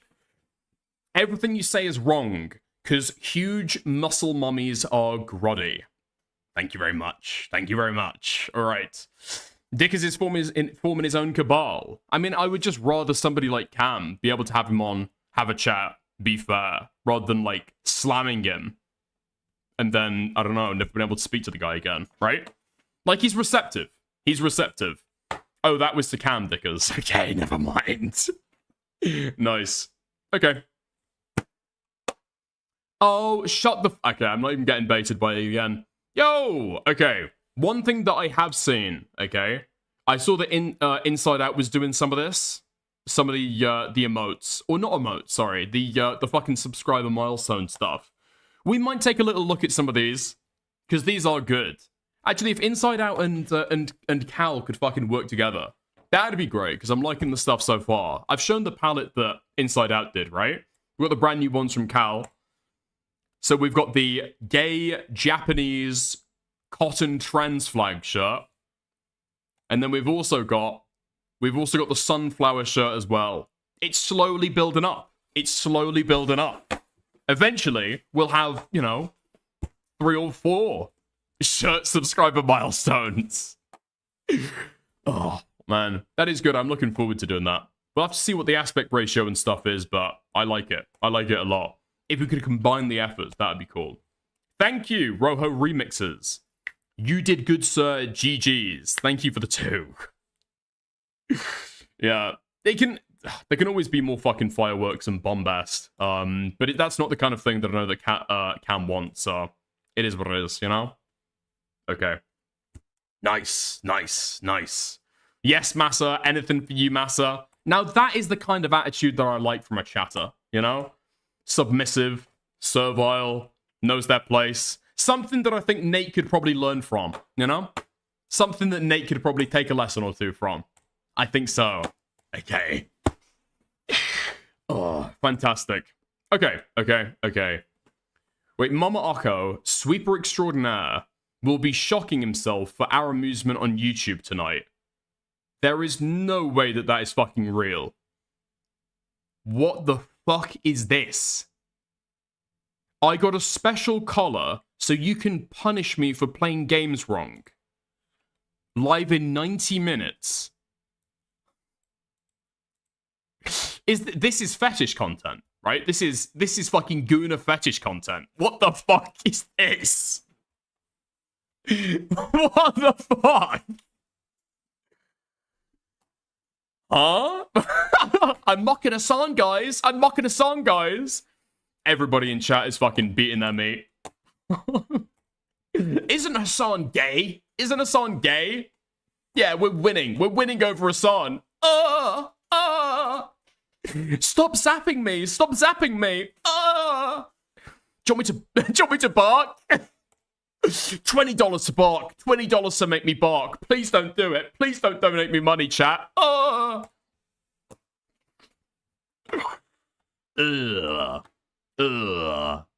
other people, I would maybe think that it's like a funny thing to do on stream as like a punishment. Maybe. For Mama Oko, the man who pretends to be a black female octopus. There are different considerations there, I think. I think there are far, far different considerations there. Yeah. We get this for free. I mean, with Ethan Klein, just like watch the fucking stream where he's zapping himself over and over again, right? You'll be totally fucking fine. Yeah. Link it. It's in the general. Oh, no. Will is me. I'm very suspect about people asking for a link about that. Very suspect. Asking for a source? You're asking for a fucking source, dude? Okay, I think I'll keep you away from that one, mate. Hey. Is there an easy way to be able to go in and cover some of the recent Gaming for Hope versus Faithful Sheriff stuff? We can take a look at some of that. Thank God. Critical dono.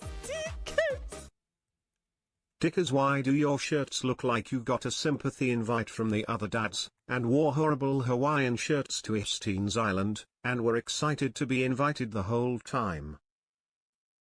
Okay, I reject that it looks like that, but thank you very much. Thank you very much. Thank you very much for the $10. Why do your shirts look like you got a sympathy invite from the other dads at Epstein Island? Okay, right. Never mind. Okay. Now I believe that these guys, not Tactical Templar, the Faithful Sheriff and Gaming for Hope, I think the Faithful Sheriff has tried to reach out to do a little bit of a clout connection, right? To try and build a relationship with the guy. And I believe that Gaming for Hope has said that he might be a fake Christian. That is the drama that we're dealing with today. Okay? That's the drama that we're dealing with today. Dickers, where are those other sub badges? I've got them saved to my PC somewhere, but I don't have access to them right now. Okay? Hold on. Yes! Okay. Wait, why is the post unavailable? Oh, because you got blocked. Is that why? Oh, this is going to be so much fucking harder to cover now. This shit got blocked. Really? Okay. Hold on. If somebody's got the link to it, feel free to send it over. Let's go for the gaming. Let's go to Gaming for Hope to see if we can find his side of this Twitter exchange real quick.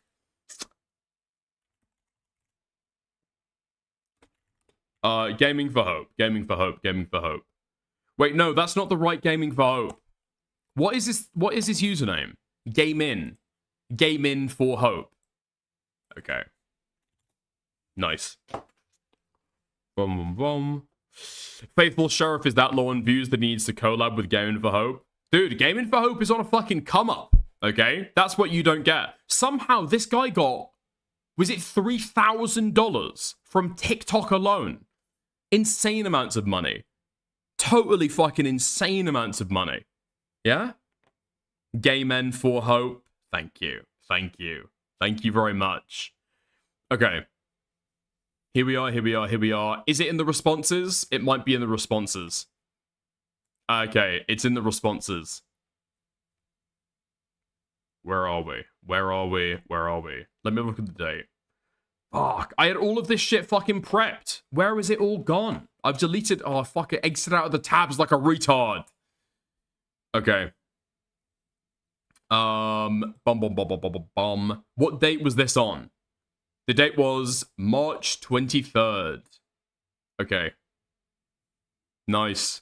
Is that really it? No way. What? He's being called an agent of Satan over fucking nothing. Okay. That's great. Okay. It was not that hard, I guess, to actually find all of this stuff. Okay. Nice. Fantastic stuff. So, Gaming for Hope, if you guys haven't seen it, okay? If you're not following his Twitter account, if you're not plugged into the Gaming for Hope lore, Gaming for Hope recently posted on Twitter a video that went absolutely viral. 1.2 million views. Personally, I thought this guy quit. I thought this guy threw in the fucking towel, gave up, wasn't streaming anymore. Apparently, he's going full-time now. I know, many of you are surprised because you thought that I had already done that. No, I have a family to feed and provide for, and I wouldn't have been able to do that up until recently. That's why I only play Overwatch for like 10 to 12 hours a week. I wouldn't do that if I was full-time. Using some of the other time outside of just playing the game was to create this content so that I could eventually build up to where we are now. And I am blessed beyond measure to say that I am earning more from doing this than I was with my 9 to 5 before. We took the time. What the fuck? How did we get the good ending of this stuff? I actually don't know. I thought the Gaming for Hope was on a road to fucking nowhere. Last time that I saw him. Too big for your boots. Hello? You did good, sir. GGS. Thank you. That was a little bit delayed, wasn't it? Okay. But yeah, last time that I saw him, it was mainly through Chud's coverage, I'm not gonna lie. I didn't cover any of the Gaming for Hope stuff myself. I watched, I think, a couple of videos about it. But I thought this guy was getting, like, 20 viewers across platforms. But apparently now he's making enough money that he's able to quit his fucking job. Time to enjoy. We doubted him too enjoy the early. extra income and prepare ourselves financially over the last couple of months, and it's time. I wouldn't have gotten to this point if it weren't for you, my incredible fan base. Of course, I'm aware of the channels that are out there that have funneled people over to my stuff, even if many of them were just outright fictitiously representing me in their content. It's fine. Chud Logic. That's a Chud Logic shout out. That's a Chud Logic shout out. And because people came to fact check them and decided to stay because they were lied to by these other channels. And now I have an even more deeply dedicated fan base because of it. And I cannot express how stoked I am. My stream schedule. Wait, what have some of the Chud segments been about Gaming for Hope? Chud Logic, Gaming for Hope. I mean, I'm not really interested about the content itself, I'm going to be honest. I'm interested primarily about the thumbnails. No!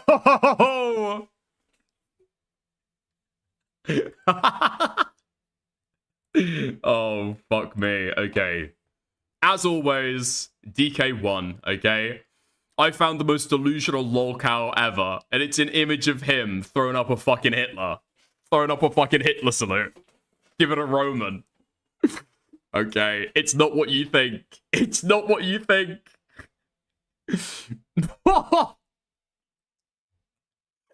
Gaming for Hope is racist. Wait, what? Gaming for Hope is retarded Overwatch fans. Or? Gaming for Hope is raping Overwatch fans with far-right propaganda. Gaming for alt-right, crash out. They don't belong here. They ditched him for solo queue. His teammates responded. Gaming for Hope crashes out in Overwatch 2 after insane EBT rant. Should they get food? Okay. Okay. Okay, we love to see it. We love to see it. He averages 500 on Twitch somehow. There's no way that's fucking true. We'll look into it in a second. Okay, we'll look into it in a second. I'll take a look at the Sully gnome for this guy. But in any case, okay, it is true. It is true. Chud Logic has spread innumerable lies about this guy. Thank God people have gone to the source, to the horse's mouth itself, to be able to ask the questions, what's really going on? Thankfully, they found out that what Chud Logic has been peddling is just like pure slander. I, personally, think that he should sue. Hopefully one of these days he plucks up the courage to. But until then, he's winning. Schedule is continuing to be Tuesday through Saturday starting at 8 a.m. Central, but it goes until 2 p.m. Central. Until then, you should know. Wait, what? Have I misunderstood this then? And decided to stay because they were lied to by these other channels. And now I have an even more deeply dedicated fan base because of it. And I cannot express how stoked I am. My stream schedule is continuing to be Tuesday through Saturday starting at 8 a.m. Central, but it goes until 2 p.m. Central. Wait, so what? He's doing... How long are the streams? 6 hours for a gameplay stream. What? 6 hours for a gameplay stream. Now, maybe this is slightly self-serving. Maybe. Slightly self-serving. But for like a commentary stream, you've got to get all your fucking links together, try and get the topics that you're talking about that day, prepare the docket. It's not like it takes insane amounts of fucking effort. It's not like it takes insane amounts of effort, but it takes a little bit of a fucking while. 6 hours for a fucking gaming stream. Okay. No, I know that he does a breakdown. I know he does a breakdown somewhere. Let me try and find it. Let me try and see if I can fucking find it. Still insanely strong and does... No, that's not it. Hold on, I know that he does it somewhere. Did this come up on my YouTube shorts? We just sent $391 to the American Heart Association because of you guys. Starting last year, I promised to send 10% of my monthly revenue from It is this one. Okay, it is this one where he does the fucking revenue content breakdown. creation to charity. The goal with this is to inspire other creators to be more generous with the revenue that we receive from creating content. So on a monthly basis, in order to keep to my commitment, I go over my income and share receipts for all of it. And yeah, even as a full-time content creator, I intend to uphold the commitment that I gave you last year. So let's go over the receipts from February to prove just that. Let's kick things off. Why would you make a commitment that's like that to your fucking audience, legitimately? You gotta tithe your income to a bunch of fucking charities. Does that pull in, maybe, is it like a net earner, if you think about it? If you tell your audience that 10% of all their donations go to charity, are people more likely to donate more, maybe, possibly, maybe. With the revenue sources, starting with Patreon, where I received $175.30. Or is my heart so fucking cold that I can't believe that somebody would actually willingly give the fucking charity while they're a content creator? 5 cents. From YouTube, I received $543.08. From Twitch, I received $714.75. And okay. So his Patreon is doing, I would say, healthily well for his size, possibly. YouTube's not doing bad.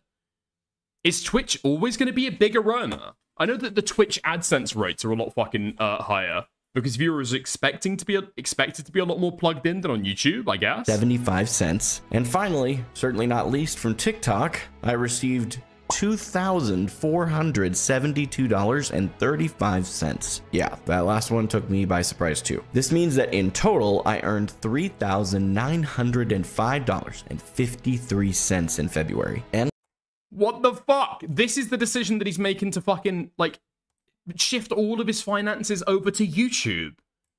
Really? Really? This is more than he was earning at his job before. He's earning like 4K a month. Like, with content creation, that shit's gonna go, like, massively up and down. It doesn't matter whether you're a big streamer, whether you're a small streamer, right? This shit's always gonna ebb and flow. But you're taking your... Oh, dude. You're resting in your personal finances on the reliance that your TikTok income is gonna keep on being $2.5 grand. I don't even know how you earned that much on TikTok, unironically. Has he got a huge TikTok following? How the fuck do you earn more from TikTok as a content creator, as a live streamer, than you do on your main fucking platform? Something is going really fucking weird there, no? as I committed, I sent 10% of that, which is $391 rounded up to the American Heart Association. Dude, save that! What are you doing? Save that! What are you fucking... You managed to earn $2,500 in 1 month from TikTok, and you're fucking giving it away? What? That's never gonna happen again. Dude, TikTok bans come so fucking easily. What are you gonna do? Make a new page, have a huge dip in your fucking income, and then just try to build it back up again? Fucking hell, this guy's got a fucking family as well, hasn't he? This guy's got a fucking family as well. This is a TikTok vid, dickers. No, I understand that, but I'm saying how many views do you have to get to be able to, I don't know, get thousands of dollars from TikTok? Okay, let me fucking search his TikTok page. We'll do a little bit of investigation.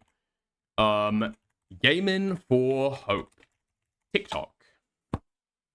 Have you let in God dickers? I guess not.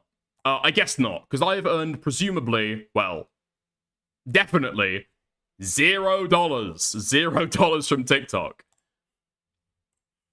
Let's have a look. How often is he uploading? Despite today's challenges to my mental fortitude, 3 hours ago. I just sent $309. 1 day ago. I'm leaving my 9 to 5. So he's uploading daily on TikTok and he's managing to get $3,000. Legitimately, how? Legit, how? Is the income from TikTok that good? I would be expecting somebody to be hitting fucking, like, regularly million view TikToks in order to get there, no? Or do I just not understand TikTok monetization? Oh. Hold on. You know what it might be? I might be missing a trick here. Does this guy live stream on TikTok? Is that it? Does this guy live stream on TikTok? That might be where some of the extra income is coming in from. But that's still, I would say that like $2,500, that's got to be a fucking, like a, I don't know, like a total anomaly. A total fucking anomaly. Okay. Interesting stuff, I guess. Let's, dude, okay, I'm fully fucking locked in now, actually.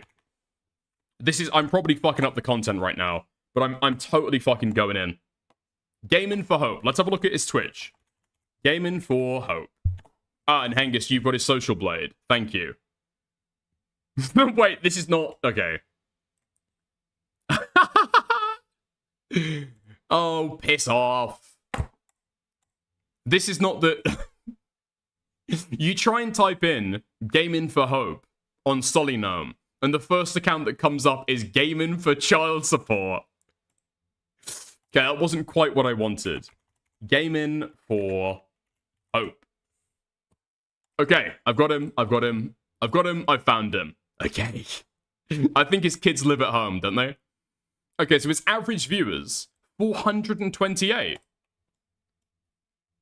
Peak viewers, 9,640. So this guy is getting raids from somebody. Who is it? Okay. Dude, that is a crazy raid. What? February 27th. Who was that? Okay, interesting stuff. Does it tell you? Does it tell you here? Fucking hell. Dude, Chud was fucking mocking this guy, saying that he was never gonna fucking make it. Was gonna be a total fucking failure. Looks like right now, after the Diorio beef, Gaming for Hope won! What? Gaming for Hope won somehow. So he's streaming across YouTube, and he's streaming across Twitch, and he's streaming on TikTok as well. They might not be far off from each other. I'm not going to lie to you. I'm going to be dead ass. They might not be far off from each other. Okay. Wait, hold on. Somebody's got the social beard on YouTube. Okay. People hate watch this guy into having a career. That seems to be it, yeah. What? This is the TikTok. Right. This is the TikTok. Fair enough. He's got an A- grade on it. Fair enough. Okay. Maybe positivity can pay the fucking bills. Maybe positivity can pay the fucking bills. Jesus Christ. Is this guy going to be like an established fucking creator? In a couple months, is this guy going to be established creator? Y'all keep doubting the Holy Spirit. I am, to be fair, that is something I'm not accounting for. I'm not accounting for the G factor. Yeah? I'm not accounting for the the blessing of the Holy Spirit. Gaming for Hope. YouTube. He's got a C rank, okay?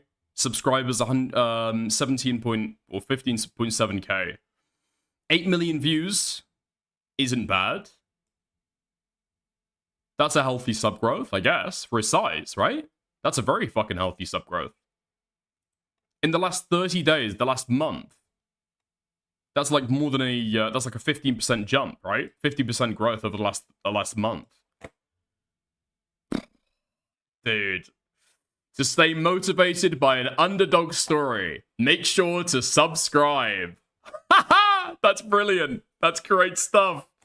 What's your grade, Dickers? A lot less than that, I'm pretty sure. Dickers. Oh, don't make me do it to myself. Don't make me do it to myself.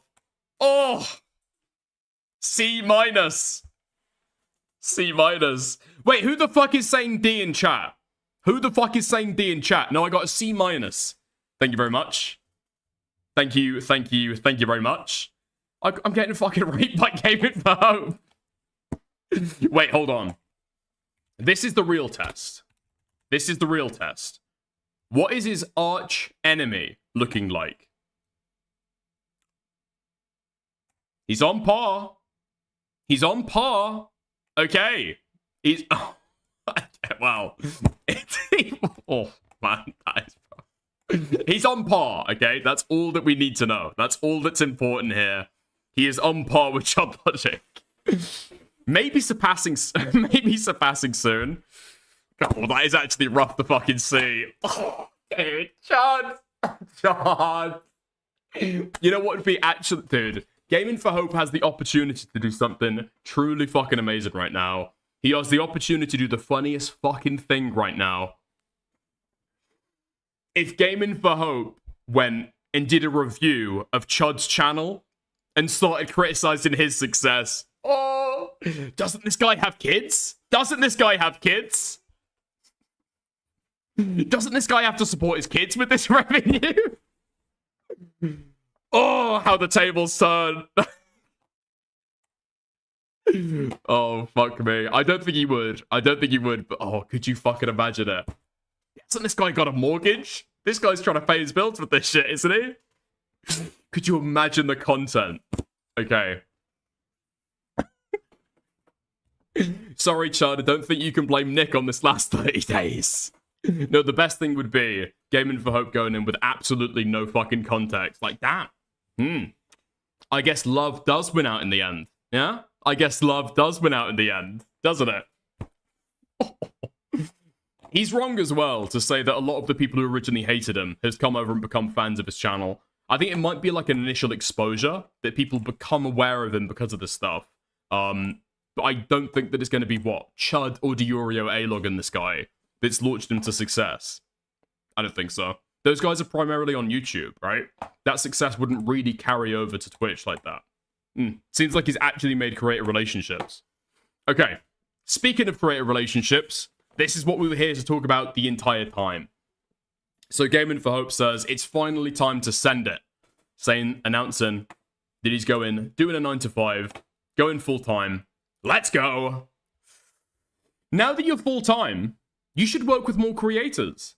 The Faithful Sheriff is a Christian Overwatch content creator. I'd love to see you guys play. Okay. Obvious fucking bait account. Obvious bait account. Only sent in there to fucking further mock the Faithful Sheriff. But interestingly, Gaming for Hope is out of the fucking little leagues now. He's out of the fucking little leagues. He doesn't need to beg for creators to respond to him or to collab with him, do streams with him. He can pick and choose. He's no longer a fucking beggar. That dude has no business calling himself a Christian. I won't be collabing with him.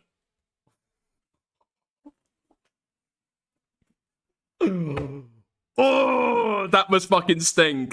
That must fucking sting when even lol cows don't want to fucking collab with you. Critical support right now. I mean, did I ever really fucking dislike the guy? I never really disliked the guy, to be honest, okay? Total unequivocal support for Gaming for the Hope. Like I've said, I think that say what you want about him, okay? I think that he's a little bit of a lol-cow. He's a little bit of an embarrassing figure. But at the end of the fucking day, being real, he is an actual Christian. He's an actual positive guy. Meanwhile, the Faithful Sheriff is a total lolcow, deservedly, because he's a total pest on society. He could be in Fortnite right now with your children. He probably is. This guy is a fucking menace. And let's have a look at the way that he reacts to it on the other side. This guy literally believes that you don't have to obey God's law. And that if you do, you're trying to work your way to heaven. And that's works-based salvation. Satan didn't follow God's law, and he says you don't have to either. It's a satanic doctrine that leads people away from God. He is quite literally the definition of a false Christian. Oh, Sheriff pulling out a little bit of fucking theology. Interesting stuff. Now, if you've never been a fucking Christian, you might not know. But this is like, Christians get so het up about this fucking distinction. About whether it's like faith or works that get you into heaven. Like, it depends what verses you're fucking reading. As an atheist or somebody who doesn't believe in the Bible, I mean, I just look at it now and say like, oh, well, these are like different Bible writers writing for different audiences at different times with different perspectives. The Bible doesn't have like a coherent fucking opinion on it. There is contradictions because there's different fucking people. You know what I mean? Yeah. Dude, this fucking Faithful Sheriff guy is such a fucking orthodox lolcow. Okay, but he goes down. For those of you who are actually interested in why we still need to follow God's law, here's a study guide on the issue. He blocked me. He blocked me. Wait, what? I didn't see Faithful Sheriff's fucking response. The dude has no business calling himself a Christian. I won't be collaborated with him. Oh my god! Oh, the Faithful Sheriff is so low down in the replies that I didn't even fucking see the guy's response. The fact that you even said that proves you're an agent of Satan, buddy. Blocked. Blocked. Man, okay. Can we just all say, like I said earlier, okay? Gaming for Hope, slightly embarrassing lolcow, alright? Absolute unequivocal fucking support for the guy. Totally fucking mugging the faithful sheriff right now. Gaming for W's. Gaming for W's. That's what we're calling him from now on. Gaming for W's. Oh. And what's more? What's more? I don't know if anybody's been able to find any cope from Gaming for Hope on this issue. Apparently, the faithful sheriff starts his stream off A-logging, shit-talking, coping over being rejected by Gaming for Hope.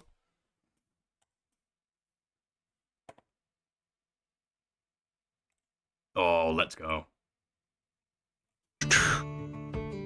I'll give you some bits. Oh, appreciate that. Thank you, appreciate that. Sheriff, have you addressed the Gaming for Hope calling you basically the Antichrist?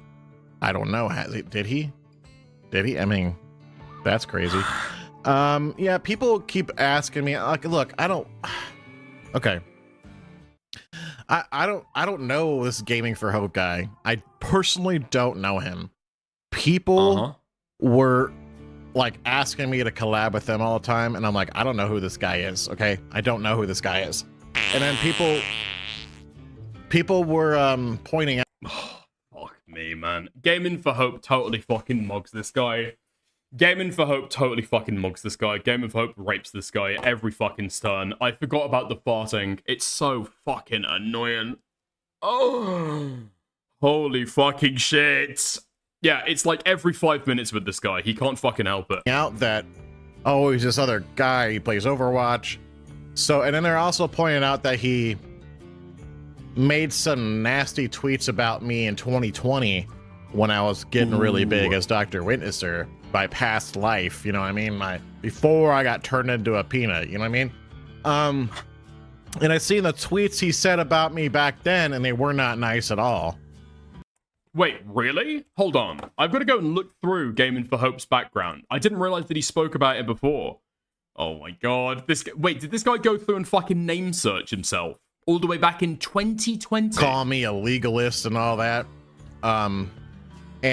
So then someone asked him today, or a couple days ago, it was yesterday, if he was gonna collab with me, another Christian streamer, and he said, I don't have a right to call myself a Christian.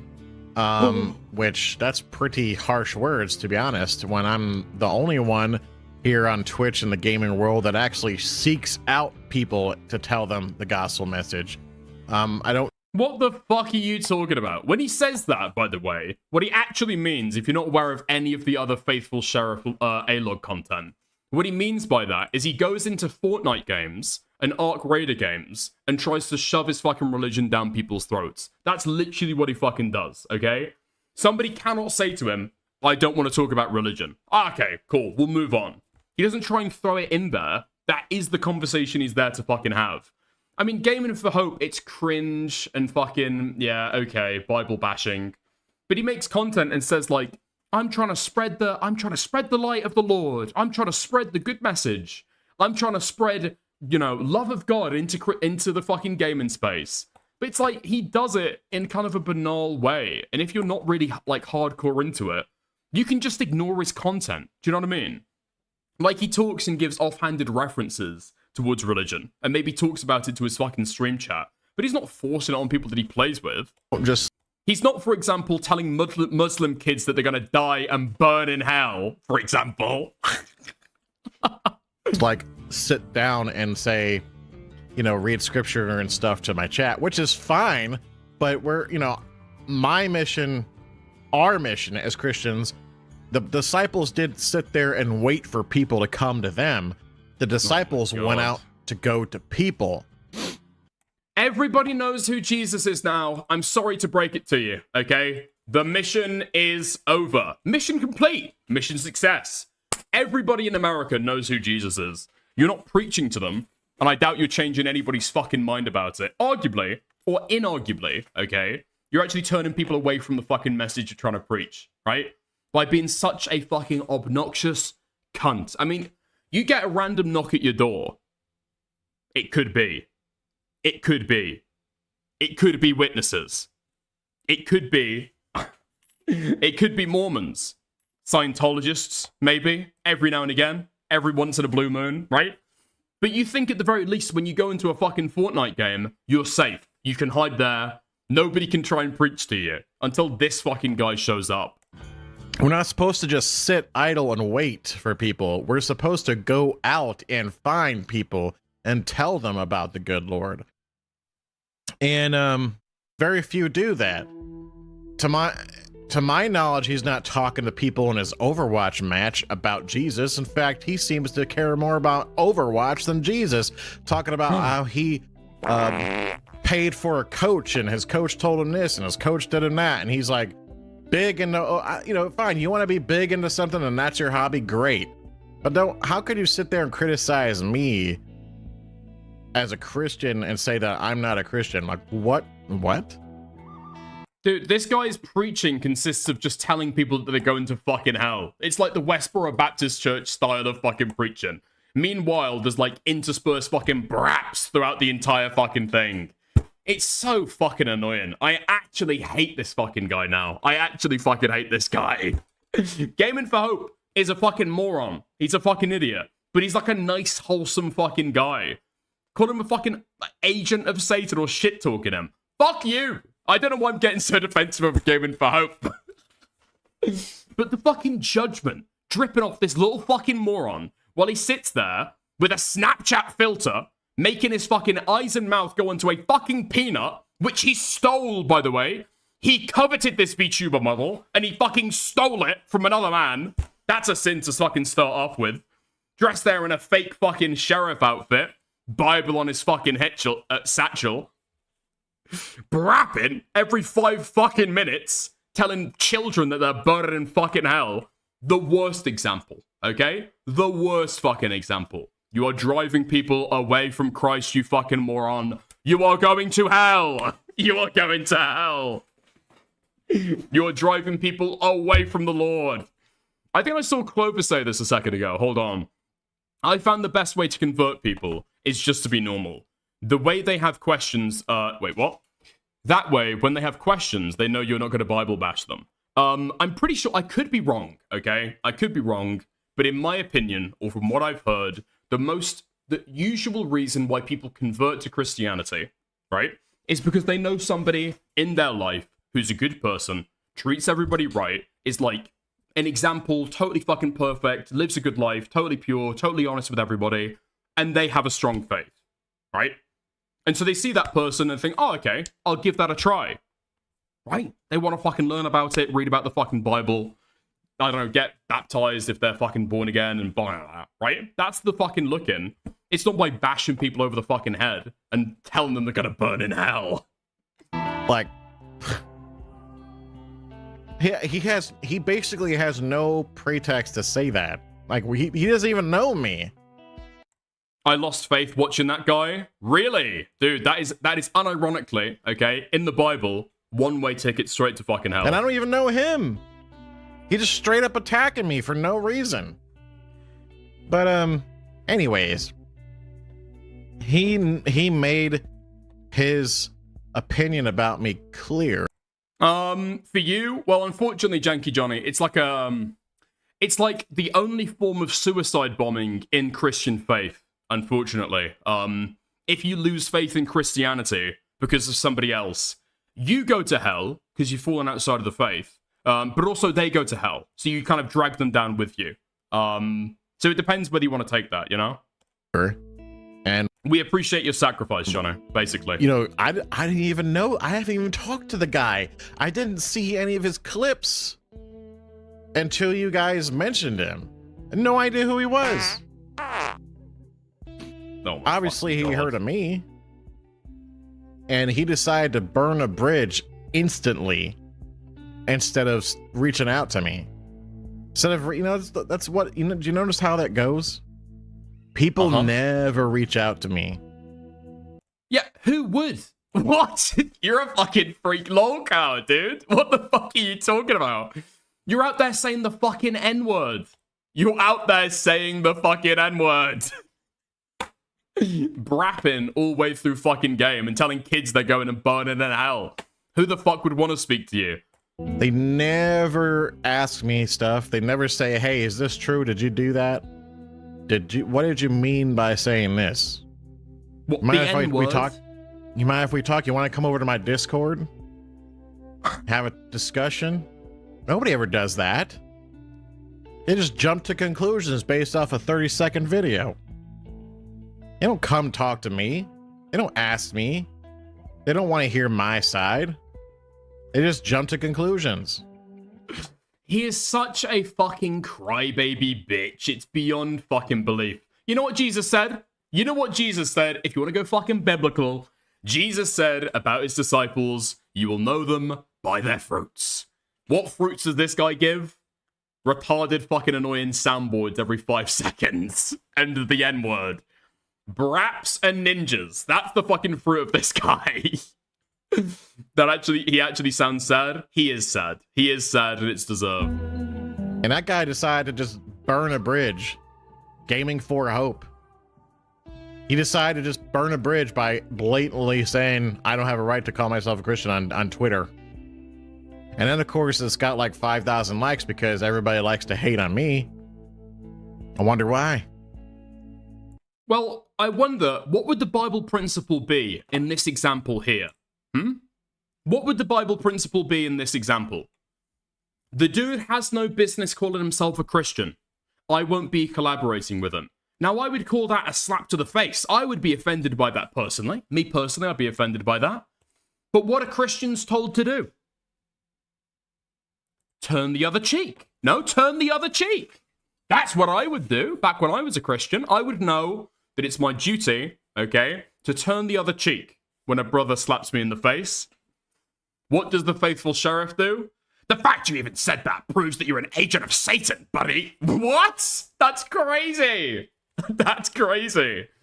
So he's so fucking bitch-made. He can't take even a little bit of fucking shit talking. You're telling him to come into your fucking Discord. How about you fucking DM him, try and build a fucking bridge? Show a little bit of brotherly love. No? No? That guy was getting laughed at and made fun of just like I am. But he hops on the hate the faithful sheriff train and everybody likes him suddenly. See how that works? To be fair, I can't. He's looking for the glory and the fame of the world instead of the glory and fame of the Lord. Shut the fuck up. What, seeking the glory and fame of the Lord would be collaborating with the faithful sheriff? Yeah, I'm sure. I'm sure. I'm sure. Oh my god, the fucking ego on this guy is unbelievable. That's what he got. No one. I do have to say, though, I feel like Gaming for Hope has received a little bit of the old Miskiff treatment, you know? A little bit of the old Miskiff treatment. Yeah, like a lot of people A-logged him, thought that he was embarrassing, thought that he was a loser, but they thought that the faithful sheriff is more of a loser, and now everyone's on his fucking side. Jesus says, people stand in the corner praying out loud to the people of public, so they can get the public's praise and the honor I was gonna bring up this verse against the fucking faithful sheriff. Of men, and the honor of men they shall get. That's exactly what he's doing. He talks smooth things. He wants to get public favor. So what's the popular thing to do? You are filming yourself preaching and putting it out as content. What the fuck is talking about? Who is preaching? Who is fucking praying in the town square here? Huh? Who is fucking praying in the town square here, you fucking retard? This guy's faith is totally fucking hollow, because unfortunately, all his faith does is, like, build up himself. That's the only reason why he believes in this shit. Hate on the faithful sheriff. So he rather get popular with the public opinion than say what's true and right. That's not me. Okay? I'm going to tell you how it is. I'm going to tell you what the word of the Lord says. Straight up. And I'm not going to seek public praise and opinion. He can do his thing, and I'll just be over here doing my thing. But he should keep my name out of his mouth. You don't got nothing nice to say about me. Motherfucker, it sounds like you've got nothing nice to say about him. What is the quote retweet on this? This guy literally doesn't believe that you have to obey God's law, and if you do, you're trying to work your way to heaven. Satan didn't follow God's law, and he says you don't have to either. It's a satanic doctrine that leads people away from God. You're saying that he's going to hell. You're calling him a fucking agent of Satan. This guy is such a fucking dislikable pussy. It's beyond belief. Saying all of this from behind the fucking visage of a VTube peanut as well is fucking hilarious. Anyways.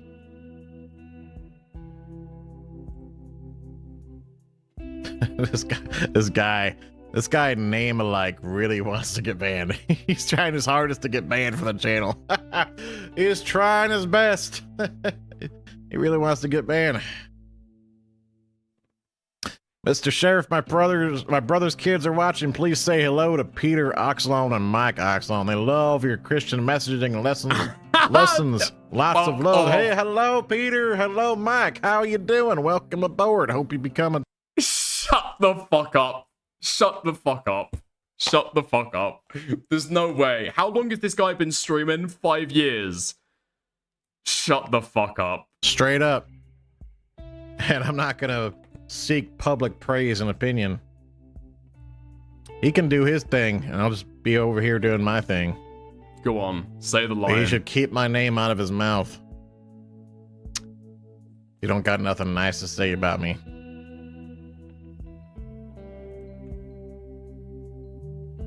Anyways.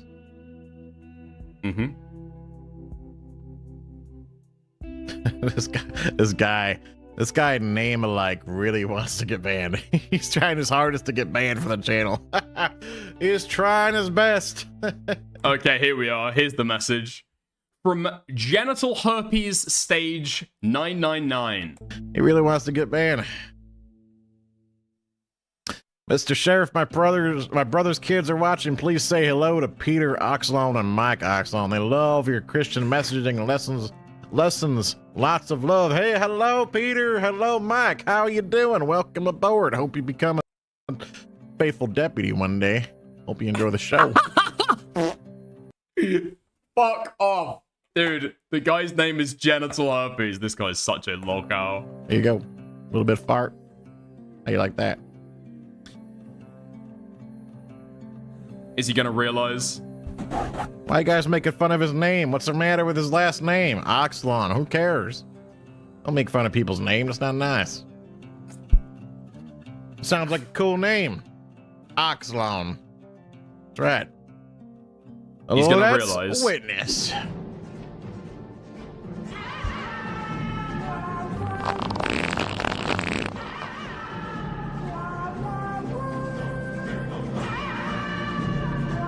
Okay, can we skip this? Bones. Howdy, howdy. I'm not gonna debate anybody. You kidding me? I'm not gonna do that. How you doing? Who's got microphones? Howdy, howdy. Yeah, what's good? Oh yeah, look at we got some nice people on the chat already. Look at that. Wow, that's so cool. I'm the bus. Wait, so is the faithful sheriff saying that he wouldn't have a conversation with Gaming for Hope? Really? He wouldn't have a conversation with Gaming for Hope about their fucking beef? Oh, fucking come on, dude.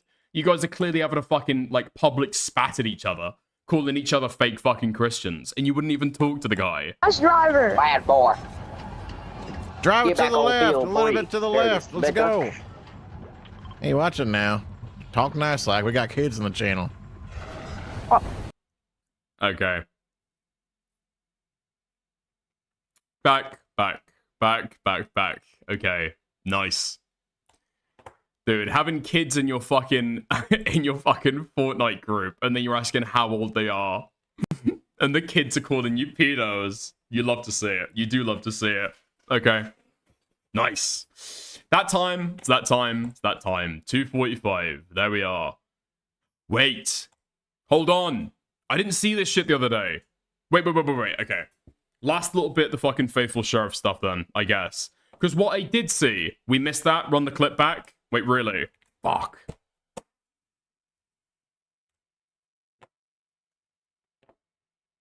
Oh, jeez. You got ice.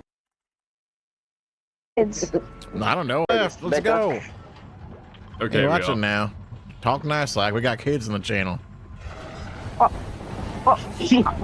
old is the kids? I don't know. How old are you? What are you, like You wanna 11, know 12? my address? You got candy? No, I don't want to know your address. I'm just saying there's kids in the party, you weirdo. Jeez. You got ice cream? No, I don't. You got new puppies? No. Dude, the fucking kid's calling you a pedo. Why are you asking how old they are? It's like really fucking weird. It looks like he brought it up first. He did. He did bring it up first. Dude, the kid's calling fucking child line. What's wrong with you? Gang? Don't say you. Don't call me gang. Ain't your gang. Are you like are you like 45? Oh, I didn't think you're 45. Okay, bro. Respect your elders, son. He's got no fucking response to the kid's shit talking him, calling him an old pedophile. He's got nothing in the chamber. Shut up and yourself. Greg. Yeah. Man, your daddy your daddy not around. Is that the problem? He's not there to give you a whooping. You're raped. That's right. Bro, how old are you? None of your business. Yes, it is. Shouldn't ask people's age on Fortnite. Age, buddy. I didn't ask him what his age was. I was guessing. No, I did not. No, I did not. You have. And then he's backtracking. He's backtracking immediately. Officer, you've got to believe me. I didn't ask him. I didn't ask him what his age was. How many kids do you have? I just asked him I said I was guessing his age. Numbnuts, it's a difference. How many children do you have? You want to get with the pedophile, buddy? None of your business. Look at this kid's harassing me. Minors, buddy. Yeah, you're an idiot. That's what you are, Damn buddy. it. How'd you know? I can't believe I'm I not would you, skip the past other this guy. content. He's a moron. Doesn't know what he's talking about. Just sissy. Yellow belly coward, that's what he is. And then you're calling the guy a fucking F-slur. Nice. Cool. Why are you acting like that better not be your role model, kid. That guy's bad for you, bro. What are you doing? Listen to someone like that. Are they in the same microphone? I muted that one dude, I muted both of them. What in the Sam heck?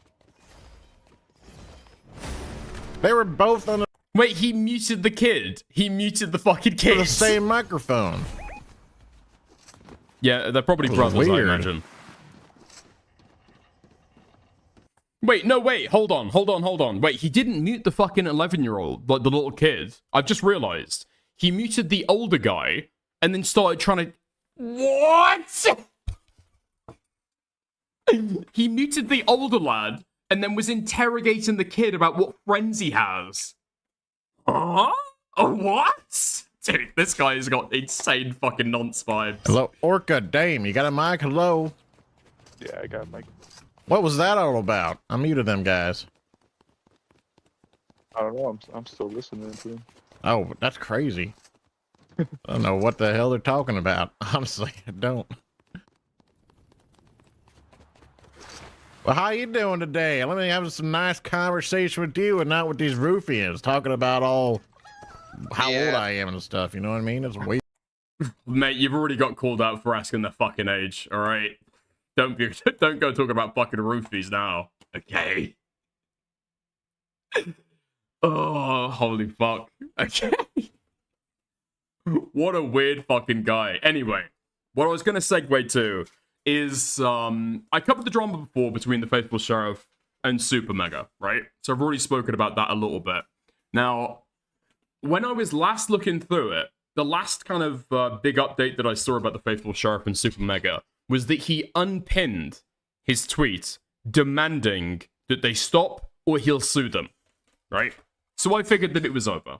He tried to, like, spook them or scare them into, like, standing down over the fucking trolling, okay? And eventually, he conceded nothing's gonna happen. Looks like a couple days ago, he posted a brand new video directly addressed to them. This guy in the chat said, I'm just saying Super Mega would be more likely to be down to hash things out over some Fortnite. They love the game, and having followed them for a long time, I promise they would be more likely to reach an acceptable end in this situation through Fortnite than through court. This is an issue conflicting values, not outright malice. Either way, God bless Sheriff. I love Super Mega and the Lord, so I would love to see this reach a good end for both sides. Here's the thing. I don't agree at all. Okay, this is dumb. What they did was outright stupid. People were like, oh, you should have just accepted the joke and went along with it, and everybody would have had a laugh and everything would have been fine, blah, blah, blah. Here's the thing. I don't have the same moral values as you, okay? Mine are this up here because my moral standard is the Bible and God, okay? A Christian, a true Christian, would never, ever commission a pornographic picture of them or my avatar ever, which is what Dude, I can't believe he's still on this shit. Oh my god. He does not give a fuck about the Bible. He doesn't give a fuck about the Bible's standards. The only reason why this guy is so fucking perturbed by this is because it's a fucking ego hit. And the picture was fucking funny, okay? And it's a total fucking lie as well, because this guy was happy to roll with the joke initially. He says that he thought it was funny. What, sin? Sin?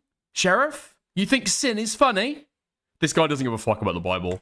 What that is. It's a pornographic picture. People are like, oh, they're Christian. Why would they do that? Why would they lie about it? I would never commission such thing. As a Christian, someone who represents the Lord, I would never do that. And that's actually insulting and hurts the Christian brand image of my brand. How could You've got to imagine God is looking down from heaven sometimes and just wishing like he could fucking go back, Old Testament style, and just smite some of the fucking people representing him, quote unquote.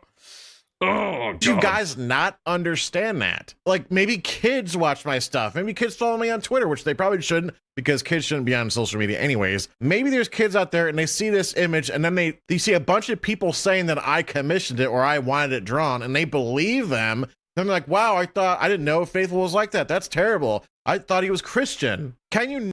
It's fucking crazy to like pretend as though you speak in the fucking name of God. If this was 2,000 years ago, this guy would get giga fucking leprosy. This guy would get insane fucking leprosy. His children would die. God would send fucking hailstorms to destroy his fucking house. This guy would get see smoked. How that would hurt my image and brand drastically to the target. Like, even to talk about Christianity as part of your brand.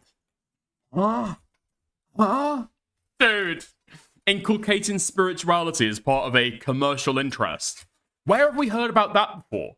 Where have we heard about that before? I wonder if there's any parables, maybe involving tables, and money changing. I'm not sure. Target audience of people who want to watch a Christian content creator. Super Mega are idiots and stupid for doing that. If they want to rectify the situation, they need to either admit that the DMs were fake and that I didn't commission it because I didn't, and or the best possible outcome would for them to take the picture down completely and admit that this whole thing was a joke to the public, regardless if a million fans think and know it's a joke. Other people on the internet don't think it is. They... Alex. Dickers, please read the passage in the Bible about how Jesus will turn people away like this on the last day. As people pretend to be Christian or rejected by Jesus. Yeah, I know what you're talking about. Are the aggressors... Wait. On the last day, many will come to me, saying, Lord, did we not preach in your name? Lord, did we not prophesy in your name? Lord, did we not perform many miracles in your name? And I will say, get away from me, for I never knew you. Something like that.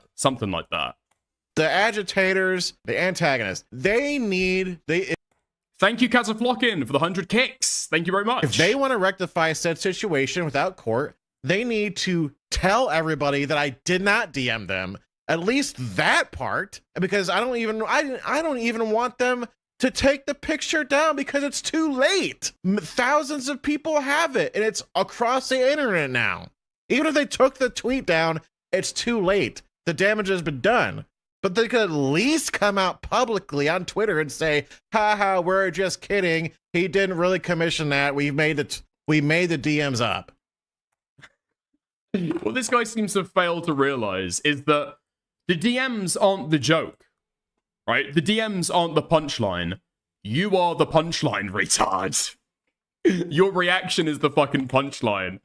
Why do you think Super Mega hasn't fucking blocked you yet when you're threatening to fucking sue them? This is hilarious fucking content. But they don't have the balls to even do that!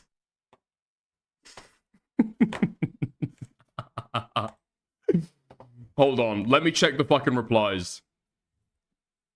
Fuck me! Okay, I'm glad that I pulled it up off screen. Can I show this on stream?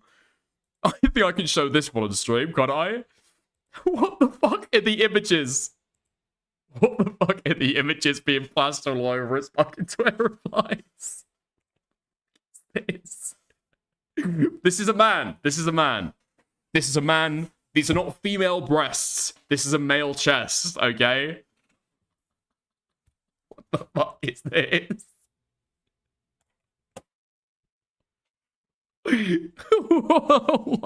What the fuck is that strange liquid fucking spilled all over him? I'm not liking this at all. This is fucking foul.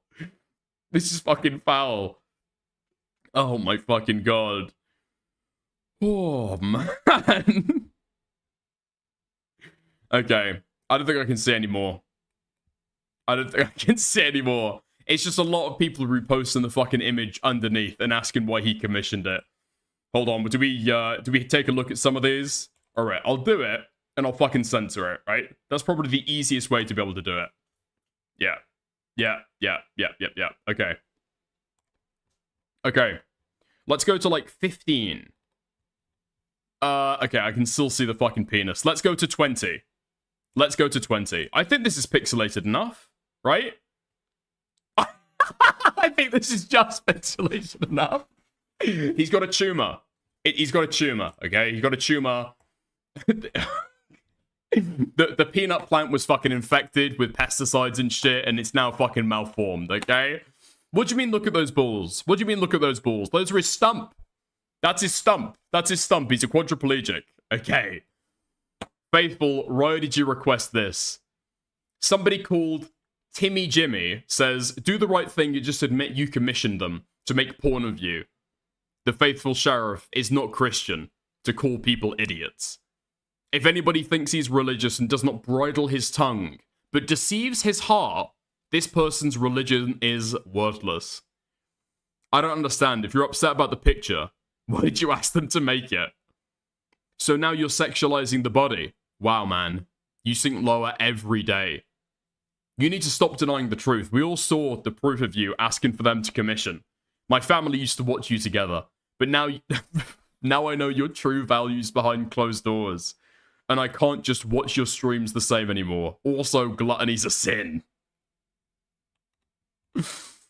Oh my fucking god. How many? Oh my god. 124 replies and not a single fucking fan in sight. That is brutal. This is unironically how Gaming for Hope could have been. This is the Gaming for Hope bad ending. If he didn't just stay in his lane, ignore all the very, very nasty people trying to drag him down, right? And just leave off him, you know? Just leave off him for a little bit. Focus on your own fucking content. What the fuck is this? Huh? Is this fake? This has just come across my timeline. But I don't know if this is fake. I don't know if it's okay. We're going in blind, okay? I'm going full retard, and I'm just gonna fucking play it. The faithful sheriff, allegedly, okay? AKA Dr. Witnesser, isn't who you think he is. He's a gay chaser and a grifter who's using Christ to get money instead of getting a job. This is proven by the fact that he rolls trans girls in his Discord so that he can groom and date them as a former mod. Or is that pink? That is another go. Or is that pink? That is another go. Or is Okay. I believe there's an extended cut here. Apologies. Okay, the full clip of the interaction didn't send. Anyways, the faithful sheriff, aka Dr. Witnesser, is closeted and wants a digital harem of trans girls despite being married with kids. Okay, big if true. Big if true. I'm gonna get, because I'm in the drive-thru, get some ice cream. You guys have a good day. Cool. Please have a good day. Yeah. See you later, Sheriff. I'll See you later. you all tomorrow on the stream. Wait, is this fucking F-slur using the fucking fake name? Or doing his fucking fake southern voice even when he's in a fucking Discord call? What is the fucking point? Hey, is that another girl or is that Tank? That is another go. Have a good day, Who's Sheriff. me? It's Ivory. Oh, hey, Ivory. Hey. We're looking for another girl mod to, so the girls aren't outnumbered. If you're interested, get with Tank. Okay. What's that? I said okay. Yeah, if you're interested, you don't have to. Just. Oh, trying to maybe give them a gift. Trying to maybe give them a gift before he sends his peanut through in the DMs. Maybe, possibly. Hey, sorry. Yeah, we like to diversify. We like to diversify in the Discord. Uh-huh. All right. So you guys have a good one. God bless. Have a good day, Sheriff. God bless you. Take care. Interesting. Very, very, very interesting. Is he gay? Depends on what you think about being attracted to trans girls. Okay? Is he a chaser? Possibly. Is he trying to give trans girls a little bit of a gift to maybe entice them, form a closer connection? I'll leave that up to you. I'll leave that up to you. Okay? We'll have to see. This isn't enough evidence? No, but it's funny enough to make me chuckle. So I'm going to choose to believe it while acknowledging there's not enough evidence there. I think that's fair, right? I'm stating that openly, publicly. There's not enough evidence. I just find it... It's probably false. It's probably false, but it's funny enough to believe. That's the line that I'm taking with it. Okay.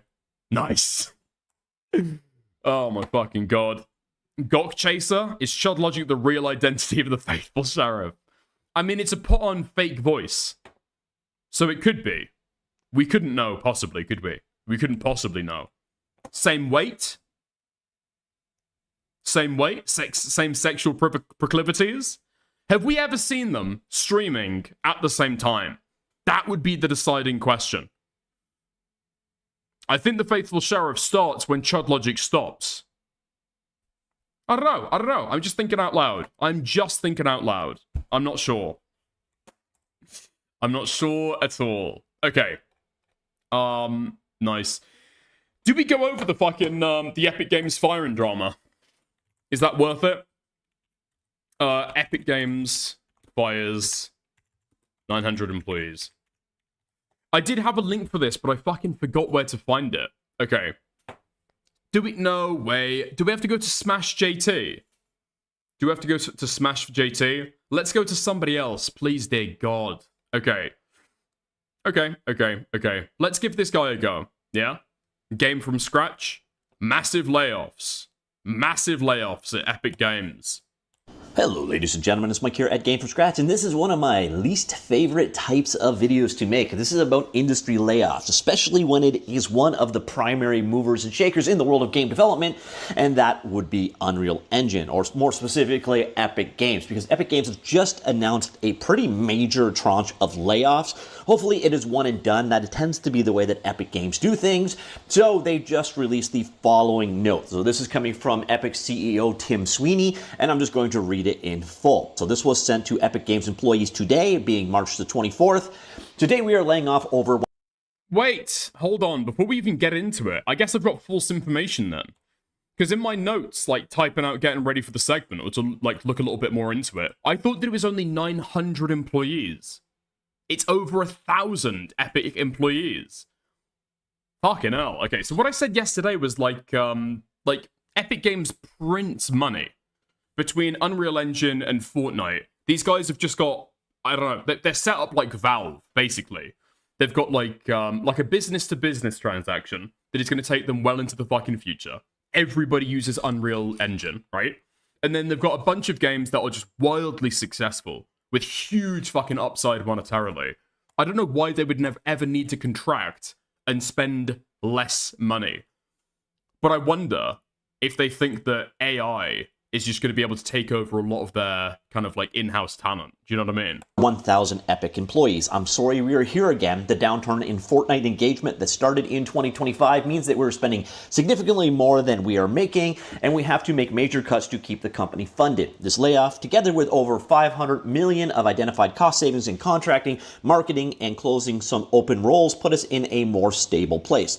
Some of the challenges we are facing are industry-wide challenges: slower growth, weaker spending, and tougher cost economies, current consoles selling less than last generations, and games competing for time against other increasingly engaging forms of entertainment. Now, an interesting aside, this is the first generation of consoles since the Nintendo that I didn't bother buying, which I guess kind of says something.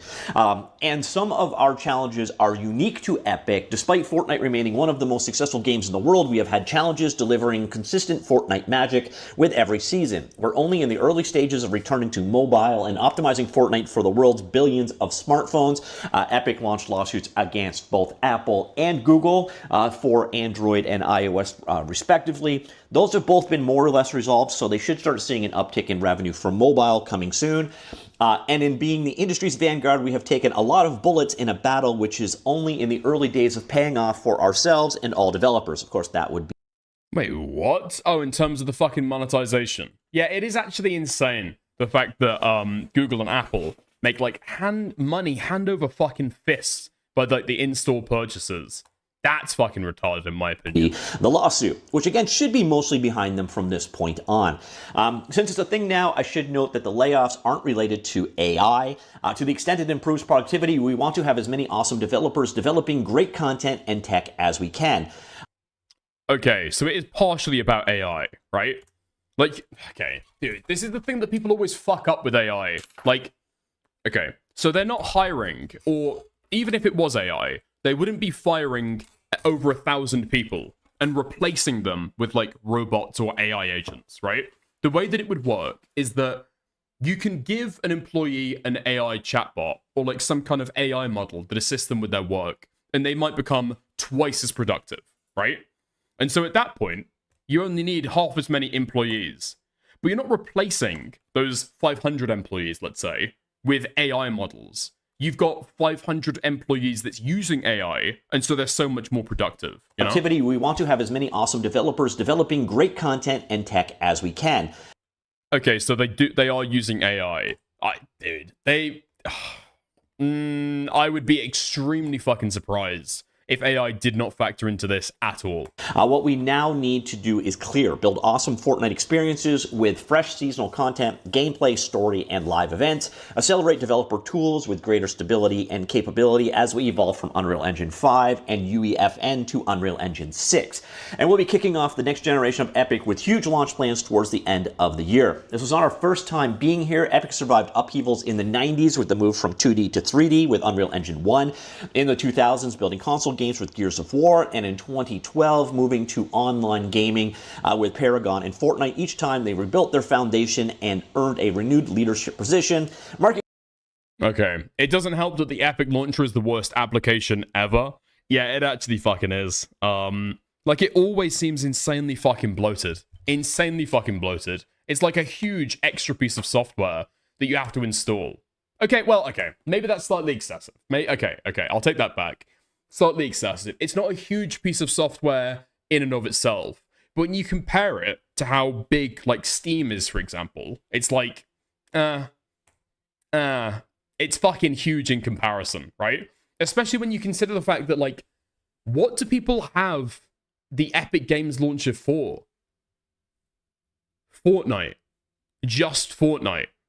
Nobody, I guarantee, okay, 99% of the people with the Epic Games launcher don't play anything else through the Epic Games launcher. Epic as a development studio does not really have that many fucking games, right? Why would you even fucking install it? Free monthly games. Yeah, I know you've got the free monthly games. You have to pay a little something for it, right? But in any case, that's to try and get people into the launcher. That's not going to continue forever, right? Conditions today are the most extreme we've seen since those early days with massive up. You have hundreds of games on Epic. Really? Really? You've got hundreds of games that you bought through Epic. People in the industry, accompanied by massive opportunity for companies that come out as winners on the other side. That's what we're aiming to do for our players, and we aim to bring other like-minded developers in the industry along on the journey to build an increasingly open and vibrant future of entertainment together. At Epic, we pride ourselves in only hiring the industry's best, so it's very painful to part with so many talented people. The folks impacted by this layoffs will receive a severance package that includes at least 4 months of base pay. Okay, I didn't buy them. I didn't buy them.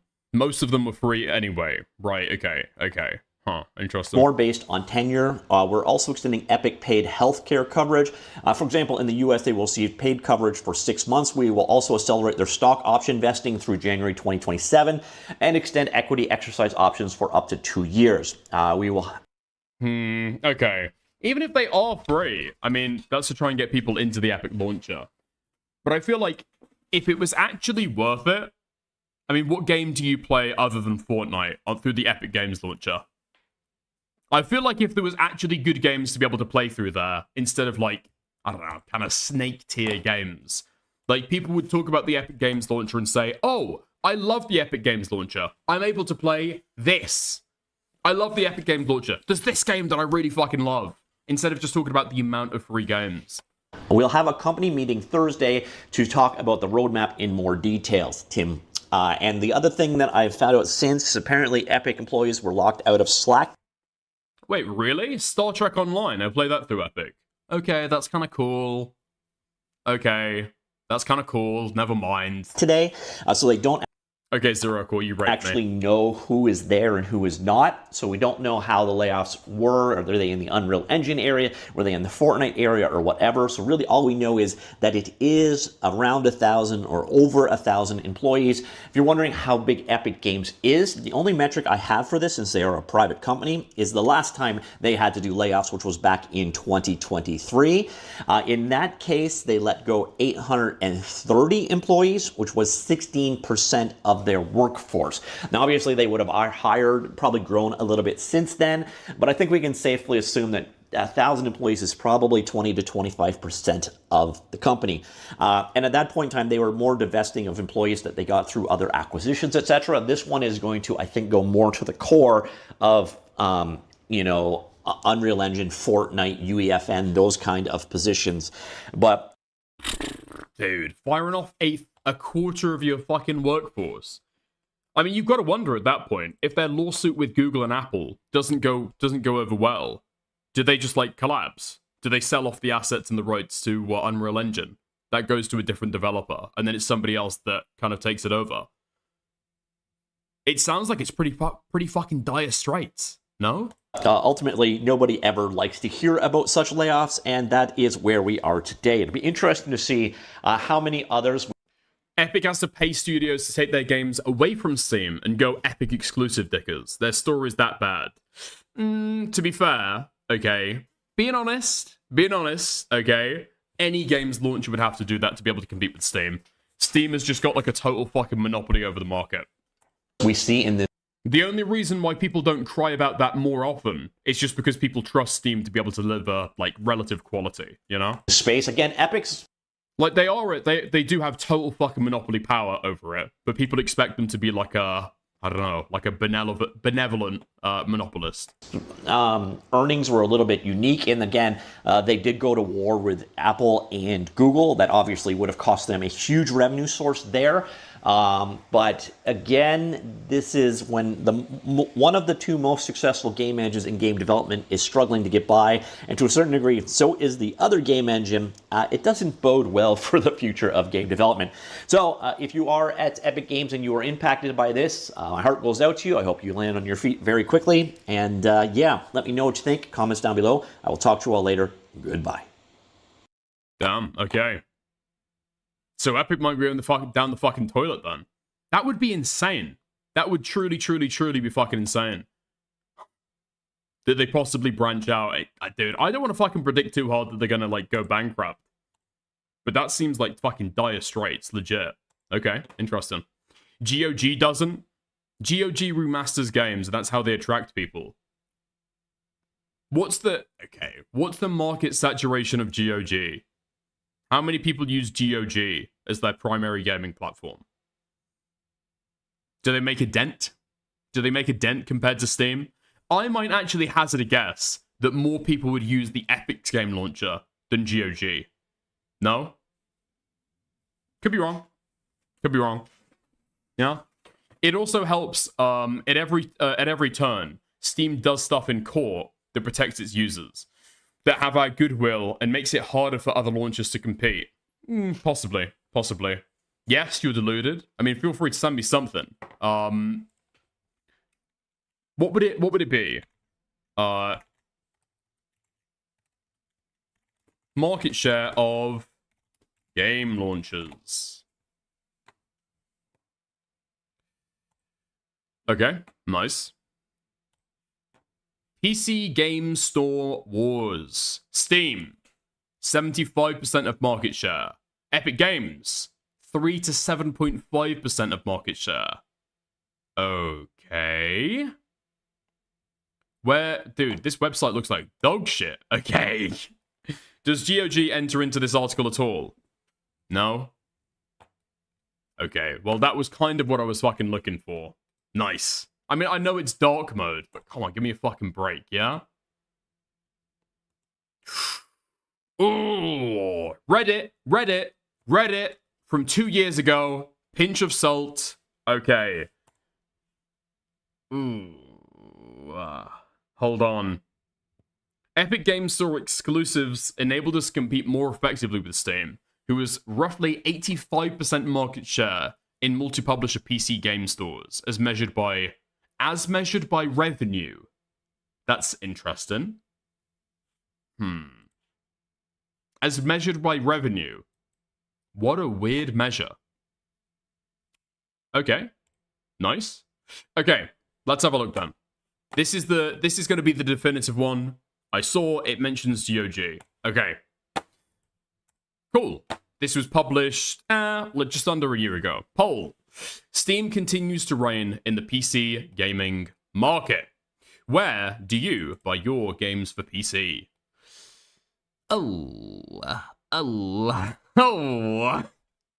Steam, 79.5. Seems to cohere with what I've read before. GOG, 17.3.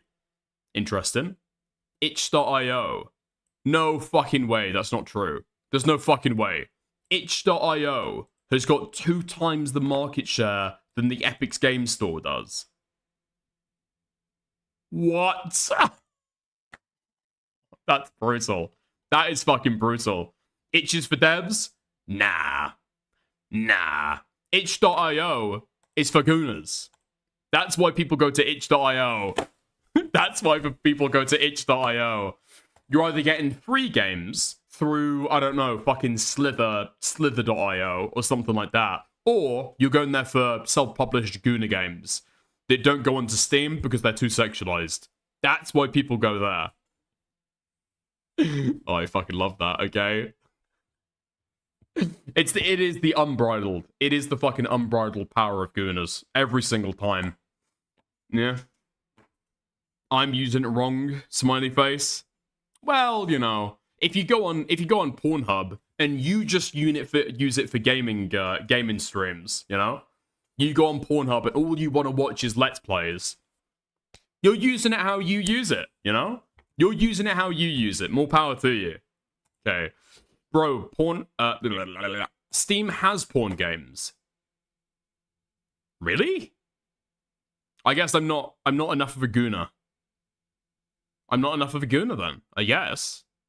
Okay, interesting. There to read the comments. Yeah, exactly. Really?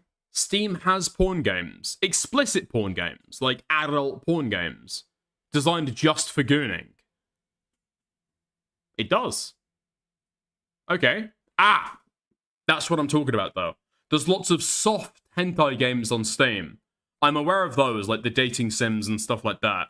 Explicit, hardcore, like gangbang. I don't know how to describe it. Years ago, they changed the rules. Really? No, there's full porn. Fair enough. Fair enough. Interesting. Interesting. Okay. I had no clue. Fair enough. Okay.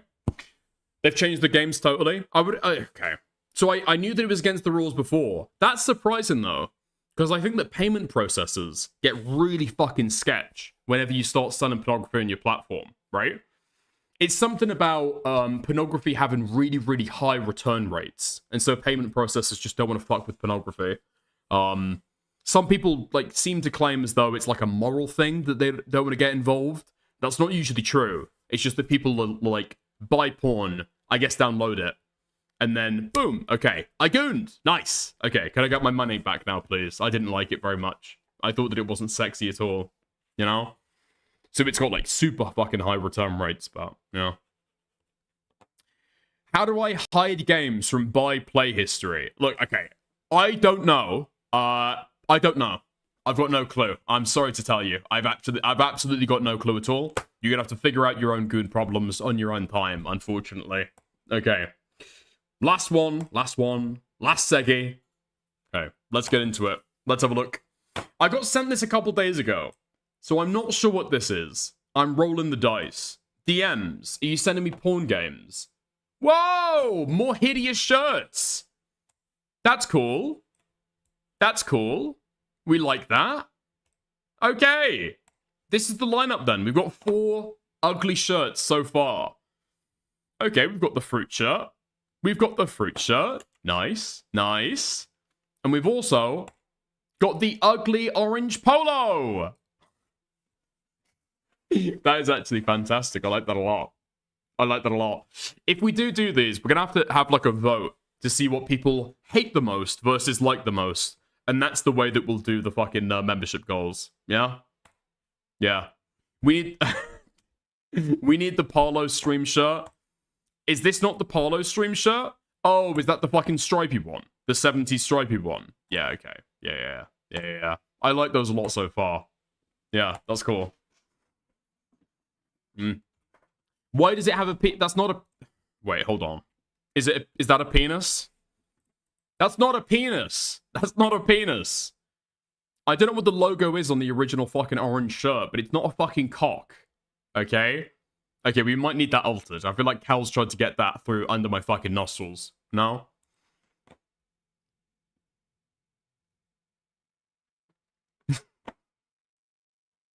Yeah, that is a cock and balls. Now that I look at it again. That is cock and balls. Okay. We will absolutely be fucking changing that before we ever fucking use it. What do you mean, snitches? Do you guys really want a fucking shirt with a penis next to your fucking name in chat? I don't think so. I don't think so. Hey. Nice. Hold on. Rezi sent me a fucking thing. Oh. Thank you. Okay, he sent me the fucking, Gaming for Hope TikTok thing earlier. Okay. Nice. Okay. Let's roll the dice. Let's have a look. Let's have a try on this, okay? Seems like a little bit of lolcow content. The most racist and rancid pedo of TikTok. Candy Rooks. And there's a twist to this, okay? The twist is, she's a black racist. Okay.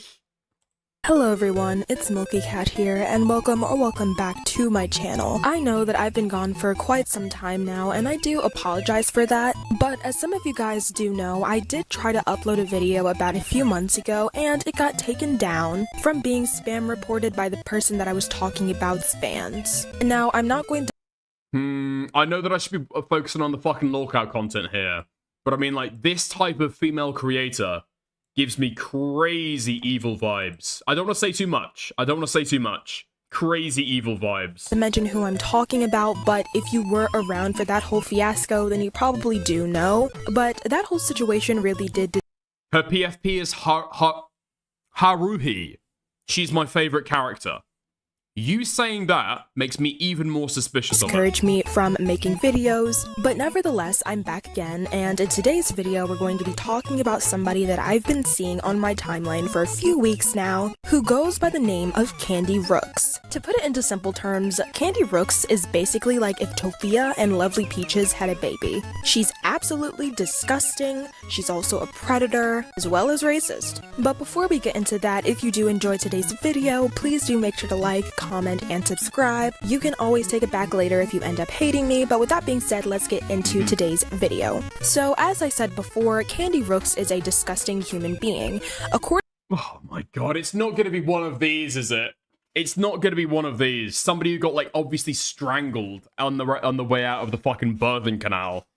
Like, evil! It's an evil person! Yeah, they're probably just, like, a little bit dented, aren't they, realistically? According from online sources, she is 42 years old, likes to cook, and has an interest in collecting reborn dolls, which is quite disgusting when you factor in she has been caught talking to minors online. She's just like Tophia in the sense that she argues with people on live almost all the time when she could just hop off the internet and get a better life for herself, but she doesn't want to do that. She is also a lesbian and, from her own words, only dates Caucasian women. Now, this is all fine and dandy because I don't really have a say.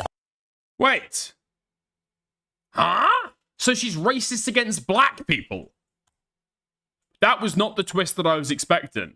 She's racist against... Okay. And we hate this girl because... On anybody's preference, you can date who you want. But in Candy Rooks' case, it's a bit different. She is actively hateful towards black individuals and black women. She has stated that she doesn't do black history. No fucking... Please don't. This is not female Uncle Ruckus, is it? Oh my god, Renard already got there before I was. There's no fucking way. All the way down to the hair. All the way down to the fucking eye. No, fuck off. This is a fucking lie. This is character. History Month. She doesn't support Black History Month while being a black woman herself. I don't say this multiple times. I want to make this clear, and it's the very last time I'm going to talk about this situation.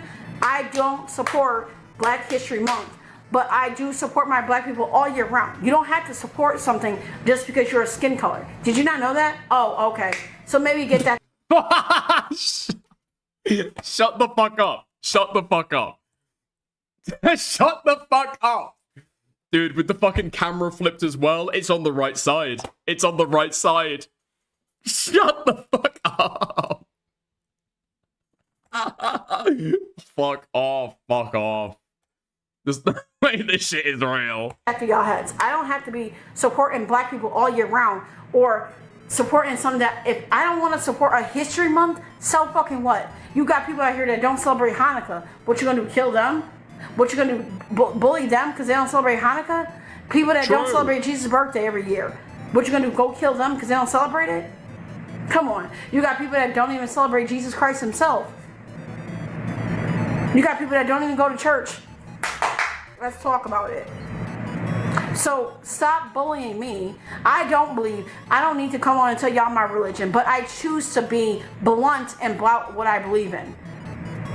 But I don't have to sit on this app and tell y'all anything. But I don't have to support something just because I'm a skin color. Let me make this clear again. I do not have to support something just because I'm black. I know. I don't get the animosity towards Black History Month. Like, isn't the whole idea right now, or the whole idea about Black History Month, that you're, like, coming together to talk about underrepresented instances or figures from history that, like, oh, did you know a black person invented... Yeah, fuck, it was just last month. It was literally just last month. You know, did you know that a black person invented this thing or other that doesn't come to my mind right now? Peanut butter. Okay, nice. Peanut butter. A black person invented peanut butter. Isn't that amazing? Let's raise up black voices and black figures in history. Please, right? Okay, Black History Month is not a really big thing in the UK, all right? Who the fuck I am. I don't need to support something just because I'm African American. I know who the fuck I am. And that's the problem that y'all don't see. Okay? Being a skin color does not define who you are. Being a skin color does not gonna, oh, well, don't you support Black Lives Matters and all that. Like, I don't care about Black Lives Matter. I'm black. but my life does matter. But I don't need to go and put it on social media. I have said it. I don't. Black Lives Matter. Okay, so what? So, and they matter.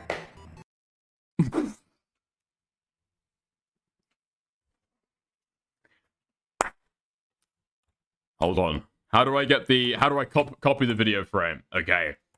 Brand new Discord PFP? Acquired. So, yoink. What point is y'all saying? Okay. I don't care about Black Lives Matter. If you really care about that stuff, then that's what you care about. I'm black myself, and if I don't want to support something, I don't have to. What? I just don't get why you wouldn't support Black History Month. I legitimately don't. I don't understand like why a white person wouldn't support it. Like I can't lie, okay? I don't particularly care for it. Why? It's not like I'm fucking marching through the streets, fucking hooting and hollering about Black History Month. Or like I'm really thinking about, ooh, no way! Only 11 months until the next Black History Month. Sitting down in my chair, rubbing my fucking hands, you know? Like, I don't care about it that much.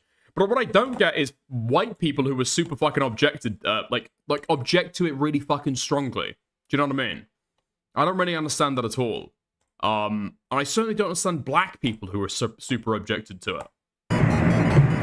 You can't make me. And what y'all gonna fuckers do about it if I don't? Hi everybody. So someone asked me if I could change 2 things about me. Let me tell you what I would change about myself. If I could change these things about myself, these 2 things about Oh, dude. Okay. I can think of about 10. I can think of about 20, 30, about 100. Okay, the list is growing. The eye, and the weight. The eye and the weight. That's what I'm going for. The eye and the weight. Mm-hmm. About myself. If I could change them. My skin color will be number 1. That would be No! No! He returns! He returns! Oh. What the fuck? Why? Okay. I would say, before she gives her reasoning, I'm gonna say, obviously, for black people in society, that's very hard. Lot of sympathy. Awful lot of sympathy. It would be easier to be white and get all the privileges that entails. Yes? on top priority. My skin color would be so. If I could change them. My skin color would be number 1. That would be on top priority. My skin color would be number 1 I would change about myself. And my hair, I would be blonde hair and Caucasian. Those are the 2 things I would change about myself. 1, you have to be Caucasian. Ah, no. Oh, fuck me. Fuck me. Wait, with the same fucking face? Really? With the same face, with the same busted eye, you'd want to be blonde, Caucasian, white, with the same fucking looking over there. What? And my hair, I would be blonde hair and Caucasian. What? Sister, you are half fucking blind, and you'd rather change your skin color. I feel like Aunt Rakisha, okay? Aunt Rakisha should have higher fucking priorities. Those are 2 things I would change about myself. 1, you have to be Caucasian. Nothing more, nothing less. Only Caucasian women. I'm only interested in Caucasian women. I'm not gonna be bullied into dating black people just because you want me to. And it's also just not black women she's being disgusting towards, it's also Hispanic people. She has stated before that she doesn't date Mexicans because she is a lesbian, as if that makes any sense whatsoever, but I digress. Change, but that's not gonna help me right now, please. No, I'm not. No, I'm not Mexican. I don't date Mexicans. I'm a lesbian. I don't date Mexicans. Hey guys, my birthday is next week Saturday. We're having a dating live. We're having a dating thing. If you're Mexican, please don't bring your ass in there. So, you know, as I said before, oh my fucking god. Something is clearly wrong. I feel like autistic people have got the unequivocal pass to be as racist as they fucking want, right?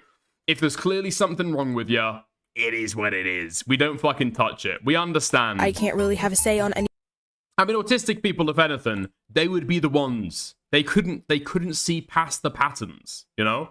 How could they possibly ignore the pattern? Anybody's preference, but when you are being disrespectful to other races, She's invited to Agatha. Okay, David would be the one to make the decision. That's where I have a problem. While we're talking about her dating life, I do want to get into the allegations of her talking to a 16-year-old. From some archives on TikTok, there are multiple videos and voice messages of her allegedly talking to a minor. Like, I feel like, you know, who cares? We're soulmates, we love each other. You know, and if this connection really stays strong, who gives a shit about age? What the fuck is that accent? Is that an American pretending to be like a chavvy British girl? Like, I feel like, you know, who cares? We're soulmates, we love each other. We're soulmates. We're soulmates. You know, and if this connection really stays strong, who gives a shit about age? Love is what... Yeah, that's a fucking British girl. That's an American girl who's watched like a few episodes of I don't know, like a British TV show. Maybe Skins. That's an American girl who's watched Skins and is then trying to do a British accent. That's what you do when you see me. What the fuck? How the fuck are people saying that they can't fucking hear it? Really? David is giving me a fucking question mark. DK is saying, y'all talk like that though. I'm guessing only my ears can hear it, okay? But absolutely, this is an American. When you see me in real life, what would you do? Tell me what else would you do? Just tell me how badly you're in love with me. I just want to know how bad is a scale of 1 to 10. Oh my god. Oh, I don't know, I'm shy, like. What? And now it's a totally different fucking accent. She was trying to pull off a fucking Essex before, and now she's from Downton Abbey. Oh, I don't know, I'm shy, like. Shut the fuck up. The accent isn't even fucking good. I'd love to cuddle on the couch, maybe. This... What the fuck? This black pedophile is getting fucking raped by Schoolboy 9. I don't know, maybe like make out. I would say right now, like, of course we've only been talking for a bit, I think like 8 and 9, but I feel like it's gonna go to beyond a 10, like an 11. Like, what, like, I don't know, I'm curious, what would you do with me? Like...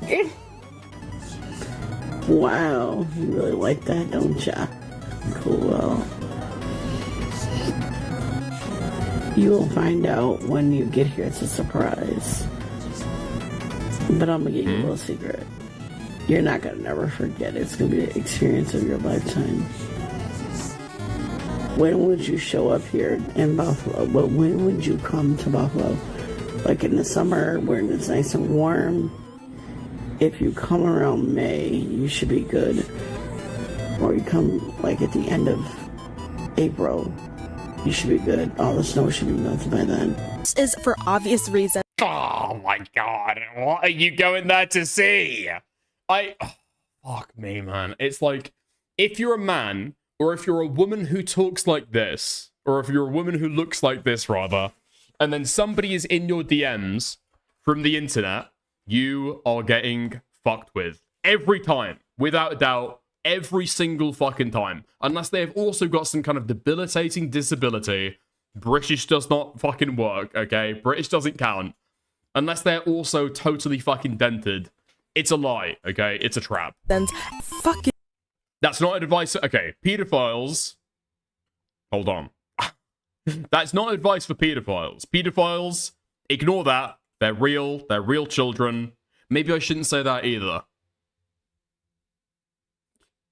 Forget I said anything. Fucking filthy. Like, there is no way in hell that you are that desperate to the point where you need to talk to a child. Whenever people bring up these allegations on live, she blocks people on live as well as ends her live to a... What a conundrum. What a conundrum. Do you tell pedophiles that they're always going to be real kids? So you should what? Speak to them all? Is that not encouraging pedophiles to endanger children? Pedophiles, turn yourself into the police. Yeah? Pedophiles, think long and hard and stop. Avoid confrontation, and also gets disrespectful with viewers who ask her about these allegations, which is pretty telling in and of itself. Like, we've seen the calls, we've seen the voice messages, Candy. Said the past is the past. That's just like you robbed my old house. I don't live there no more. Move the fuck on. That's the same thing with that little girl situation. Let that shit go. Move that shit off of my fucking page. Do not bring that negativity to my page, or otherwise you will be blocked. I've just realized what this is. This is black food shops. That's what we're watching right now. That's the content that we're fucking looking at. This is just black food shops. That little girl shit. That little girl shit. Pfft, come on, man. Come on, man. That was ages ago. Y'all not making any sense by keep bringing up the past. It's not gonna help you. You know what's gonna help you? It's just leaving my page if you don't like me. You know what's gonna help you? Stop running your mouth about me. You know what's gonna help you? Stop harassing me. EBT shops. EBT shops. EBT shops is fucking despicable. Because you're not getting nowhere with it. You know Person of color or like minority ethnicity, you know? Kind of a non-white lesbian woman with something wrong with them who lusts after children. where you're going with it? Nowhere. Because I'm not listening. I'm not paying no mind to y'all. Equally as dented looking all the way through. Equally as dented looking. Exchanging sexual voice notes with people who claim to be underage. Very troubling. Y'all making yourself stressed out, crazy over me going in that woman's life, going in that one girl's life, talking bad about the queen because the queen is doing better than all y'all. Because the queen's not stressing out about y'all. The queen's just trying to defend herself and defend her honor because y'all trying to ruin her reputation. A lot of y'all motherfuckers on this app is trying to ruin her reputation. And you're mad because my reputation is not going down the way y'all want to. So if anybody sees anything on social media that related to me about me talking to a little kid, show you things that you've never seen before. It's going to be the best experience. You will never want to get rid of me. Oh my god, I've just realized what this woman looks like. I've just realized what this woman looks like. It's a mixture between Uncle Ruckus and somebody who puts googly eyes on their chin and then, like, I don't know, like, lays with their back, right? And turns their head upside down. Do you know what I'm talking about? This is what I'm talking about. This is what I'm talking about. Hello, funny creature. Oh, hello. Would you like some food, funny creature? Oh, yes, please. This is what she looks like. This is what she looks like. Okay. This plus Uncle Ruckus equals... Tell me I'm wrong. Tell me I have just fucking fixed the code. You see it? You see it? This is it. This person is AI generated. Reputation's not going down the way y'all want to. So if anybody sees anything on social media that related to me, it's like a googly eye that's been stuck to a fucking chin, and then one of them, you know when googly eyes, you like flick them around too much, and then one of them gets stuck? One of them gets stuck on the side? About me. Fuck me, man. Talking to a little kid, show you things that you've never seen before. It's going to be the best experience. You will never want to get rid of me. I got the tongue for it, trust me. Just don't pay no mind to it. Ashley just wants attention. That little girl did what she did to me. She was talking to me. What the fuck? What the fuck? What the fuck? Give me strength. First, her mother never gave her love when she was a kid. My biological mother fucked me up. It's not my fault. It's my mother's fault. She chose to drink in her stomach when I was a child. That's the moral of the story to that. Okay? It's not my fault. I can't help that my mother chose to drink in her stomach. So she... What, is this explaining why she's gay? Feels like getting on social media bashing me is the way to go because I'm a fan. They're a fan of me. That's the best way I can put it. Oh, you really like that, don't you? Cool. Well, you will find out when you get here. It's a surprise. But I'm gonna give you a little secret. You're not gonna never forget. It's gonna be an experience of your lifetime. Like, that's why she keeps obsessing over the situation, and it's not even her child. She has alcohol fetal... No. She has not got fetal alcohol syndrome. There's something else going on here. There's about 10 other things, I think, that's going on here. Let's point that out there. She's worried about a situation that has nothing to do with her. She's all up in the business, and she should not be... And as I said before, she also collects reborn dolls, so the fact that you are talking to minors while collecting baby dolls that are rather realistic is pretty disgusting. And while we're on this topic, I do want to say, she also got into some hot water for calling her Cabbage Patch dolls CP dolls. And when her viewers told her, hey, calling your Cabbage Patch dolls CP dolls is kinda weird, because we all know what CP stands for. Instead of understanding this criticism and seeing where her viewers were coming from, she got mad and tried to justify calling these dolls CP dolls. Oh my god, Oh, right, because she's... okay, right, that explains it. So she's calling them Cabbage Patch dolls. proving y'all wrong and y'all mad. You are mad. You are mad. I'm proving y'all Okay, well, this is fucking retarded. wrong. Y'all are mad. Big mad, big mad, big mad, big mad, big mad, big mad, big mad, big mad, big mad.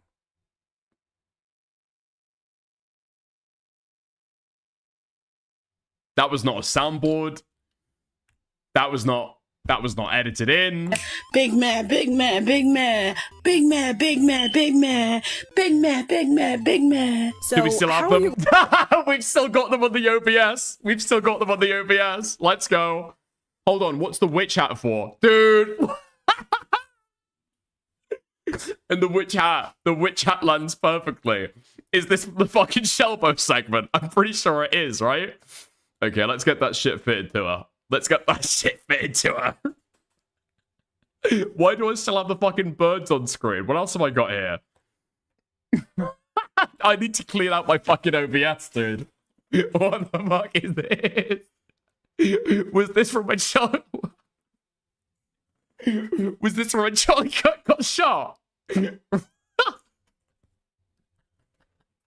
Why do I still have that on my overlay? Chud logic. Okay. Okay, nice. Oh, there's also Emaru there from when we did the fucking, okay, when we did the fucking bunny killer bit. Okay. And that's when we're doing the fucking CSGO content. Okay, let's clean it. Let's clean it out. Let's clean it out. Let's get rid of this shit. We're keeping the birds, actually. Fuck it. Going to be a pedo, collect realistic baby dolls while also calling them CP dolls, and get mad at other people pointing out how weird it is for you to be doing this. You just can't take accountability whatsoever, and it's absolutely disgusting. Also, I wanted to get into something that's a little bit off topic, but she also cooks, and everything that she cooks looks like Resident Evil food or throw up. Genuinely felt ill. Oh my god! Wait, I'm so glad that I got the fucking Shelbo stuff in there. She is just female Shelbo. That's what she is. That's what I fucking figured out. She's just female Shelbo. While looking at it yesterday. All the way down to the squinted eye! All the way down to the squinted eye. Because everything genuinely just looks like puke. A little bit off topic. So yeah, Candy is just a weird ass individual. She's too old to be acting like this. She's gross, disgusting, and also doesn't take accountability for any of her Okay, to be fair, Shelbo is not a pedophile. That's her actions. And quite honestly, she just needs to get off of the internet or else she's going to end up like another Tofiachu. But anyways, if you guys enjoyed this video, please do make sure to give it a like and subscribe. Also, if you have any other people you want me to talk about, leave it in the comment section below and I'll try getting around to it. But with that being said, I'll see you guys in the next video. Nice. Okay.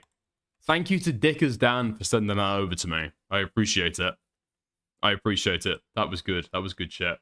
Okay, nice. I think that's going to take us up to the very end of the stream. Nude. That was fun. I enjoyed that. Even as like a last little tidbit, that was fun. I enjoyed that. I liked that a lot. Okay. Well, there we are. That was a fucking good stream, actually. I enjoyed that. The Templar coverage was very, very funny. And I appreciate, again, everybody for staying around. Okay, even after I got copyrighted by ESPN. Fuck me. Yeah, the paraplegic segment was fucking funny as well. Okay, nice. I think that was a good stream. I want to thank people who donated before we go off. And then we'll fucking end it. Read you guys out to somebody else. Okay, don't worry about it, Nate. It is what it is sometimes, okay? We've got it for future knowledge. Yeah, okay. Thank you to Nate, Roho Remixes, Sis Godiva, Dan Jr., Martin, K-Pax, Master Mark, Janky Johnny, and Oomphy Killer. Thank you very, very much. Thank you very, very much. Wait, before I end, I need to open the Occo stream real quick. Really? Wait, is stuff fucking popping off then? Okay, give me 2 seconds.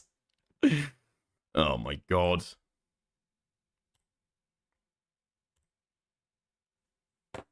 That's right. Did you guys know gators were natural-born climbers? So stupid, sure. No, get out of my way. Run! Get out of my way. What? Who did it? Who did it? Who did it? I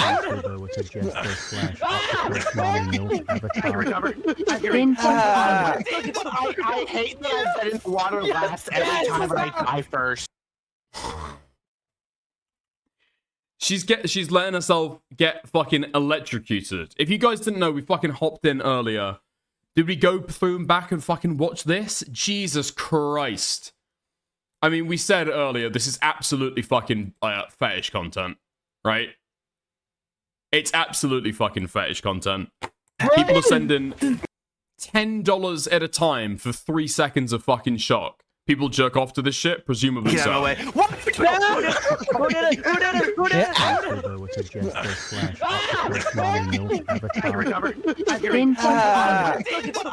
hate that I get in the water last every time I die first. I hate that I'm always in the water last. I still die first. Like, ow. Hi, Ryan. Hello, how you doing? I think there's another one coming in there. Wake up. Watching this one. No! No! Yes. That's not fair! Dot.